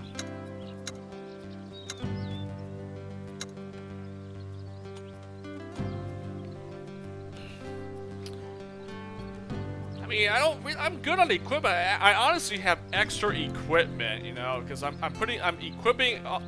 giving equipment to guys I don't even use, but So I don't really need to keep getting more equipment. But if anything, you know what? I just hoard all this equipment, and then when like I'm pretty much almost done beating the game, I will trade all of this extra equipment away. I'll trade all my equipment and convert it into treasure by the end of the game. So yeah, I'll sell off all the equipment and just hoard it, like get all the treasure out of it. So like when I know I'm done with the game, I'll just convert all my equipment into treasure basically. So that is the play. Yep.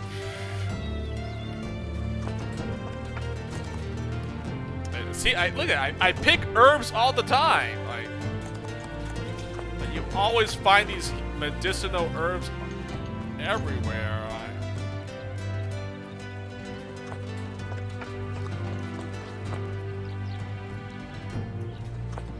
So I'll always have plenty of herbs and plenty of medicines. I can easily trade it for, you know, more treasure and equipment and whatnot.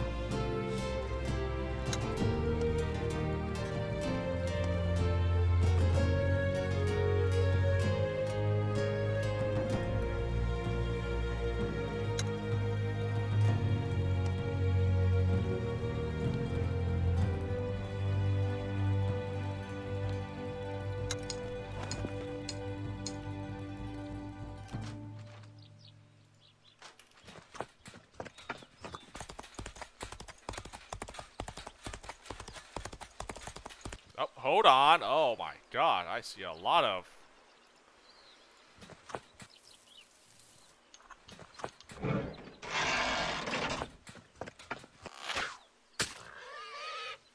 Sorry, I saw stuff. I gotta go grab it. That's just how it goes.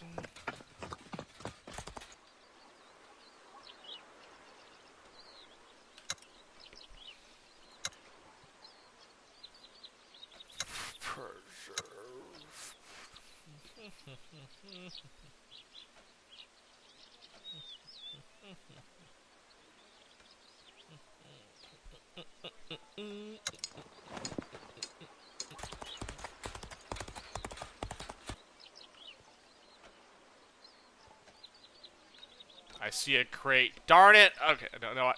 Oh, never mind. I see a lot more stuff down here. All right. I was gonna grab that crate back there, but I can't, man. Let me just go to where I want to go here.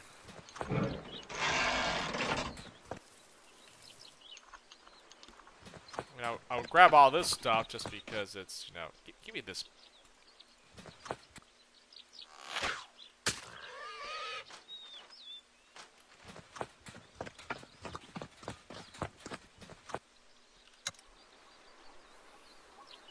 Oh, man, getting rations and medicine back. I mean, look at that, man. Excess meat. Grabbing lots of medicinal herbs again. Freaking just preserve all this stuff, man. You've unlocked tent level 2. Oh, I completely forgot to stop having my scholar research. Whoops. Oh, whatever. Everyone got a morale boost. Oh, they got to 14. Yeah, see, everyone is extremely loyal to my expedition. Awesome. Average morale. Devoted. They have devotion.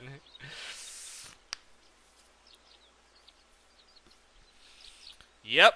I am definitely the charismatic leader here. They all want to, they all are really happy to be in my service.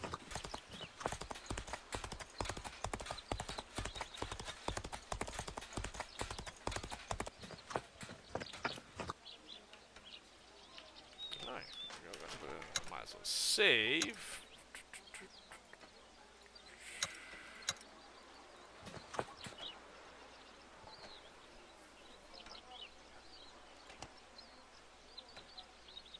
torches, spike trap. Dang it, man. Wish there was a market that would sell like a cannonball or a lantern. I guess these native tribes don't know how to make cannonballs or lanterns. Darn it. Well, at least they can make spike traps, I guess. Those are good. Torches I don't care for. Spike traps.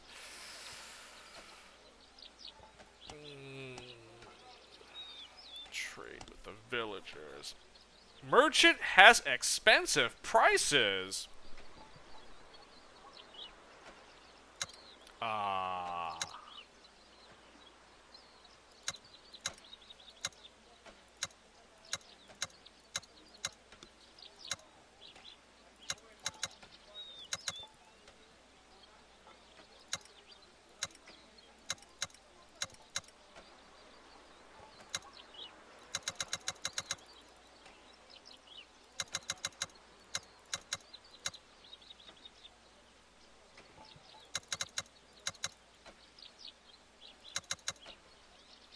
I want to do that. Seems kind of dumb.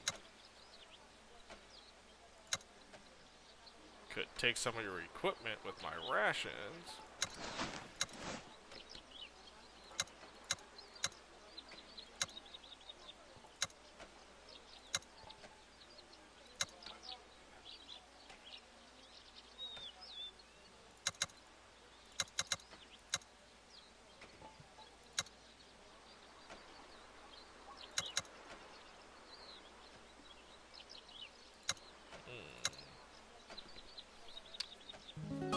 Eating up my medicine supply. Let's do that. This marketplace sucks. This merchant's a complete ripoff, but whatever. I'll trade with them.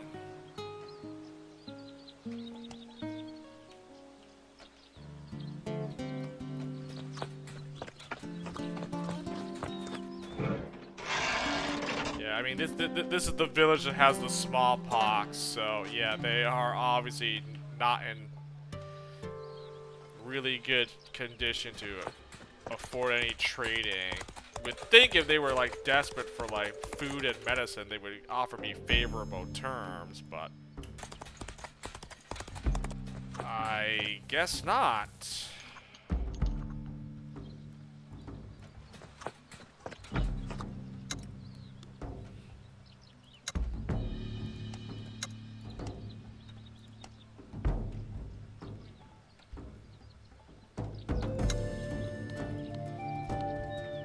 I forgot to unassign him to this little research thing. I mean, whatever. I guess I have one more thing to research here, the last level of tents. I mean, honestly, all my guys are like super loyal. I mean, I don't really think, well, I mean, but there's no point in doing this because what, +3 morale, like what, it'll be a waste to do this, so. Okay, I gotta make sure. I'll just make sure to not finish 20 turns, 20 days. So if I haven't researched now, so 287. So I gotta make sure 287. You know what? 285, so I don't get screwed over. If this is 285, I gotta make sure he stops researching this. So I don't get screwed over.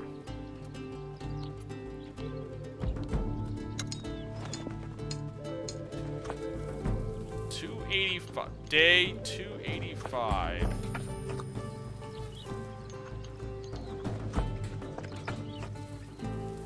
And I'm picking more medicinal herbs here. Like, man, these things like are like spotting like crazy.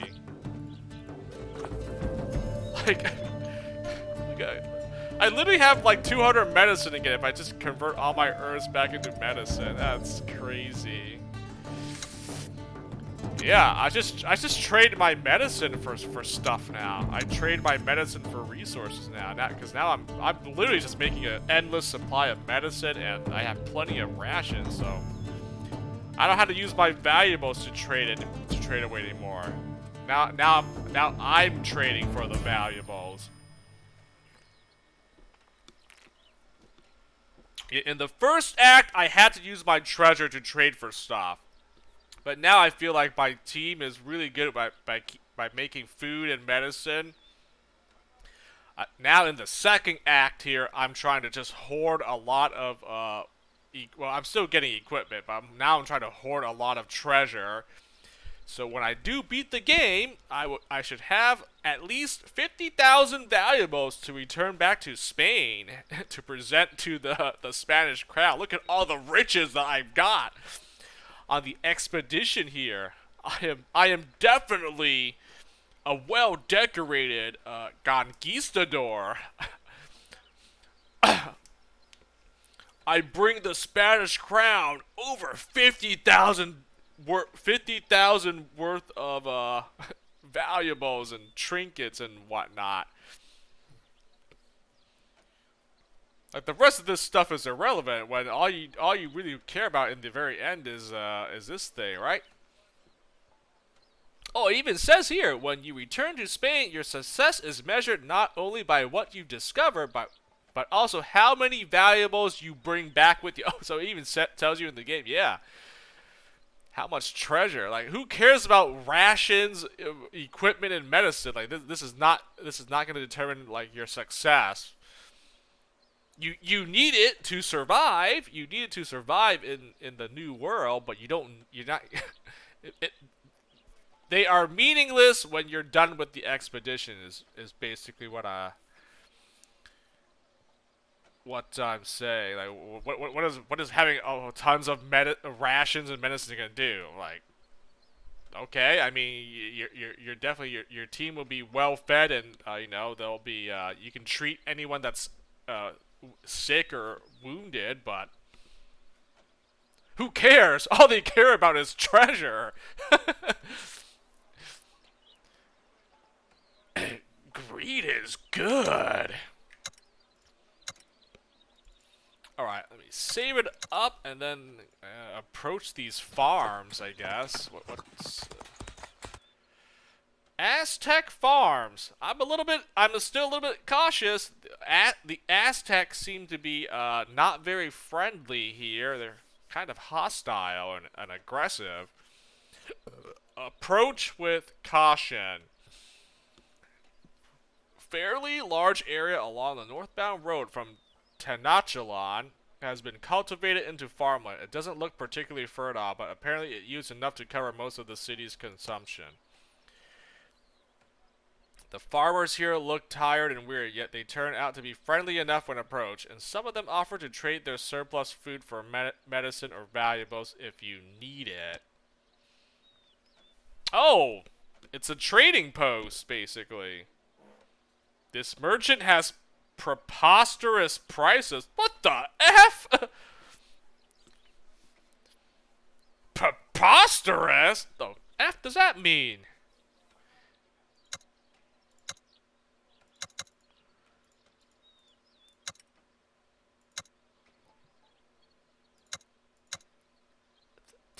Dude, you got nothing, man. Trash. Like, it literally you have nothing of value.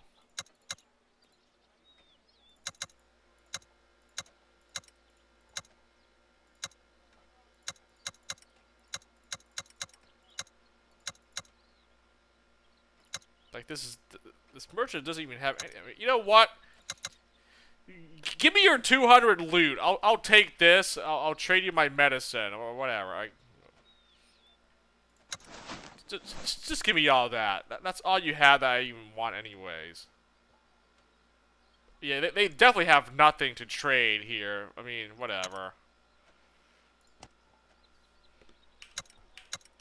Oh, so this was just like another trading, another merchant? Okay, that was it. Nothing else.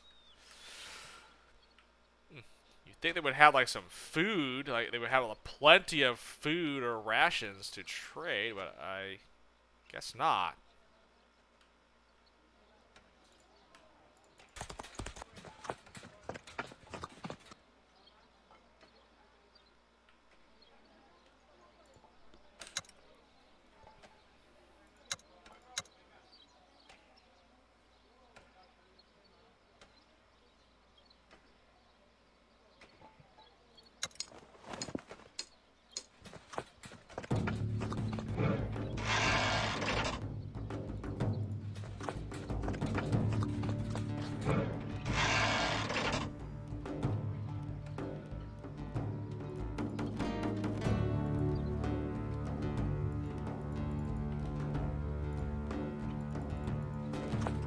Whoa, can I pick this or what?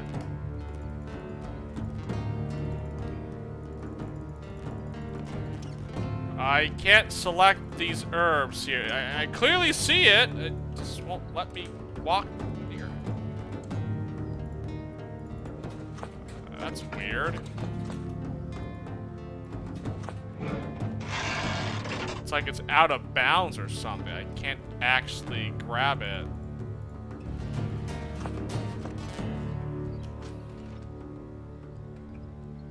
Oh, mountain pass, and there's a point of interest here. Oh, I'm walking to this spot. Mountain pass, point of...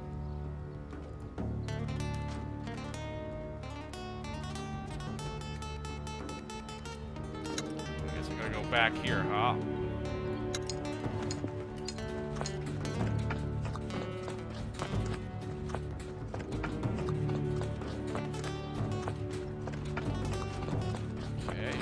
Going towards this mountain pass, whatever it is.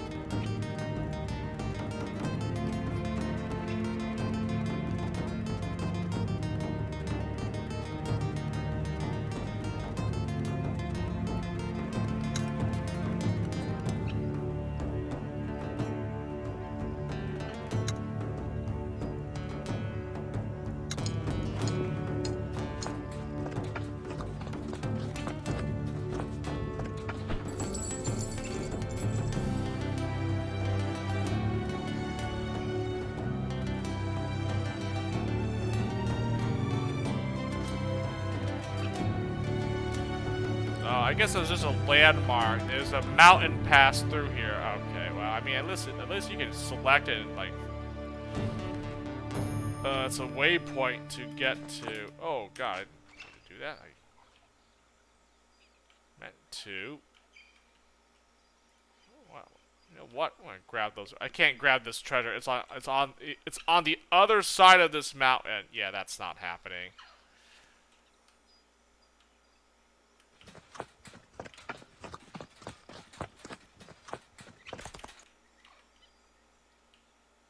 Where am I going? I got greedy and wanted to grab the herbs. Oh, whatever, yeah. Whatever.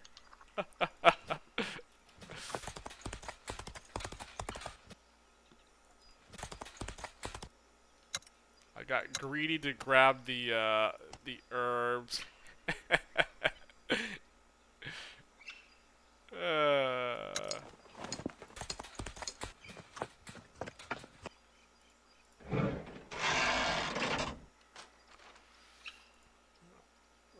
Point of interest.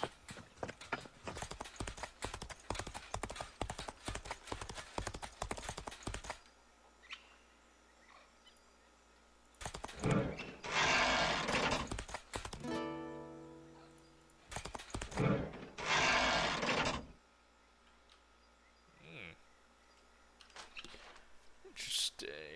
Oh, I found something. Totec ruins. Ooh.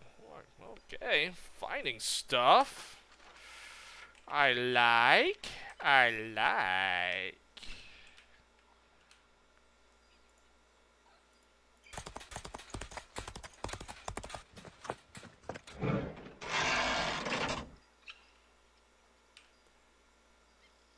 Oh, here it is. Totec ruins, right?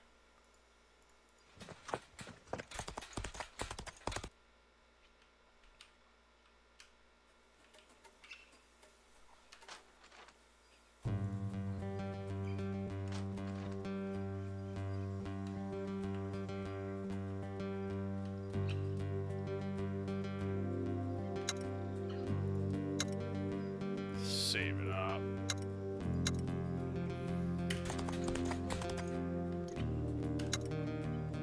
Didn't make it in time.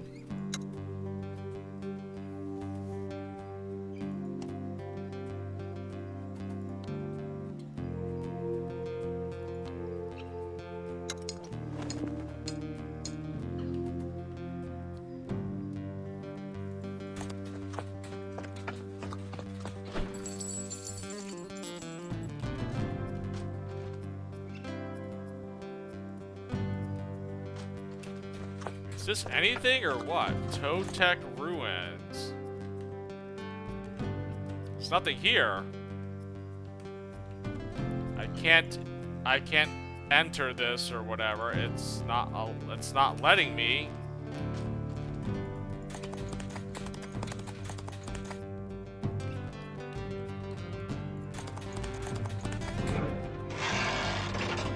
I mean, it could be like it could be something like store related, so I guess I'm not supposed to go there yet. So, well, I discovered it already, so.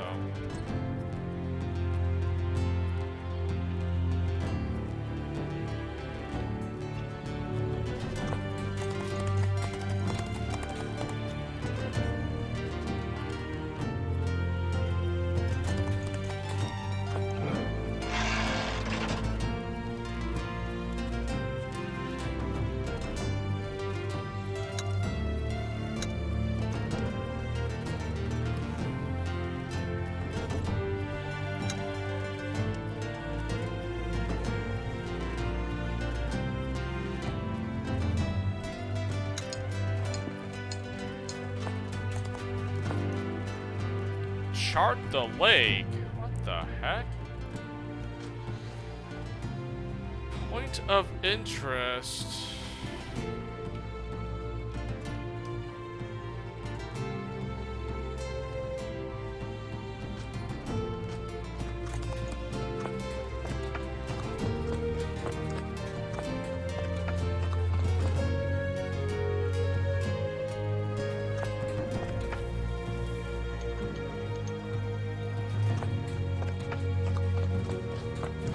I have no idea where I'm going. I'm just kind of exploration mode, basically.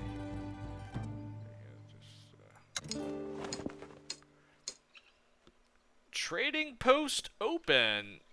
Oh.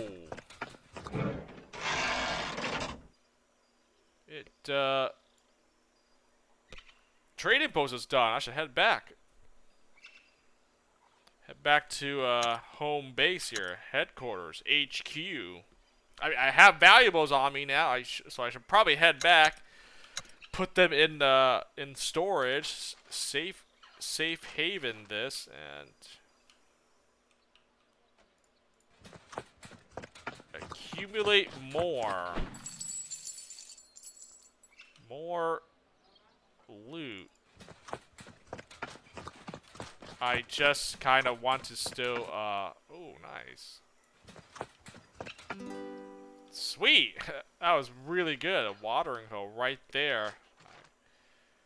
Oh, there's a point of interest down there.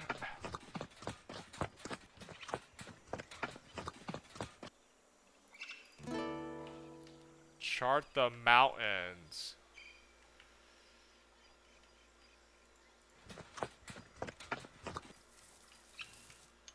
I can't help it. I'm in new lands here. I'm exploring. Oh, I found a grave. Another one of these graves.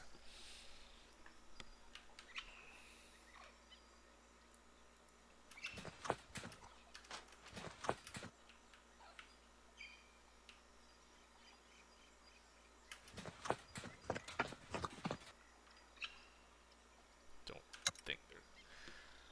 Raid burial grounds. Raid burial grounds.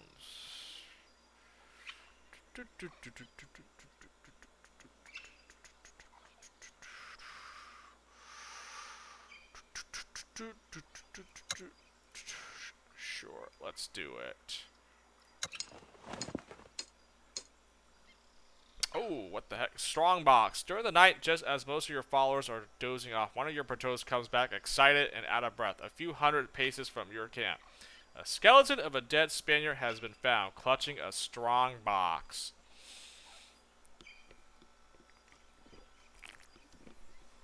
I think I've had this event happen in the first act. Bury the skeleton, take the strongbox. Yeah, I think I did that option, yeah. You order your men to dig a grave as you construct a makeshift cross. Your men carefully lower the skeletal remains in, making sure not to detach any limbs. Covering up the grave, you say a few words appropriate for the occasion. 500 valuables. I think everyone gained morale. All expedition. Yeah, they all gained morale. Oh, Anna Vidal lost morale. Oh, because she came back from the grave robbing. Come on. Yeah, well, I guess that, well, it's to be expected. If you don't rob the graves properly, you lose some morale. I mean, it told me if I don't do this work, this is dirty work, however, it may hurt the morale of the expedition member assigned. I tried. I tried to grave rob. Well, at least everyone gained loyalty, and then she just lost a point. I mean, it's fine. It's not that bad. We're all super loyal still, so everyone is loyal.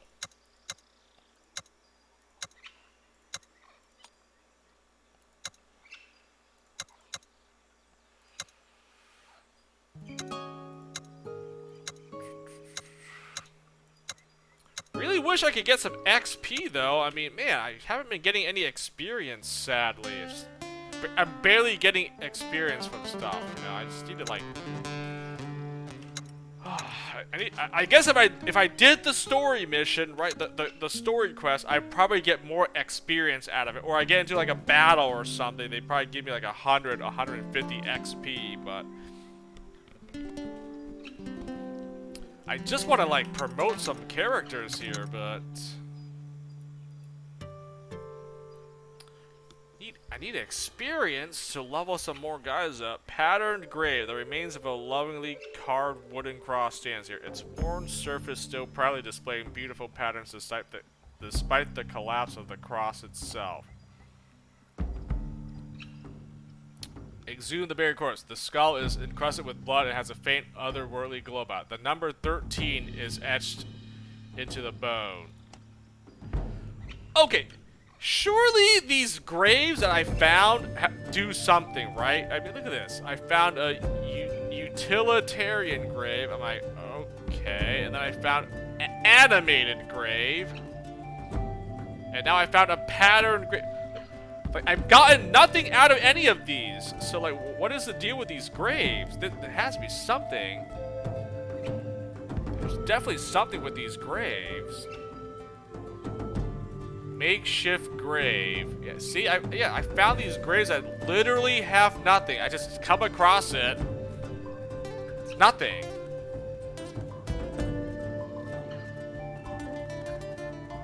I mean, I assume these are the graves of Gutierrez's expedition members. Like, they all died and they, you know, they buried them.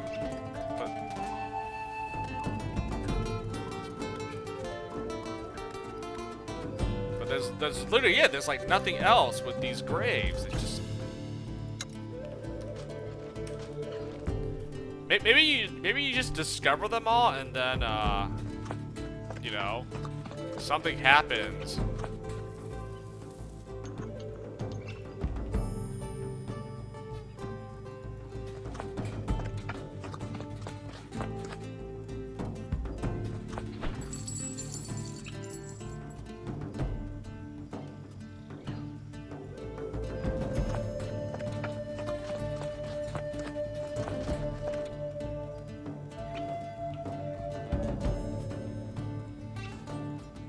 Well, I am definitely going very, very far away from my headquarters here. I probably should return.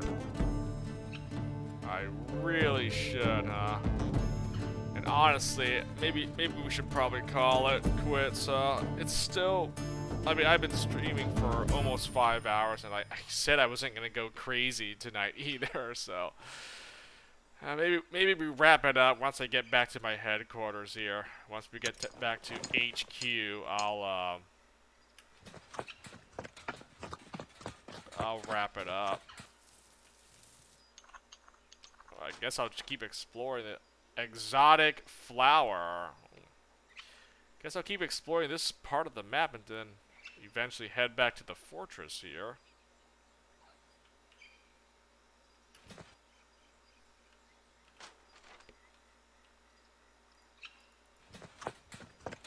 Where's this exotic flower now? Oh, there it is.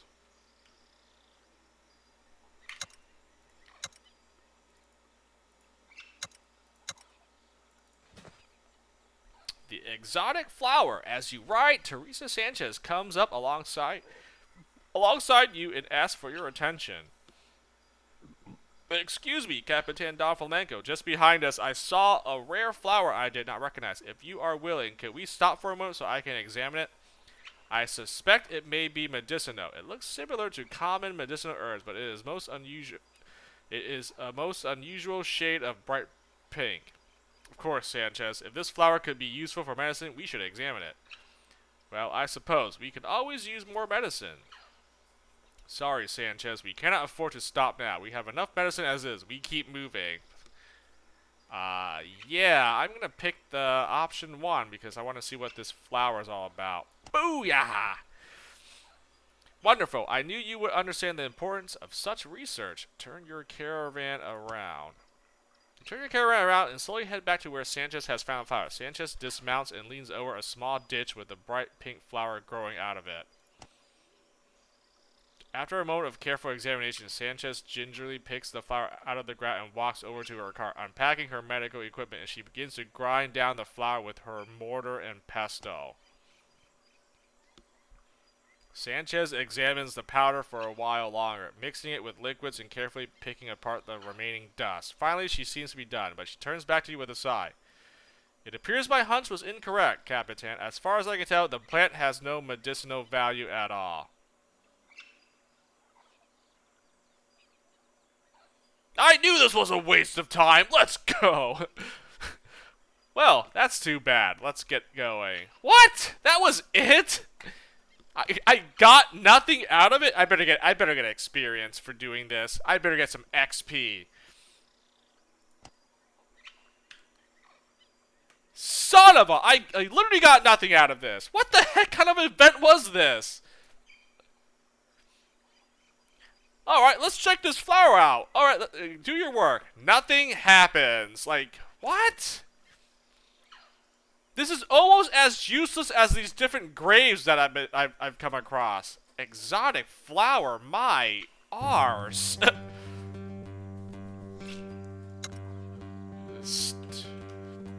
I figure I would have expected. Oh, the flower was poisonous, and she got seriously sick. Waste of time, man. Go back to just picking regular herbs here and grinding that into medicine. The tried and true thing.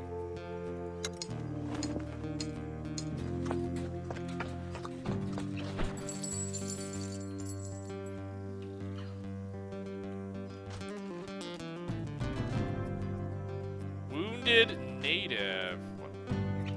What?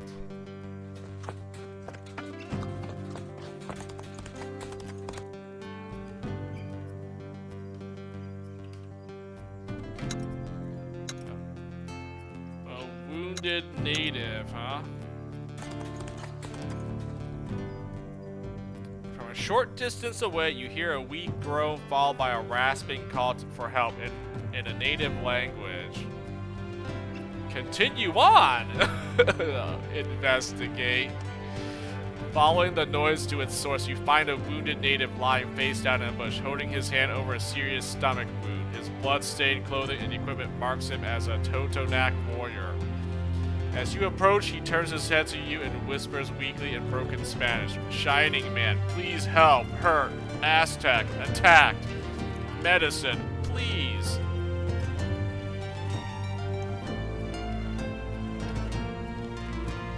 As you near the warrior, Julio Barreto rides his horse over to your side. Please excuse me, Capitan Doblin, but surely you don't plan on using our medicine to treat this man. What happens if we start falling sick ourselves? We need all the medicine for our own people. Well, I was gonna say, I've been trading my extra medicine away, so, like,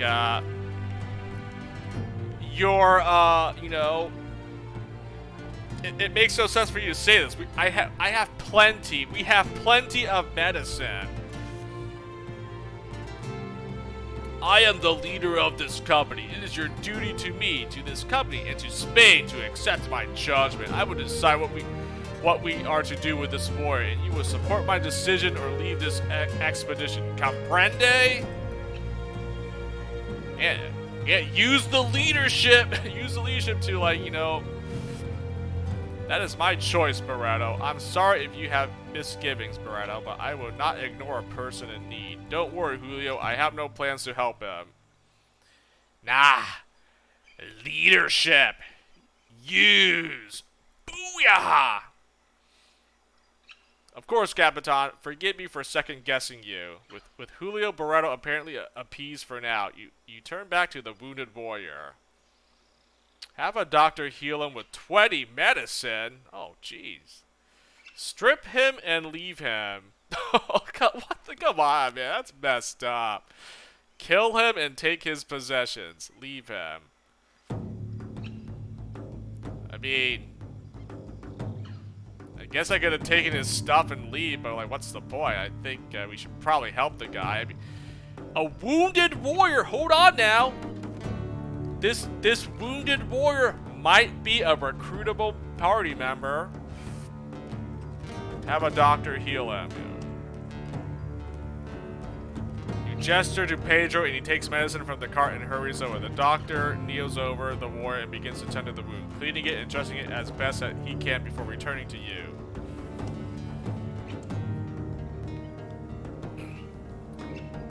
After taking a moment to overcome his pain, the warrior looks you in the eyes. Even in his compromised position, you sense a great strength and gratitude. Thank you, Shining Man. Totonac will know of day you saved me. Thank you. I'm always glad to help the Totonac. Will you be alright? Frankly, I'm already regretting it. I'm leaving.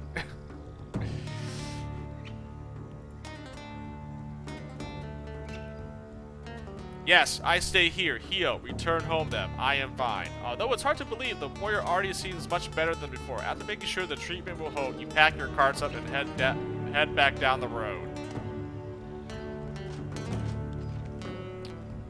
Hold on. I got something out of this. The prices offered by Totonac merchants have improved. Oh, there it is! And my greedy followers lost morale. Yeah, whatever.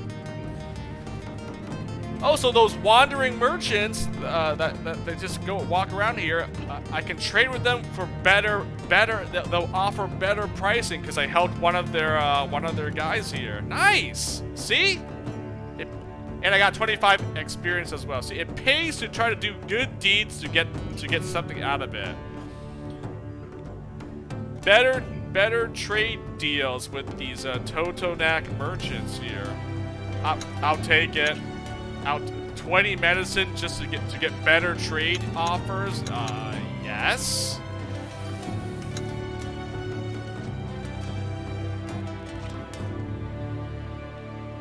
I really should probably head back. I'm still going down this way, man.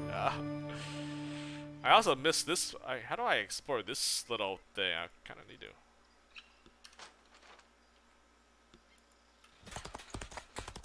Alright, I will follow this road, and if I don't see anything else here, I'm getting the heck. I'm heading back.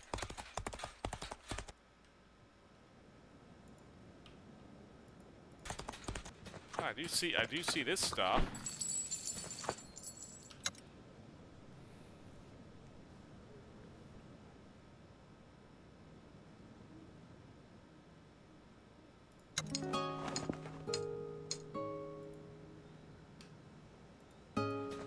Found another one of these landmark thingies.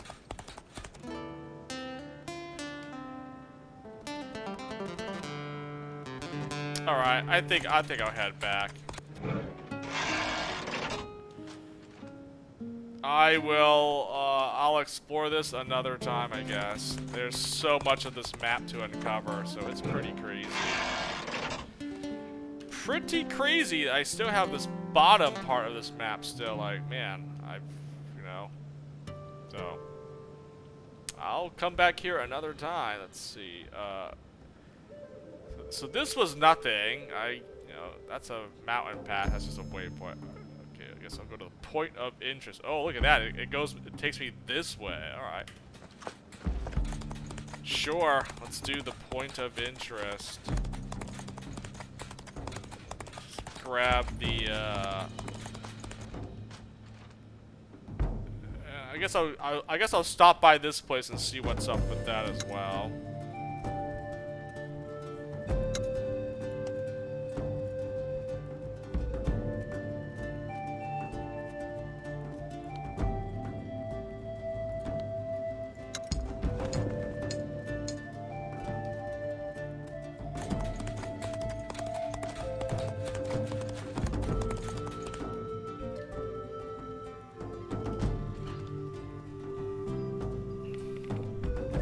Oh, I went through like this forest mountain area. Okay. This one's going through the road, which gives me the fastest route to get to, I get it.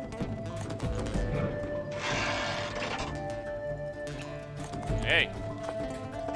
If you go off the beaten path, though, you do find treasure and loot, so, you know, kind of pays to, do that every once in a while.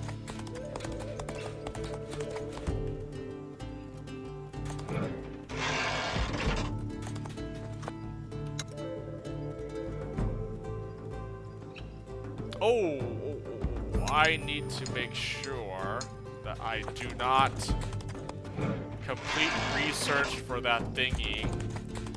My scholar, I need to stop tinkering. Tinker. Oh, there's some herbs here.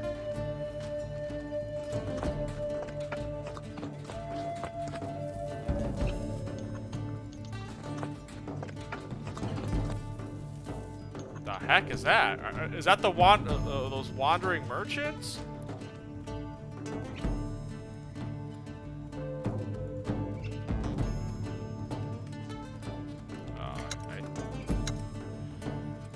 Are they the merchants or something else? Like,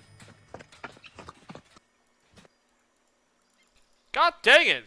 I'm trying to harvest medicinal herbs.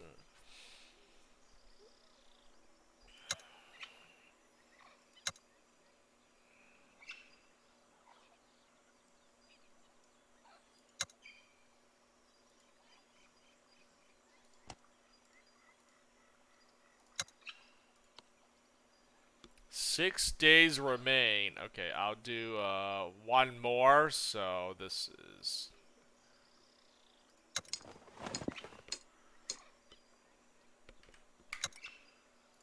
Alright, save it up. Do that.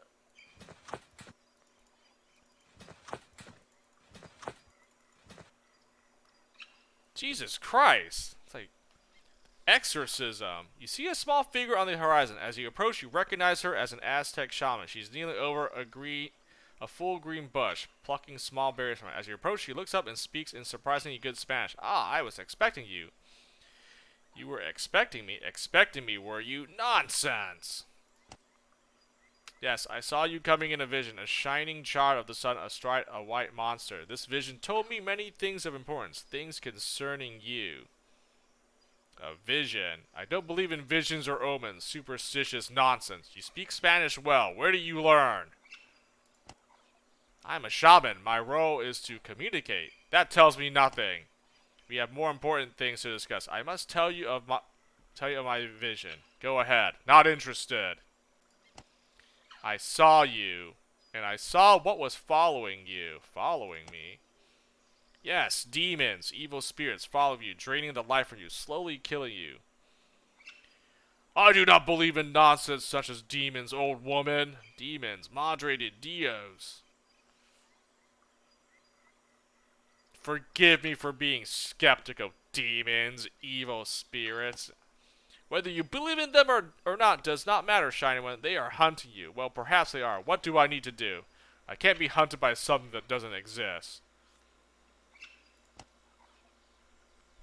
Simply give me a portion of your valuables. When I return to my home, I will offer them as a sacrifice to the spirits to draw them away from you. And there it is.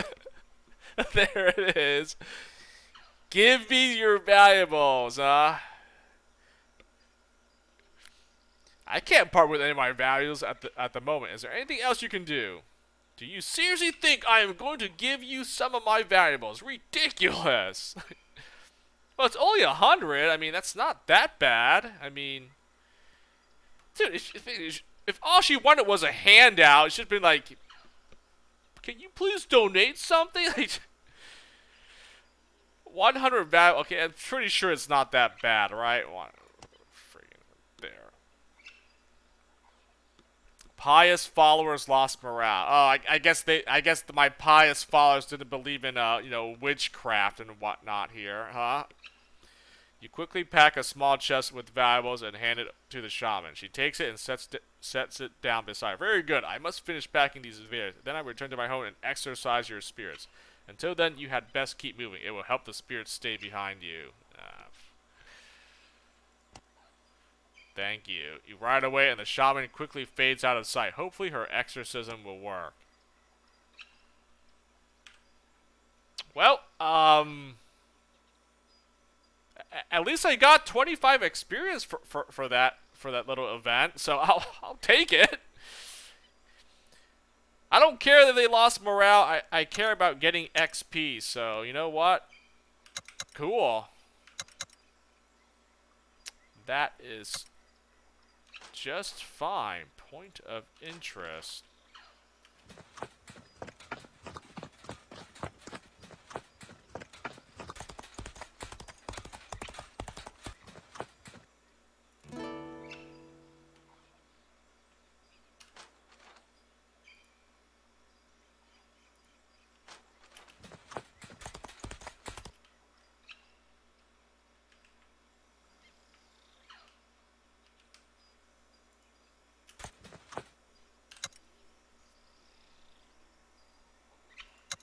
Oh god, okay. Unassign this guy. Yeah, 5 days left. Alright, so I won't do this anymore until I really need the morale booster. So you are done, man.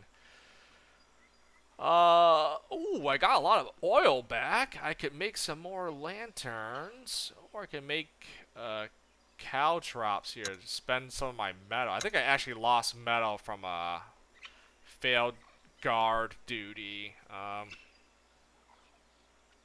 Oh, I can make spike traps. Spike traps are good. Let me make some spike traps, actually. Yeah, make some spike traps for me. Consolidate your maps of the road. Oh, okay. I finished one of these thingies. Just that. I'll just actually.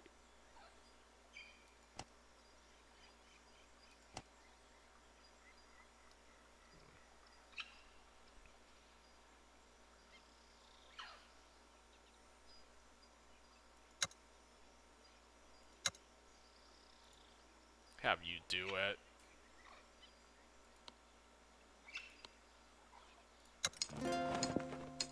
Charting the roads. 100 experience for charting the roads. Nice.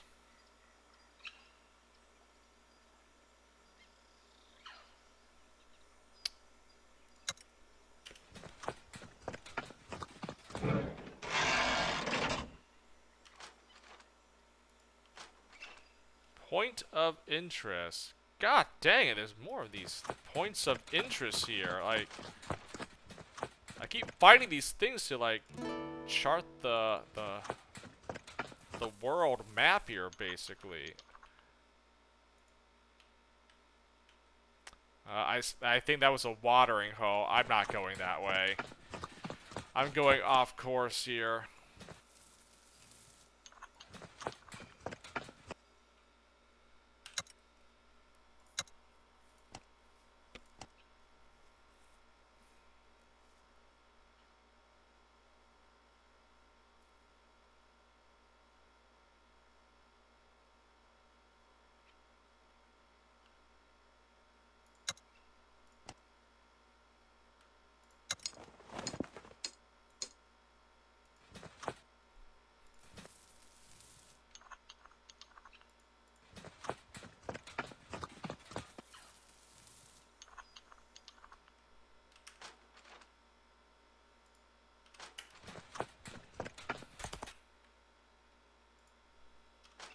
anything here, actually? There might be something in here, unless it is taking me the accident. Oh, God, I've seen this before, right? What happened here? Poison spider, a venomous spider, yeah.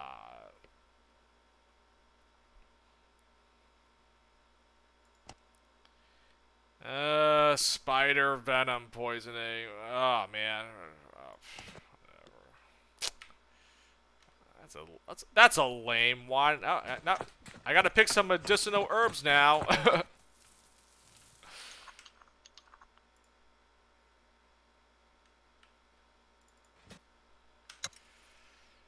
Pick some medicinal herbs. Hunt. Actually, yeah. Convert some more medicine for me, please. Moderately poisoned. Nice. I'll treat that.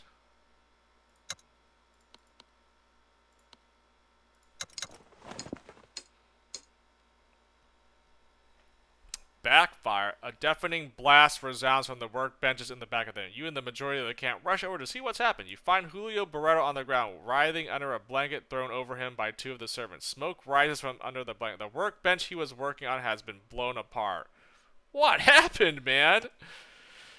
Julio was doing some sort of work involving oil, and it must have backfired. There was fire everywhere. Get him to the medico tent at once and clean up this mess. What is his condition? I mean, obviously, I mean, yeah, get him and clean up this.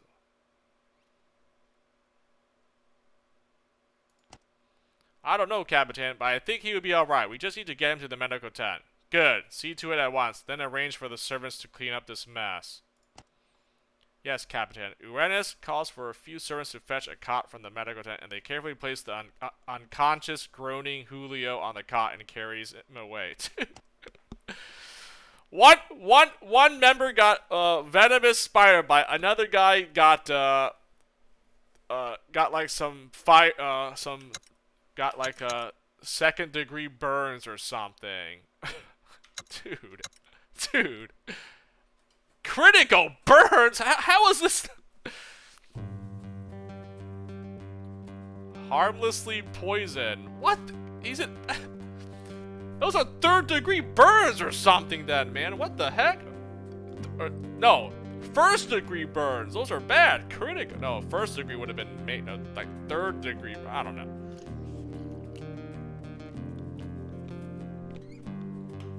He played with fire and got burned. What the heck? I had this guy make a spike trap. That has nothing to do with oil. The fook? Was he not even using the spike traps? Hello? Yeah, look at that. See, spike trap. I didn't make him do anything that used up that was really weird.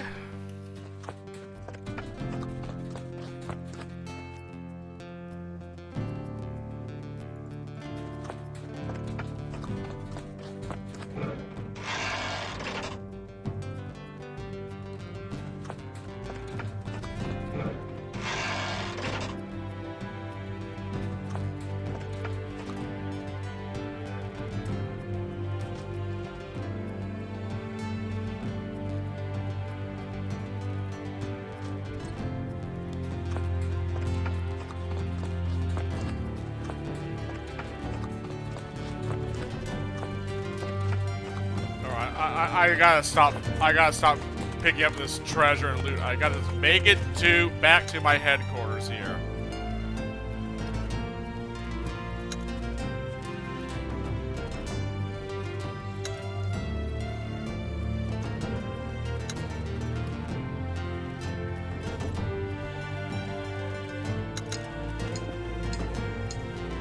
Preventive surgery.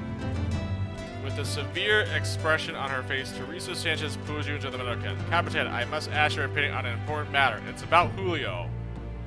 What seems to be the problem? In the course of my regular treatment of the patient, I have noticed what I believe to be a tumor of some description in the patient's abdominal region. The doctor pokes Julio lightly on the side of the stomach with 3 fingers by way of illustration. The scholar flinches slightly. Oh my gosh, what is this? The choice is simple, but I believe you should ultimately be the one to make it. I can either cut open the patient and attempt to remove his tumor now, which will put him out of commission for at least another 5 days, or I can leave it alone and see how it develops. What is the worst case scenario if we leave it? What risk is there to this operation? What do you think, Barato? Operate immediately. I would not take any chances. Leave it alone for now, but keep an eye on it.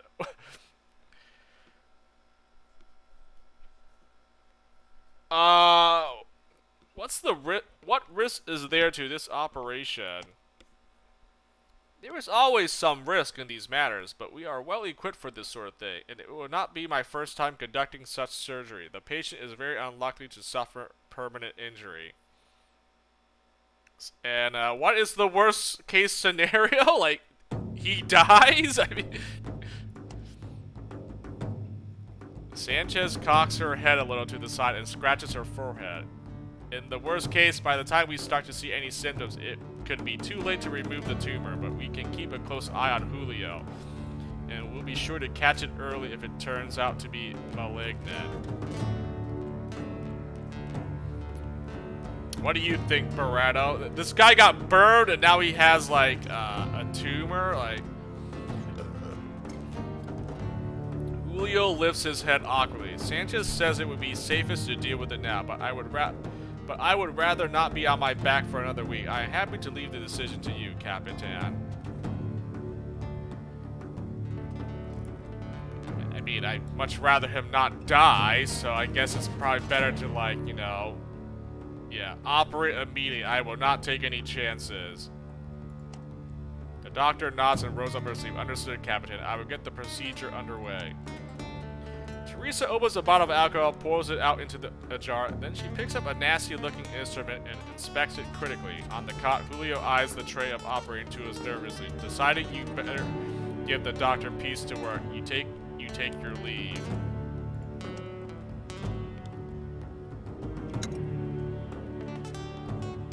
Fatally diseased. What the?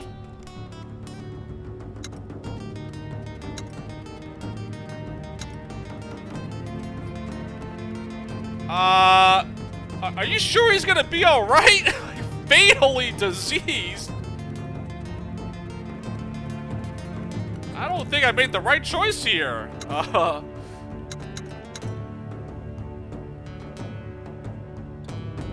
Julio Barreto's condition has improved. How was that an improvement? He's in fatal condition. What the fuck?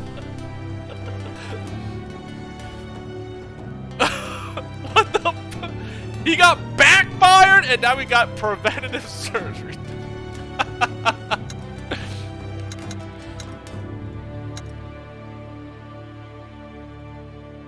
Well, he better not die from this. That's all I'm gonna say.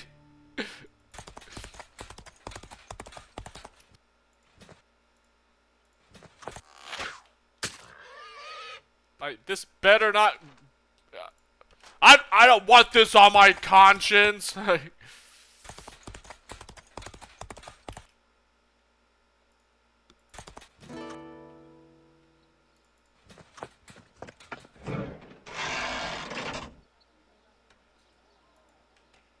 Oh, what's this?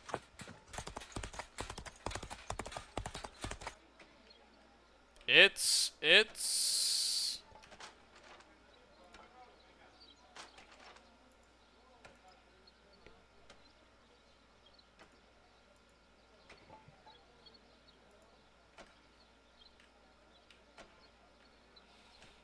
Oh, it's this place. Notchalon. Okay. I see someone guarding this.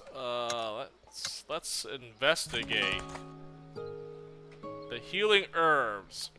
Teresa Sanchez runs up to you and requests a moment of your time. Man, she's... Doc Dory is giving me a lot of events here. Teresa. What about Pedro, man? What is he doing, man? Capitan Don Flamenco, will you please halt the expedition for a moment? I would like to investigate some interesting fungi that I and my assistants have found growing on some of the trees we pass. Oh, come on now. That exotic flower turned out to be nothing. Are we seriously gonna... I mean, whatever. I'm near this village, so it's fine. As you wish. We'll stop and rest here.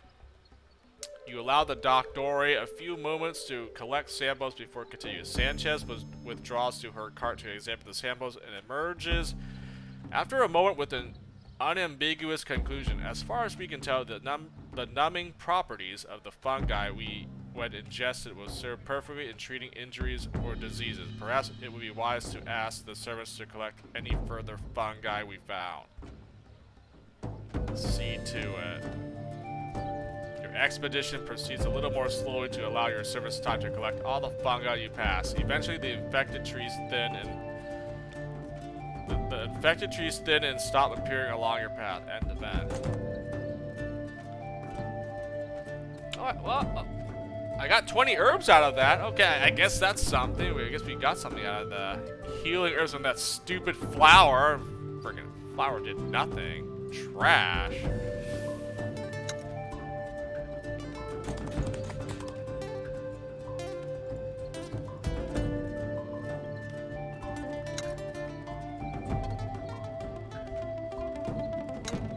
Fatally diseased. Oh my gosh.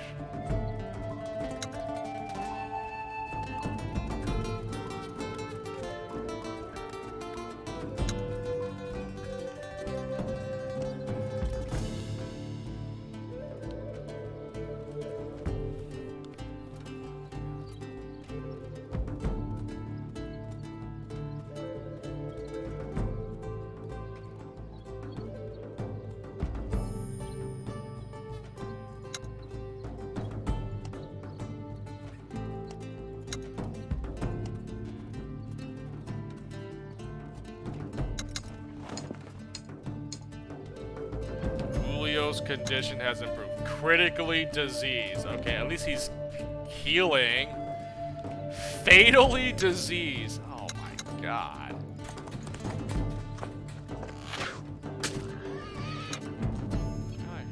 I got extra meat again. That's good.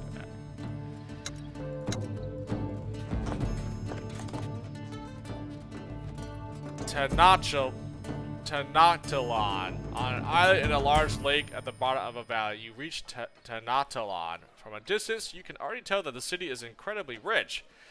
The beautiful temple district, the pyramids of which rise proudly above the canopy of the surrounding forest, enter the city. On your way towards the long earth causeways that lead across the lake to the eye, you are intercepted by a large contingent of warriors led by heavily armed soldiers in peculiar eagle costumes. They approach you respectfully, but with some apprehension. Maintaining a safe distance, you barely close enough to communicate without shouting. The most extravagantly decorated eagle warrior addresses you. Children of the sun, we welcome you to Tenoctilon. Our great Tilata Montezuma Zoko Yotzen invites you to his palace. Your interpreter leaves the title of Talato in the translation, but quickly adds that it refers to the Emperor. The Emperor! The Emperor! Proceeding to... The greeting party divides in two to allow you passage and forms up behind you as an escort, following you across the causeway into the city. Up close, the city of Tenoctilon almost defies description. It's as large as any European city you've ever visited, easily rivaling Seville or Cordoba for size. Towering temples and palaces are richly decorated in blue and red, and its streets are filled with people who scatter before you and stare as you pass.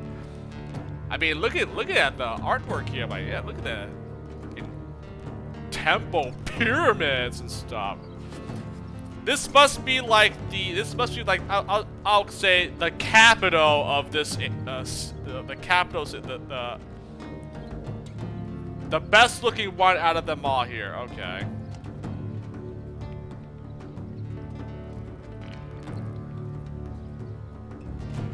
Royal capital city, Tenochtitlan. Your troops are visibly struck with awe by the size and sophistication of the city. You pass through an enormous market bustling with activity, probably twice as large as the market of Seville. The members of your expedition are struggling to take it all in, gaping at the crowds, the buildings, the sheer enormity of it all. Alright, this seems like a really good city then. A lot of riches and valuables, huh? Meanwhile, your feathered escorts are clearing a path towards the largest and most beautiful of all the palaces, all the while making sure none of your people strays from that path.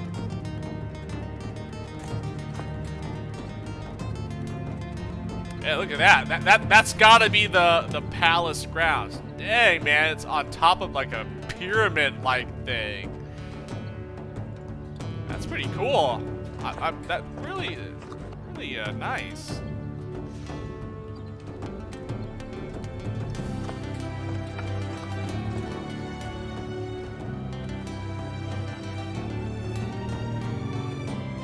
Yeah, this is definitely like the royal capital of something or whatever, so.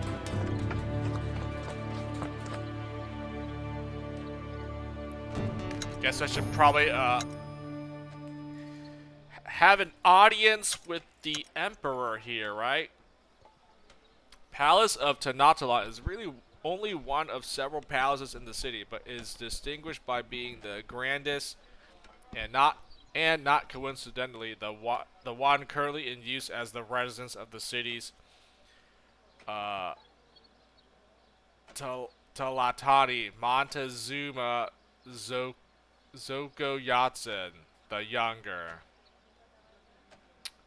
Montezuma, okay, I know that name. That's isn't that like an Aztec emperor or kingdom? Montezuma's Revenge.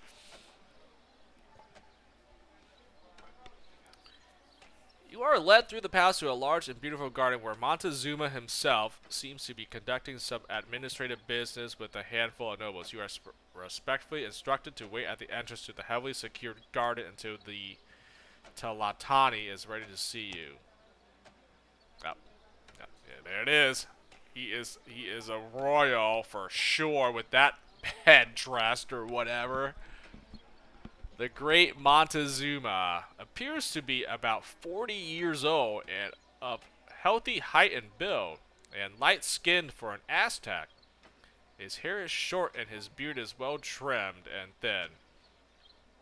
He carries himself with the air one would expect of a great ruler, and yet he greets you in a respectful and genial manner. Honored guests, you are in the presence of Montezuma, Talatani of the Aztec Empire. Tell me, by what name would you be known? Great Montezuma, my name is Fortinbras Don Flamenco. These are my warriors. Wait a minute now. So he's the ruler, the emperor of all the Aztecs, or what? Hold on now. Hold on a second now. Aren't the Aztecs the ones I'm trying to, like, stop here, or...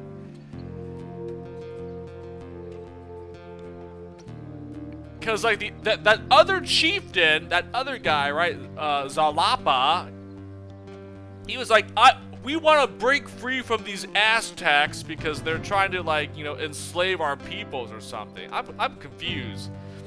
I haven't done that other story mission. I don't remember. I forgot what was I supposed to do. And now I've met the emperor of the Aztecs here, the ruler of that, Montezuma. Okay, well he's obviously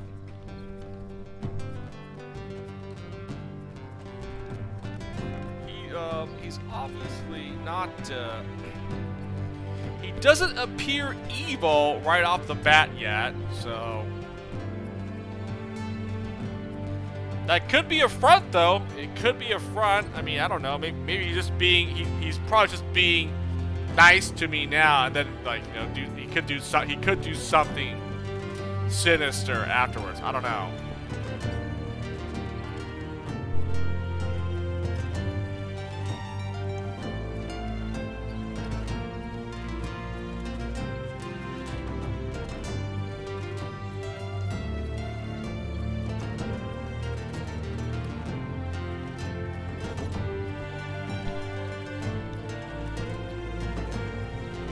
Emperor receives your name with a dignified nod. You are not the first children of the sun who have come to my lands, but you are the first of your kind to enter Tenoctila. As such, you shall be a guest of honor in my palace for as long as you desire. At this point, your interpreters inform you that it's customary in such situations to exchange gifts. Offer 1,000 valuables. Offer 50 medicine. Offer some servants as slaves. No! I'm not gonna offer my servants to you for slavery. What the F? Well, I want to keep my valuables, so, hey, you want 50 medicine? I have plenty, you know, I mean, I feel like 50 medicine's good, right? Here we go, 50 meds. Booyah!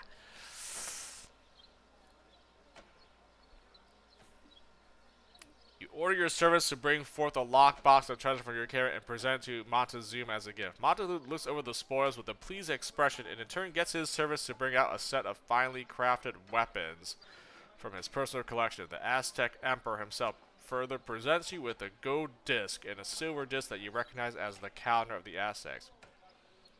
I got 5 equipment and 100 valuables. All I had to do was gift him 50 medicine here. Nice.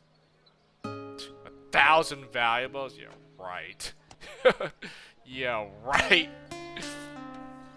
When the formalities are dispensed with, you and your people are led from the throne room to an adjacent area where you're met by a tall, strong man in his 30s, who you recognize from your audience with Montezuma. Venerable guest, I am privileged to meet you. My name is Quapitato.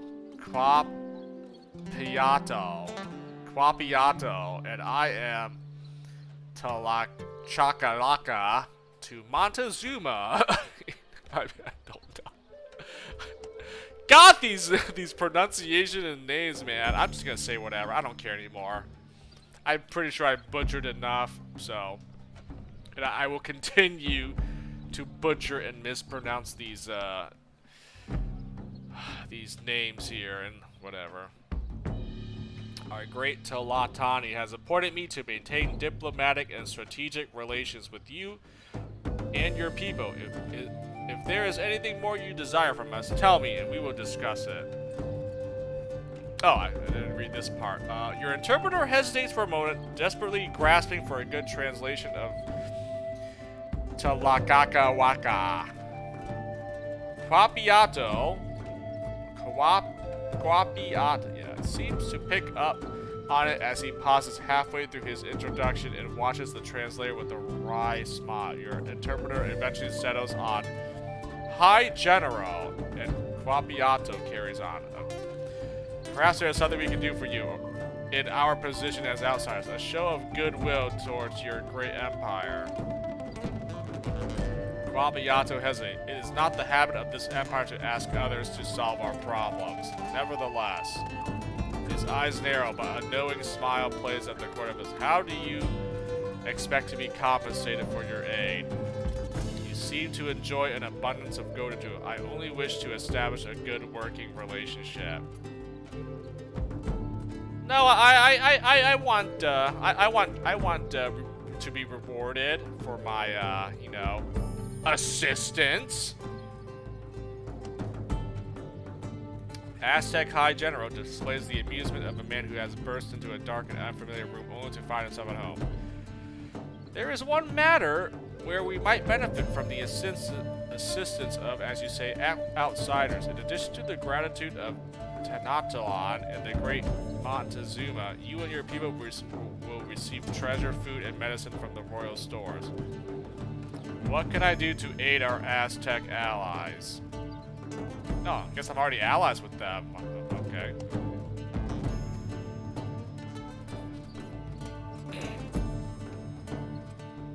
To the west lies an Aztec settlement called Cuauhtitlán.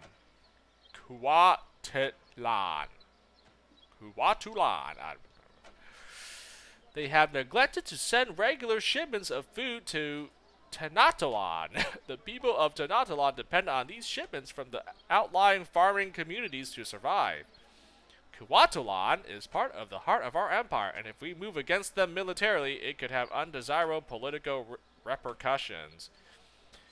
I will visit Kuwatolan and convince them to relinquish the food they owe to Tanatalan. I will look into the matter. Wait a minute, isn't that the village that has the smallpox? The epidemic outbreak of smallpox? What? I hate to burst your bubble, man. I don't think these guys are in any condition to send food supplies. I mean, they're in pretty bad shape, actually. Oh, this is not gonna go well. This quest is doomed. I already know what's gonna happen. I've already visited this place. I know they're like pretty effed up already. There's no way they can give food to these guys. Like what? But this is not gonna go well. I already know it. He nods sternly. I believe you will find that the matter is straightforward. Return to me when everything is resolved. It's not straightforward. What am I gonna do? I'm gonna convince these sickly, diseased people to give whatever little food they have. Yeah, that's not gonna happen. That's not gonna work. It's actually not gonna work. Quapiato thanks you for your time and calls in 2 ego warriors to escort you out of the palace. If you're not mistaken, he's chuckling quietly in disbelief as you leave.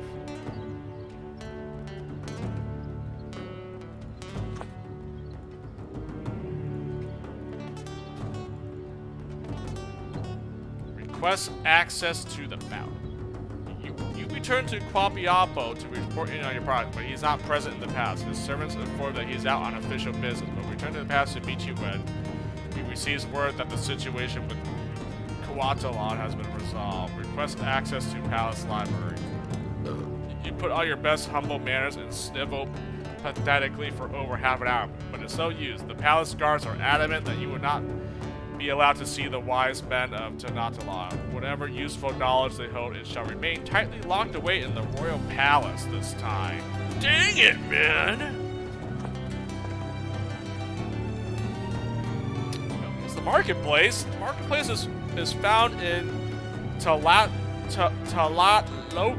which turns out to be a sister city that lies right next to Tanatalan on the northern part of the island. This market is enormous, perhaps twice the size of the city of Seville, and brimming with food and trinkets. The merchants are friendly and subservient, but as the city is very rich, their prices are fairly steep. Oh yeah? Diplomacy Hago. Ooh! You break out the old bartering skills that served you so well in the markets back in Spain. Despite the language barrier, the Aztec merchants are no match for your assertiveness and your deft timing and inventiveness. You managed to lower their prices considerably. There we go. Browse the artisan stalls. Most of the items on sale in the market are everyday objects of little use to you. However, after trawling through useless junk for the longest time, you managed to locate the few scattered stalls where artisans from outside the city are peddling supplies for trappers and warriors. Spike traps and net traps are both on sale for 400 valuables apiece. I don't need any of these. I'm good. You have no trouble finding the artisan stalls again, now that you know where they are. Trade. Merchant has expensive prices. God. Why? Because this city is the richest settlement, city, village, whatever, capital city that I found that it has to be effing expensive to trade with them. Oh man, they have 5,000 valuables on them. Oh man, that's 35 equipment. Oh my gosh, this actually has. Man, this merchant has a lot of stuff. Very low demand for valuables. I can see why. I want some of this. Give me some of these valuables, man. It's really bad pricing on the stuff, though, which kind of sucks.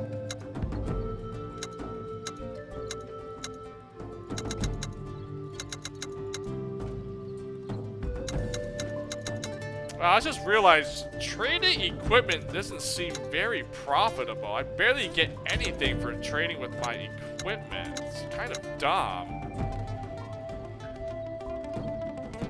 Maybe trading with equipment is actually not worth it as I originally thought it was. Like, dude, man. 2 equipment just to get 100 valuables, and then, you know, if you reverse it, 168 valuables just to get 1 piece of equipment. That's not even worth it at all. That's trash. That's so terrible.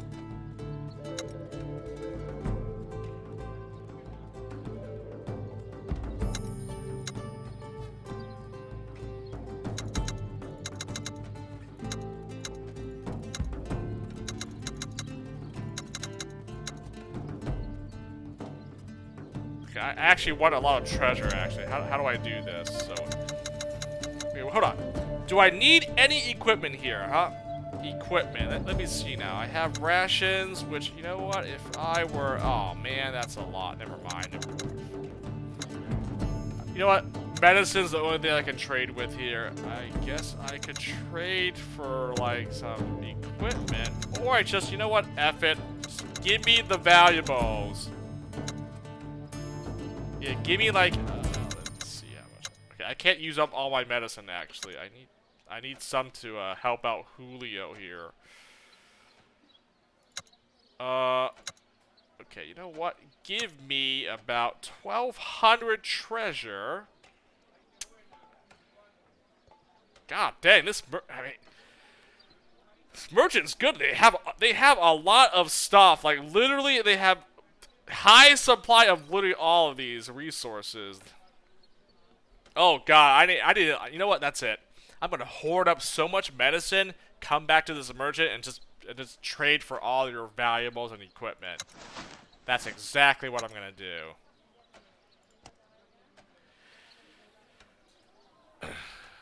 What is this? I was trying to leave. As you navigate the narrow streets of the sprawling market, an Aztec man steps into your path. He is dressed in fine clothes with an ostentatious hat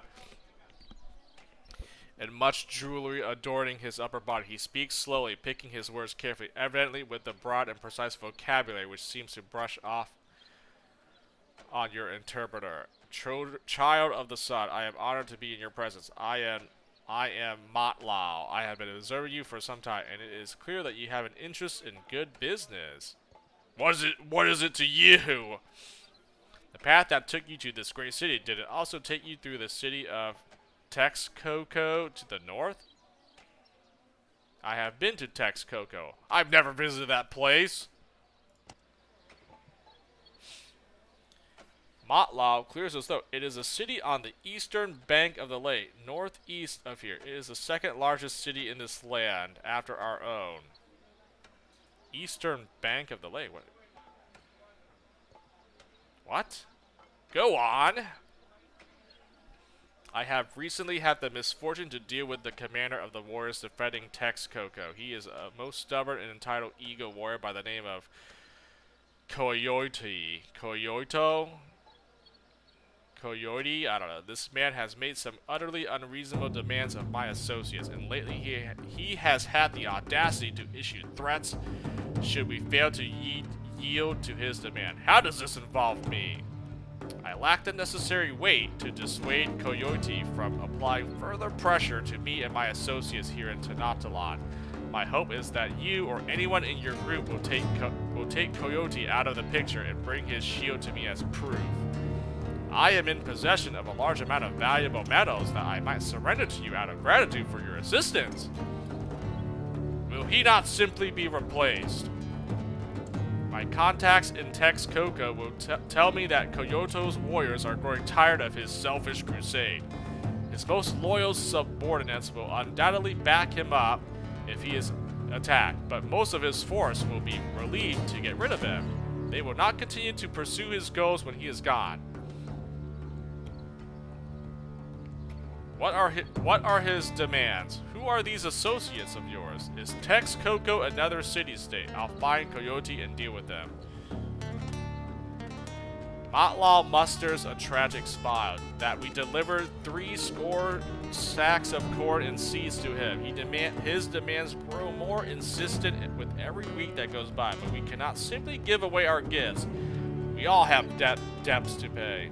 Who are these associated? Like myself, they are only humble merchants trying to make a living in this great empire.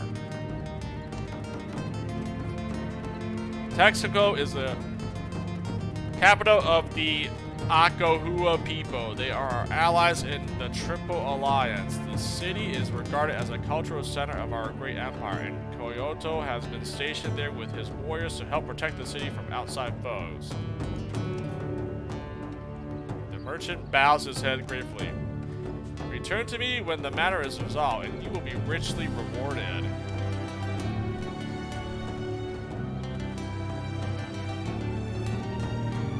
Tenatalan temples. The temples of Tenatalan aren't entirely pleased to welcome you. You're not allowed to pass beyond the entrance to the temple, but their high priest, Momatslo, meets you outside to do business. It's well known that the Aztec religion is mostly based around human sacrifice, and you can hear screams of anguish emanate from the inner halls of the temple. Man, I'm not a fan of this whole human sacrifice a follower. Why would I sacrifice a follower? What? Why is that? Talk to the high priest. For what purpose? What reason would I have to sacrifice a follower here? If I sacrifice a follower, am I allowed entry into the temples here? Like, what? Sacrifice one of my followers. That seems like probably one of the worst thing you could do. I mean, I don't see how this is ever beneficial in any way here. Sacrifice a follower? Are we serious? I mean, of course we are. I mean, I guess the human sacrifice was a thing in this civilization, apparently, right? Something. I don't know. They offer up like they probably. I don't know. Maybe like animal sacrificing, but yeah, there might have been some human sacrifice for whatever like religious or cultural gods or whatever they had, right, during this era or time period. So I guess it's probably historically accurate that there could that could have been a thing. I don't think I'm ever gonna choose the option to sacrifice one of my party members. Like the F? Talk to the high priest. Momatslo is a tall and thin man in his 30s with a persistent, cruel glint in his eye. Before you're even all the way through the introduction, he pulls you and your translator aside to talk in private. By now, it should be clear to you that I am an influential man in this city. A favor owed by me is a significant advantage to anybody here. Judging by his outfit and the way his slaves and subordinates act around him, there is no question that is the case. Likewise, it is clear to anyone but the greatest, most oblivious fool that you and your people are forced to be reckoned with. Now, permit me to ask you this question. How familiar are you with the area around the city? I know it quite well. I have only just arrived. That is as I expected. I wish to talk to you about one of the dark secrets of Tenatalan, a blemish on the glorious history of our nation. A band of women roam the jungles to the west of the city, led by a woman named Sitlali. I'm afraid I have not encountered such a group. No matter, all you must understand is that our history with Sitlali and her band of revolutionaries is dark and troubled. It would be in our best interest if Sitlali were to be removed from our lands. Momatslo puts quite a bit of stress on our, and it's clear that he speaks for the higher Katsis of Tenatala. I will see what I can do about this. I will have no part in this.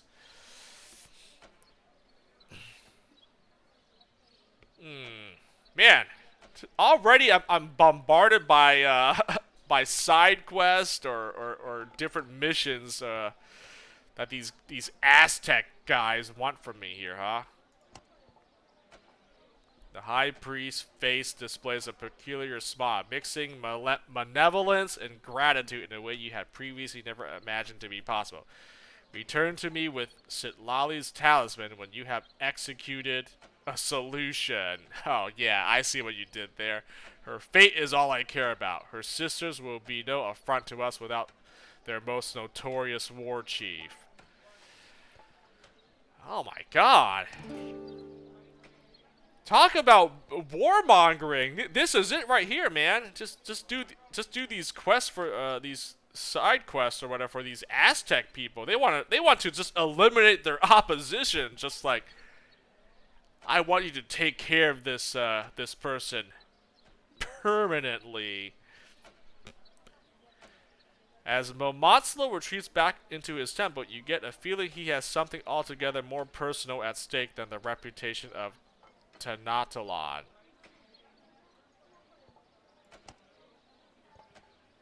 Kill Sitlali. Oh man, hey, make it any more obvious. I gotta kill this war criminal or whatever that. Silence Coyoto. I mean, what the F, man? Man, these two guys must have done something to be on the bad side of these guys here. My God.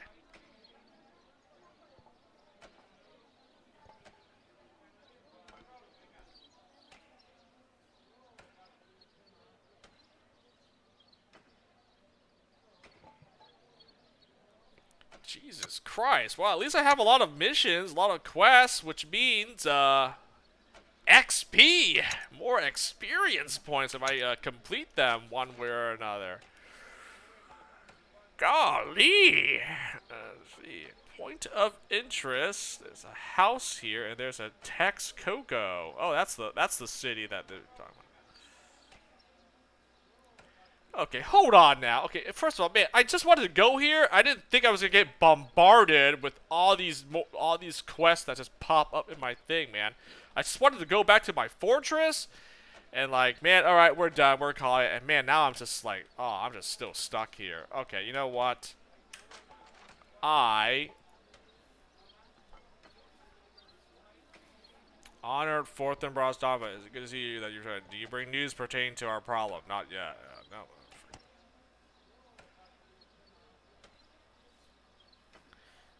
Muscle looks visibly annoyed to have come all the way out to greet you for no reason, and having ascertained that you have no other reason to speak to him, he slinks back into his tempo.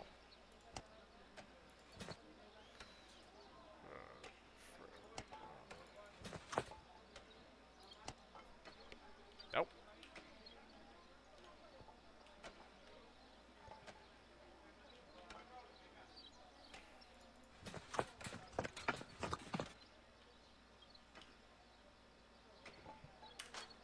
Well, okay, I'm not going to text Coco because that's for this quest here, right? Yeah.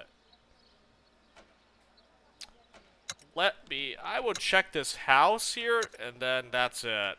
And then I'm gonna go back to my headquarters. I'll do all this for like next time or something. This is way too much stuff that I gotta do. Like, what is the Spotted Curse? Traveling through the outskirts of the city of Tenochtitlan, you come across a small square with a basin in the center. The square is crowded with people going about their business, but you quickly notice the 24 people lying around the basin, some wearing bandages, others coughing and looking pale and sick.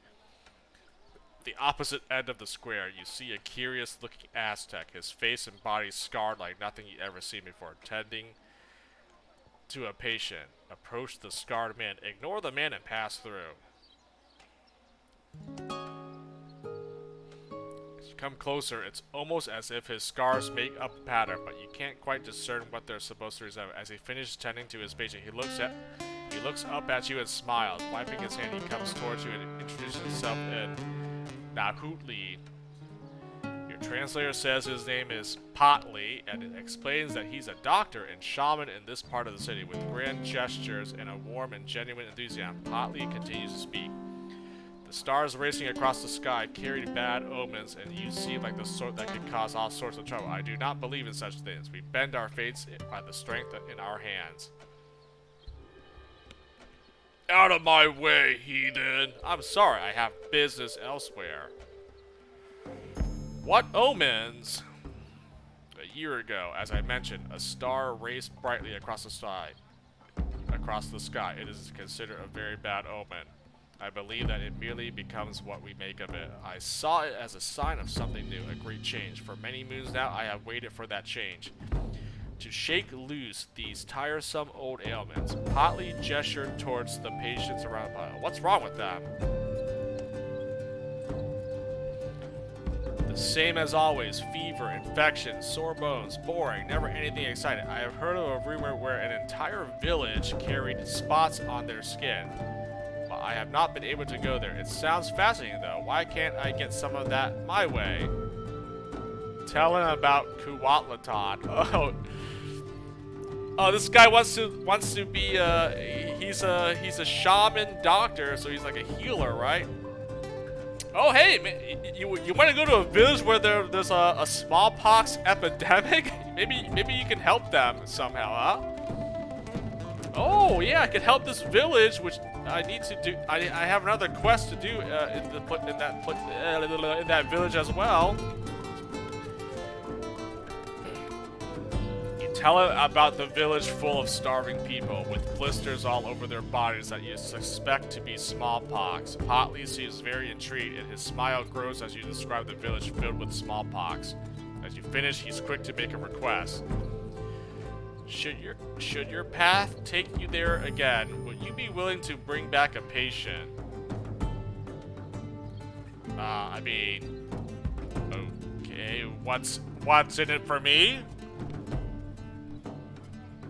Like, what am I gonna get out of this? Your men look a little surprised at his request, and a few of them protest about having to drag a rotten cadaver around for a savage. Hernandez interjects, leading into whisper, Senor, I do not think this would be wise. Lord knows what devil-worshipping ritual this heathen will use it for.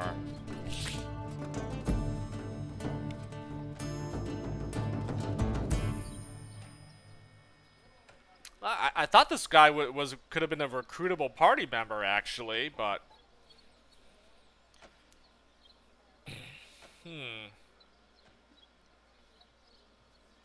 I don't know. Maybe he wants to you know study, know more about his profession, and maybe he just wants to try to help and find a way to cure the smallpox epidemic.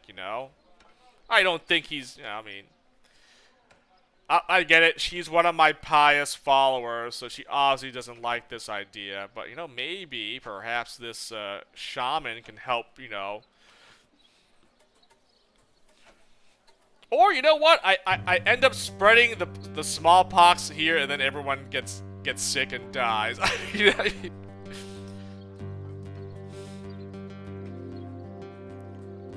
You know what? That actually might be it. I could end up, bringing the smallpox epidemic, and then the people here they all get killed off. Oh my god, dude, that actually might be a thing. That could actually happen. Spread the epidemic to the rest of the lands here, and then wipe out all these Aztecs or something. Oh man.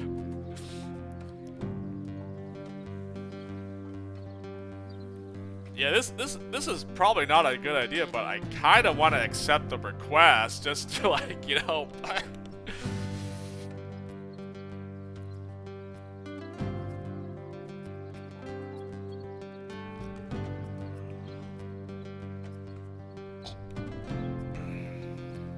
But you know what? Maybe it might be a good thing, Maybe this doctor, this shaman doctor, I don't want to call this guy a doctor, a witch doctor, if anything. Could find a way to help the natives here with the smallpox outbreak. I mean, obviously my crew, they're not going to do anything about it. Like, oh man, these guys have smallpox, that's on them. Whoops. Unfortunately, these Spanish settlers, explorers, brought over smallpox to these natives here. they inadvertently spread new diseases to the rest of the natives that are already living here. So, hey, so what's one more? What's one more epidemic outbreak here? I think I'm gonna accept the quest to see how this one ends here. I guess I could say no, I will not do this, and that's the end of it. But the more exciting thing would be like, sure, let's do it. Yeah, I think my pious followers are gonna lose some morale, but it's what, like 2 or 3 of them? It's all good. I'm gonna accept. I'm going to accept this request. The spotted curse. I mean, that already sounds bad, but I'm going to agree to this guy's request.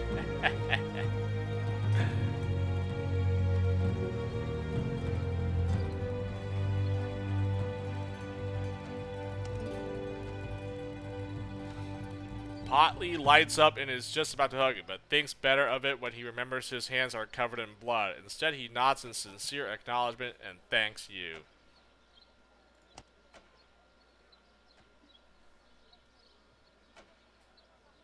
No. No one lost morale for me accepting that. Not yet, at least. No one's lost morale yet. Okay. The spotted curse. That cannot be good, but you know what? Let's do it. Bring back a disease-ridden person for him to, like, experiment his, oh, man. Returning to the plaza, you find Potley back to tending to the sick. Applying ointments, feeding strangely colored fluids. He quickly spots you and comes up to you to can I help you? I changed my mind about your request. Never mind. Potley shrugs and goes to work. You wonder why you came back for such a pointless interaction.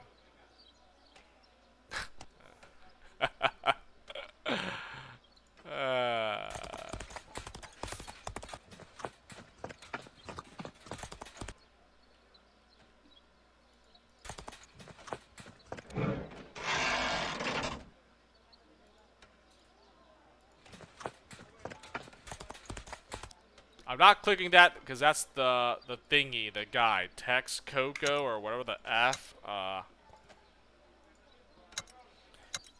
Dude, I got a point of interest. Okay, I'll grab these points of interest. Okay, maybe this one, it's right here.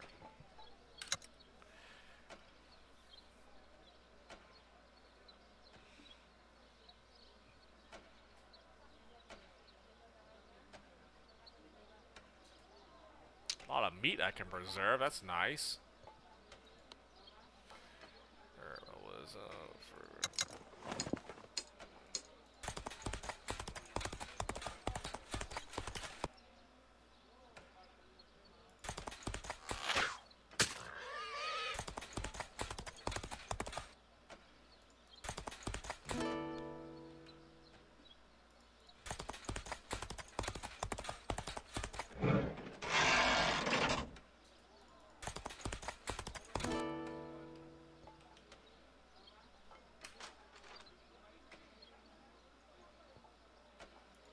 Aztec Farms, that's... Oh, I am stopping on my way to this place. You know what? No, I'm going to skip over this because I can go back here and then come back to this thing and deal with the... whatever. I am going to F you. Click on that.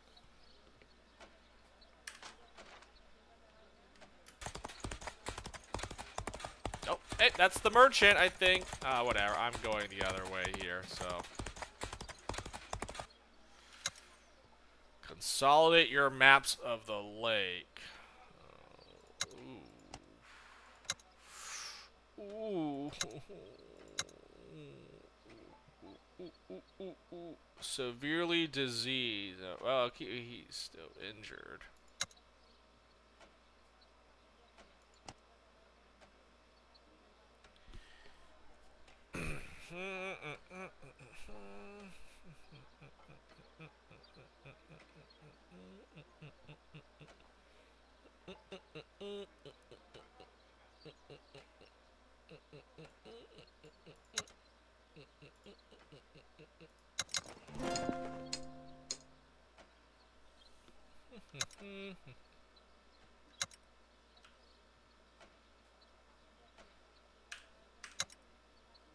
Moderately. Okay, well, at least he's recovering.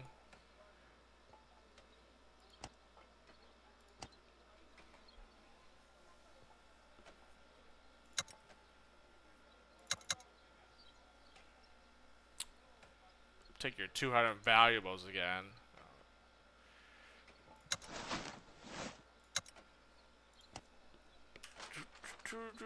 I'm skipping that.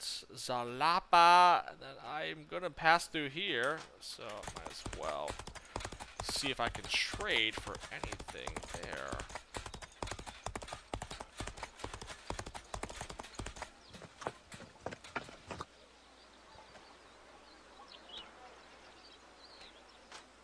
No, no, no, no. Wrong one. Do not interact with that one. That was not. It was like the wrong. That was the wrong one completely.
I got to head back.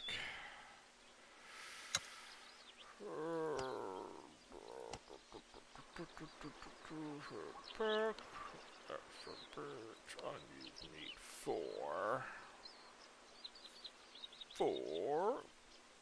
Harmlessly diseased. Alright, he should be good. Let's preserve.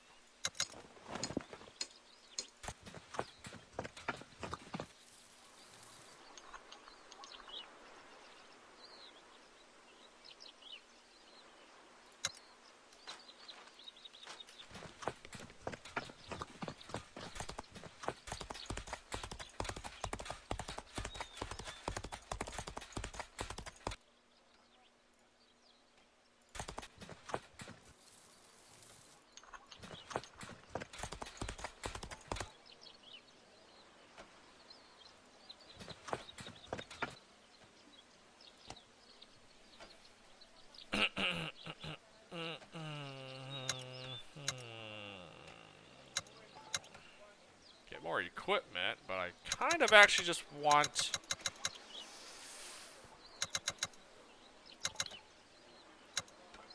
Yeah, I don't have a lot of medicine here. I need to I need to stop doing it. Okay, fine. I'll stop trading for the treasure. I'm like, I killed my medicine supply. I need to like, I need to grab these herbs over here real quick. I need to convert some herbs into medicine here. Oh, finally he is.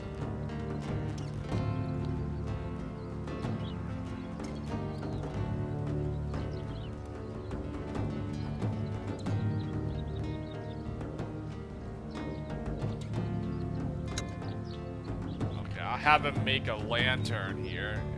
I got some oil again. Hunting.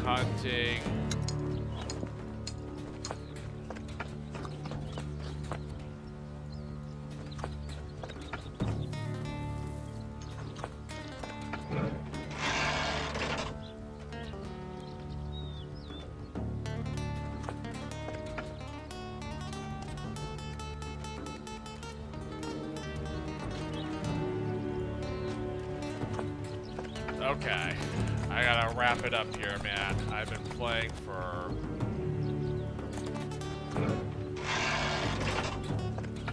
long enough, and it's like I should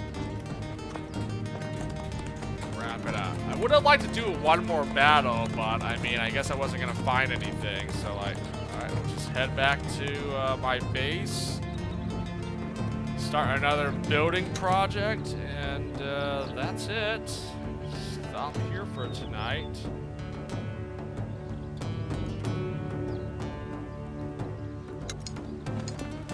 River of Gold. Your patrol is traveling along a wide stream when Anna Vidal notices something moving in the water.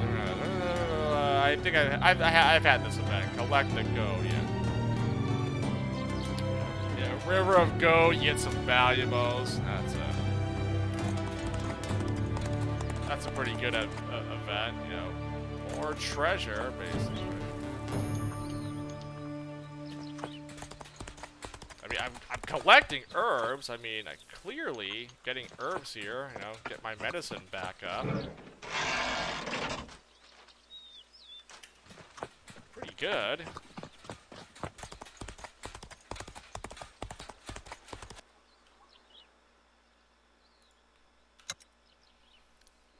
Convert these herbs into medicine, please. Hopefully the trading post is finished and I can actually trade for,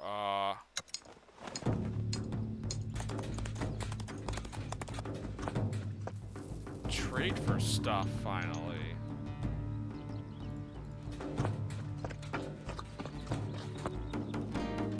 Berto's workers have completed your new trading post, and they are once again at your disposal.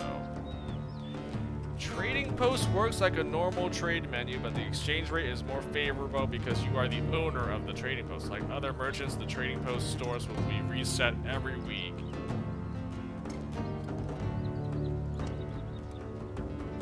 Alright, what do we have left now? We have a chapel, a workshop, and a stable.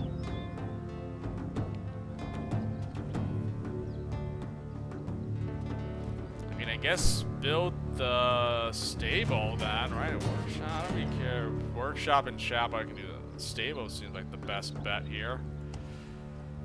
Double my moves for a day when I visit it. Build a stable. Done. Your horse does deserve better treatment than it's been getting so far. I'll get the workers started at once. Visit barracks. Your barracks house 113 soldiers. Oh wow, that went up from 20 last time. Decently sized company and a good start towards a full battalion. Though you won't be taking on the Aztec Empire with these men alone. Wait a minute now. It even says here, like, Aztec Empire. So I'm supposed to go out the Aztecs. But I came to the city and like this Montezuma and then other NPCs are like, you know, I have a quest for you. Do you want to accept?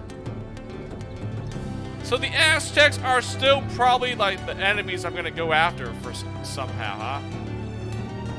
I'm helping them for now, but I might turn on them, or they might turn on me or something, huh?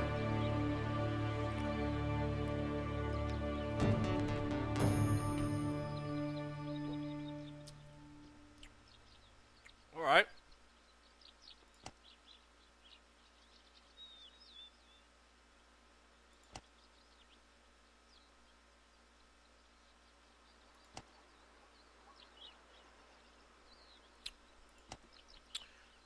Let's deposit some more treasure here.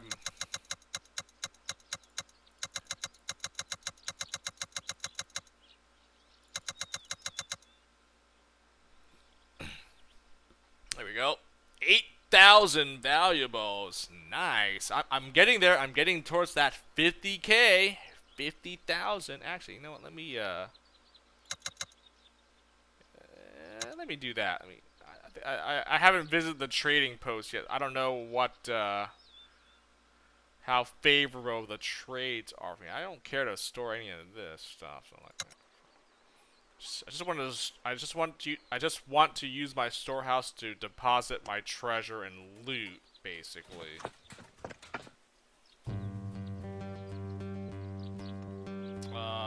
Buy a round for everyone. I already did that, and I don't need to do that again.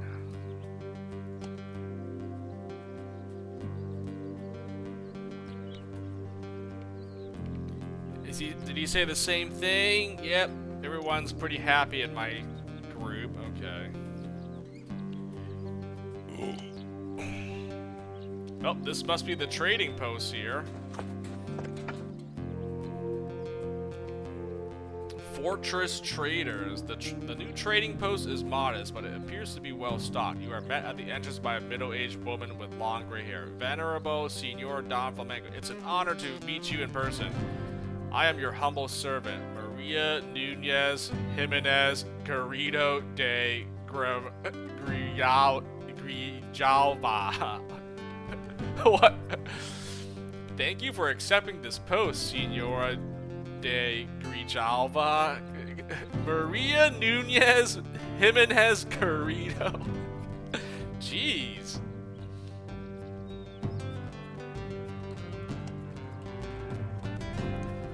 Out of all last names you can use, Grijalva. Grijalva. What? She could have used Nunez, Jimenez, Garrido. But we settled on Grijalva as her surname. Senorita, please. I have never found the time to marry. Too much work to be done in the world. She chuckles and beckons you to come inside and inspect the wares. Have you managed to establish a good trade route to Hispaniola?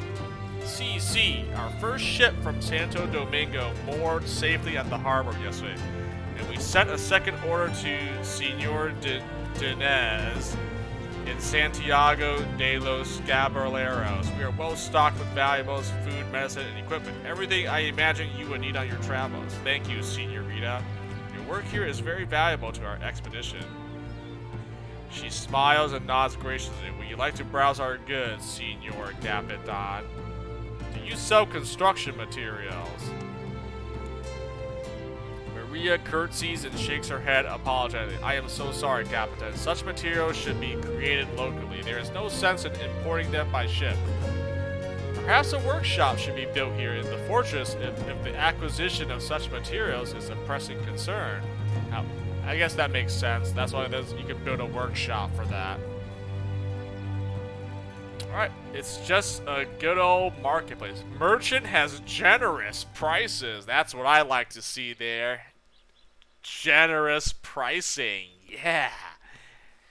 Yeah, not bad. We got a decent supply of a little bit of everything. I don't really need anything. I could probably just keep getting more valuables here. I kind of want it actually. Ooh, equipment. That's a pretty good deal for equipment. I could probably get like a couple of equipment to gear my guys out. There we go. Yeah, I'm not doing that. I'm also not doing that. I trade with my medicine. I want to keep my valuables to build up my fortress here. And to reach my 50k goal. I kind of need the rations for food just in case, so I'll keep those. And I guess equipment to outfit everyone in the team here. I mean, I think I have more than enough, but I'm just gonna keep getting more equipment. So might as well just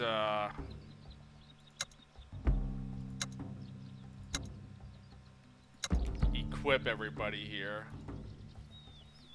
Hey, what's up, Eating Kondrovi? Generous price. Yeah, I built the trading post in my stronghold here, so yep, I should get at least a decent deal at this merchant.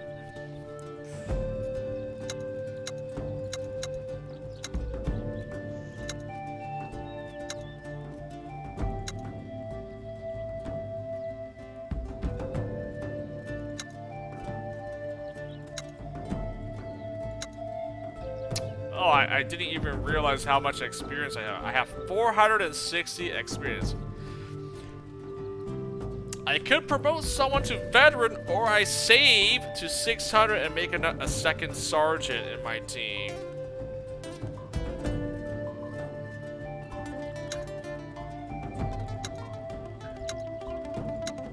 I mean, honestly, I think I just save up the XP and make another sergeant, basically.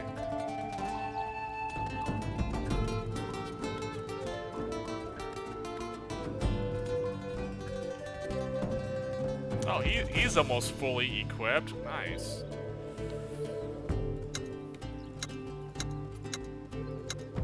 I mean, I already have a soldier. I mean, I guess I don't think I need a. I don't know. I think it makes sense. Unless I want to promote my other Doctore, I think I will probably promote Raphael here, make him a sergeant, and surely at this point, a hunter that's a sergeant rank, surely this guy can actually hit stuff with his weapon, right? He should have a lot better accuracy, and he can actually just, you know, kill people with his, you know, sharpshooter point-blank gunshot, right?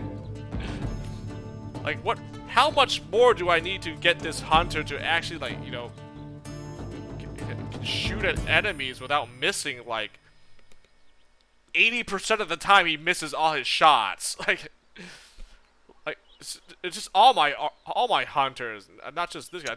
He's just the, I mean, he's like the one I've been, you know, he's like my strongest one, so I'm just gonna use him pretty much. I mean, if I could have 2 lieutenants, I would definitely have a hunter and a soldier, but I can only have 1. And I've already decided my soldier makes the most sense to be the lieutenant. So then I guess the sergeant is the highest rank I can get. So it'll most likely be a hunter, a scout, and a doctor as my 3 sergeants. You know, I mean, one hunter has to make sense, and then, I mean, the doctor and a scout, I use them, I always deploy them, so yeah, that makes sense. And then, you know, the soldier will be the lieutenant, you know, that seems like the best play. And then everyone else gets to be veteran. 3 officers, and then this is a maximum 1, I mean.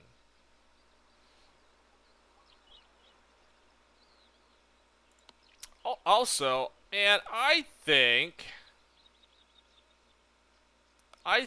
that even though I thought they would work together, sharpshooter and point blank, it seems as if the point blank ability only works if you're actually point blank at the enemy. Yeah, because I did it in the last, or it's been a while since I battled, but the last time I did it, I was in point blank range, and I did get a guaranteed critical hit. So unfortunately, the sharpshooter doesn't work with the point blank. So I mean, I'll still get the accuracy buff with the sharpshooter, but if I want to get point blank to actually activate, I have to shoot at melee range. Yeah, see, I guess so the sharpshooter doesn't work. See, I thought this would work because, you know, 1 space closer, so, but no. If I'm at melee range and, I don't know, I don't miss my shot, it's a guaranteed critical hit with my, my arquebus basically becomes a shotgun at that point. Like, it's gonna do so much damage. Point blank shot. So I think that's how I have to use this guy here, this hunter. He just has to shoot at point blank, so he gets a guaranteed hit, and it does a critical. It will do a critical hit, which will do like a lot of damage. So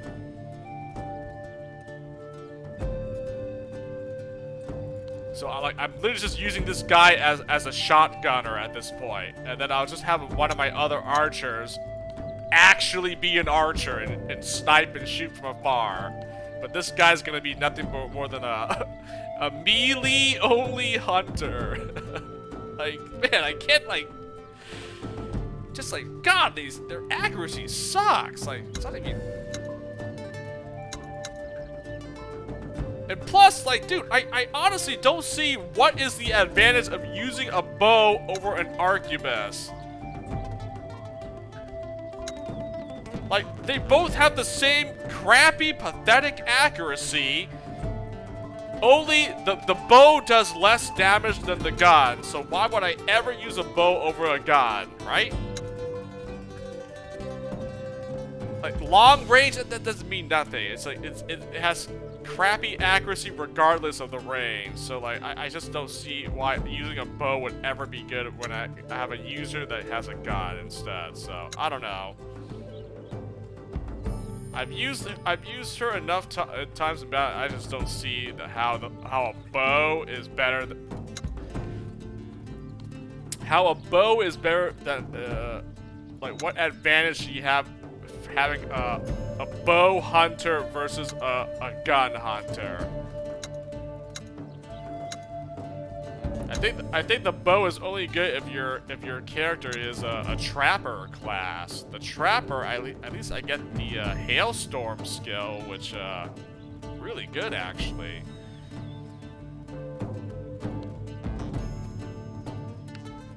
In which case, then yes, the bow user actually is useful because they actually have a useful skill here, hailstorm. So.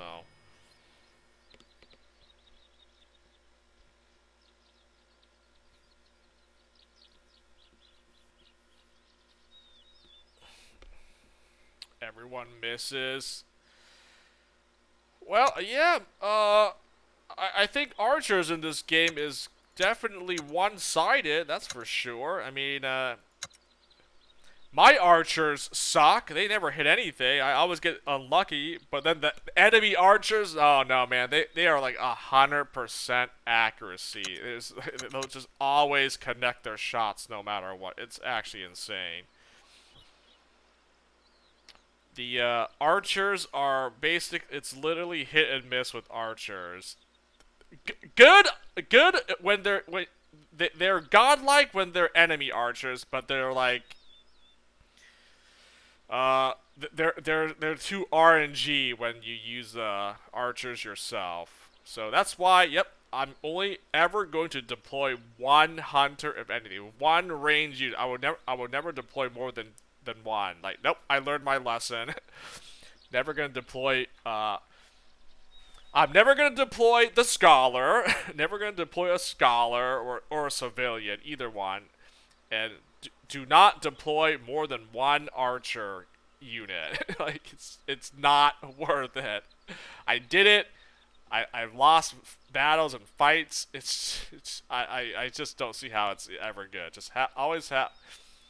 I like the guys I've been deploying so far, right? 2 healers, and the other 4 are like damage dealers, right? You know, either 2 scouts or 2 soldiers, either one. You know, one to 2 scouts or soldiers, and then 2 doctors, right?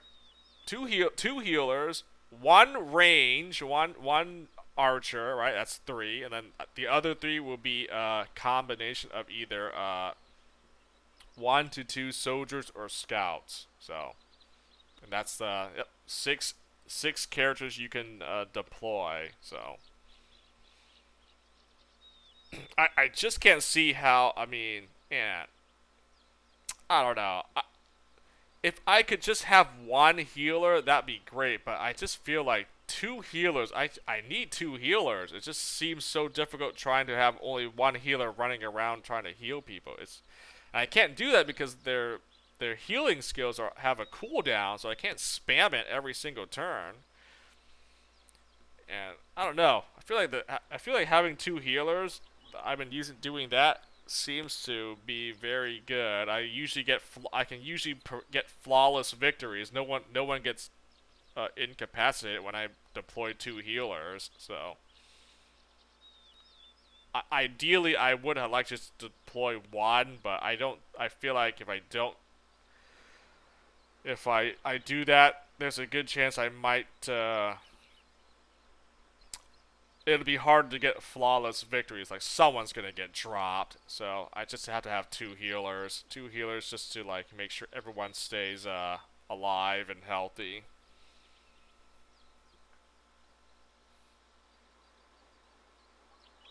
I mean, I guess if I didn't care about getting flawless victories, or but well, I mean, if someone does get incapacitated, then like great. Now I run the risk of they get injured and then they're out of commission until I heal them. So I think it's just better to just have always deploy two healers. Like I don't see why I should not. So everyone doesn't get damaged. I mean, honestly, and hey, I save a lot of medicine here, and I use medicine to trade for stuff. So I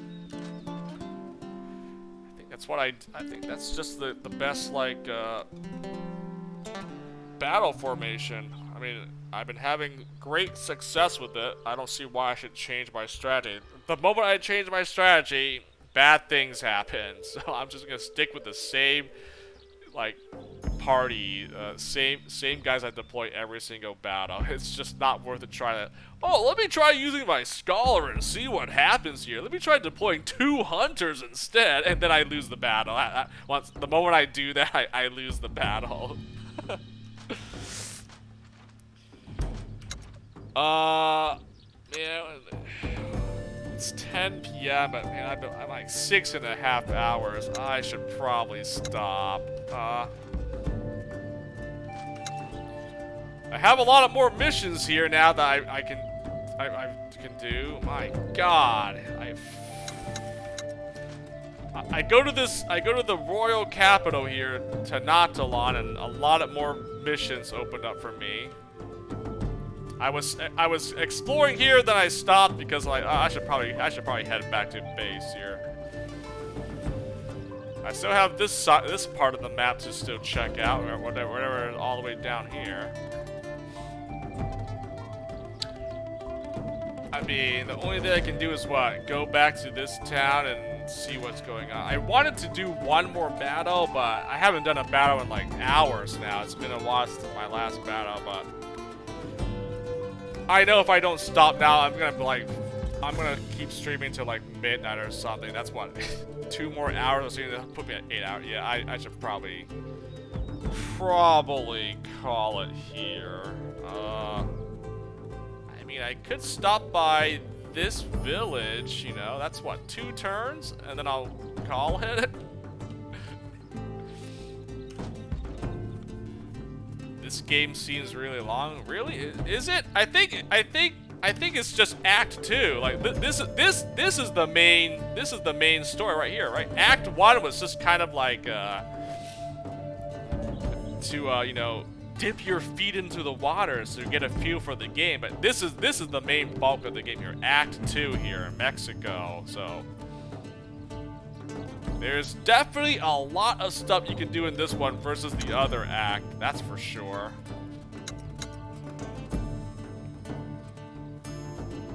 I don't think this game will take me as long as it took me to beat Chrono Cross, so I should be fine. I should be good. I like this game enough that yeah, I don't mind I'm pretty happy it's a fairly lengthy game, so which means I can expect the other 2 expedition games to have a pretty good substance to it as well, Yeah, I mean, it would be kind of it would be disappointing that if like let's say I play this game and it was like kind of relatively short, like man, they could have done so much more to this. So I'm like pretty happy with like the length of the game so far. There's like a lot to this game, so I'm surprised at that.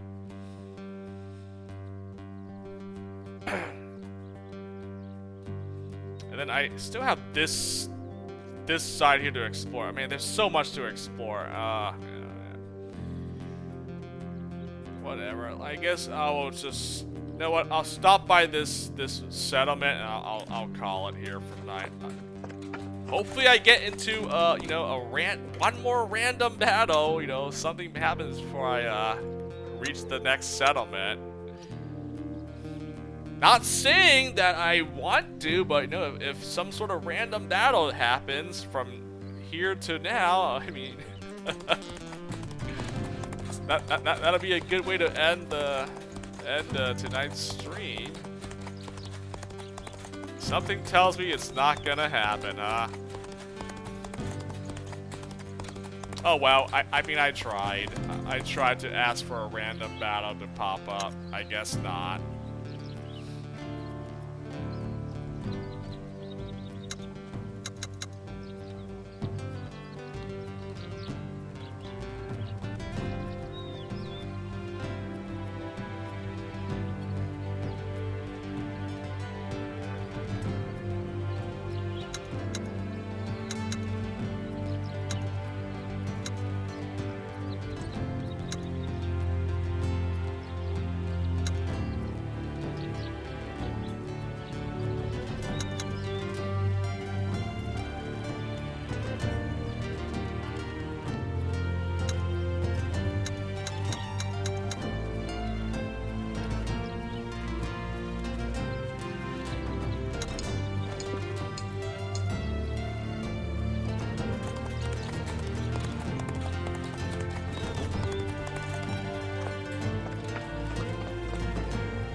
Trade my medicine for some more valuables again. Oh man, okay, I should probably stop doing that. Alright, yeah, let me restock on some more medicine, then I'll start trading them again. Though I kind of actually want to do it now, but nah, we're good. I've got, how much did I put in my bank? Like 8,000 valuables. So I'm good on that. I need to start crafting traps, man. I'm starting to have a lot too much wood, rope, and metal. You know, would suck if I randomly lose like half of it from theft here. So I want to try to craft as many traps as I possibly can with this stuff.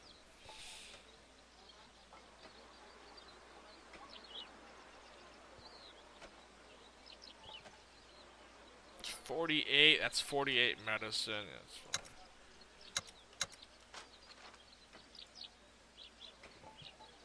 Didn't I say I wasn't gonna stop? God dang! Okay, I gotta stop. I'm not gonna make any more moves. If I keep making moves, I was like, last turn! No, I'm not doing that. Well, I guess, I mean, I'm gonna head back to the...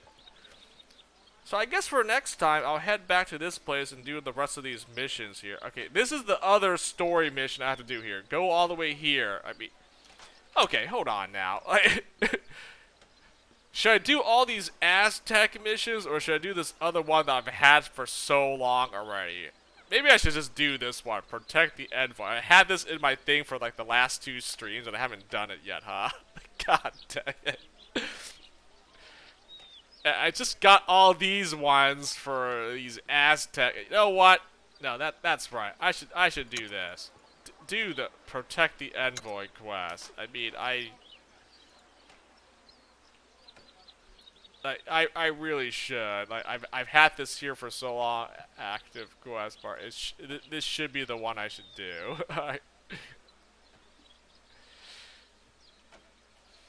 Quest marker. Oh. Webcam's blocking the legend. I'm just looking at the legend in the bottom left corner here. Village, ruined time appointment, mountain pass.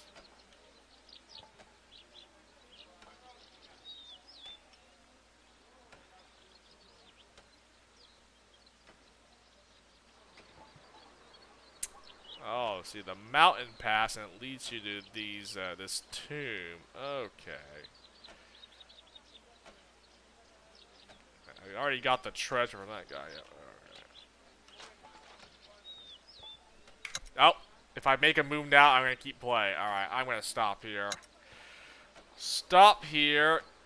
I started early so I can end early tonight. Dude, Another lengthy stream. God dang, man, this game is like a lot of fun. I'm enjoying it, but I think I made a lot of progress this weekend, so I am pretty happy with this. I think before I get carried away, we should, you know, let's conclude. Oh, I didn't check. How much XP did I have actually? I don't have it.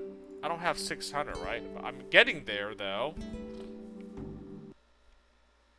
I just want to check to see how much experience I have. See, if I do the missions, I get experience, so I can like promote and level up my guys here.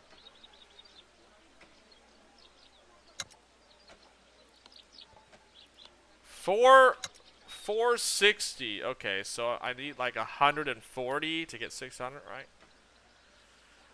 Okay, and then I'll promote my hunter then. Promote him to sergeant. Yeah. All right. Well, I'm hoping that this quest here probably is like a battle or something. So hopefully it gives me like it nets me like 100 XP. So. And if I do all the quests in here, that should be I should be able to get 600, accumulate to get 600 experience. So, okay, that's it. We're good. I'm getting out of here.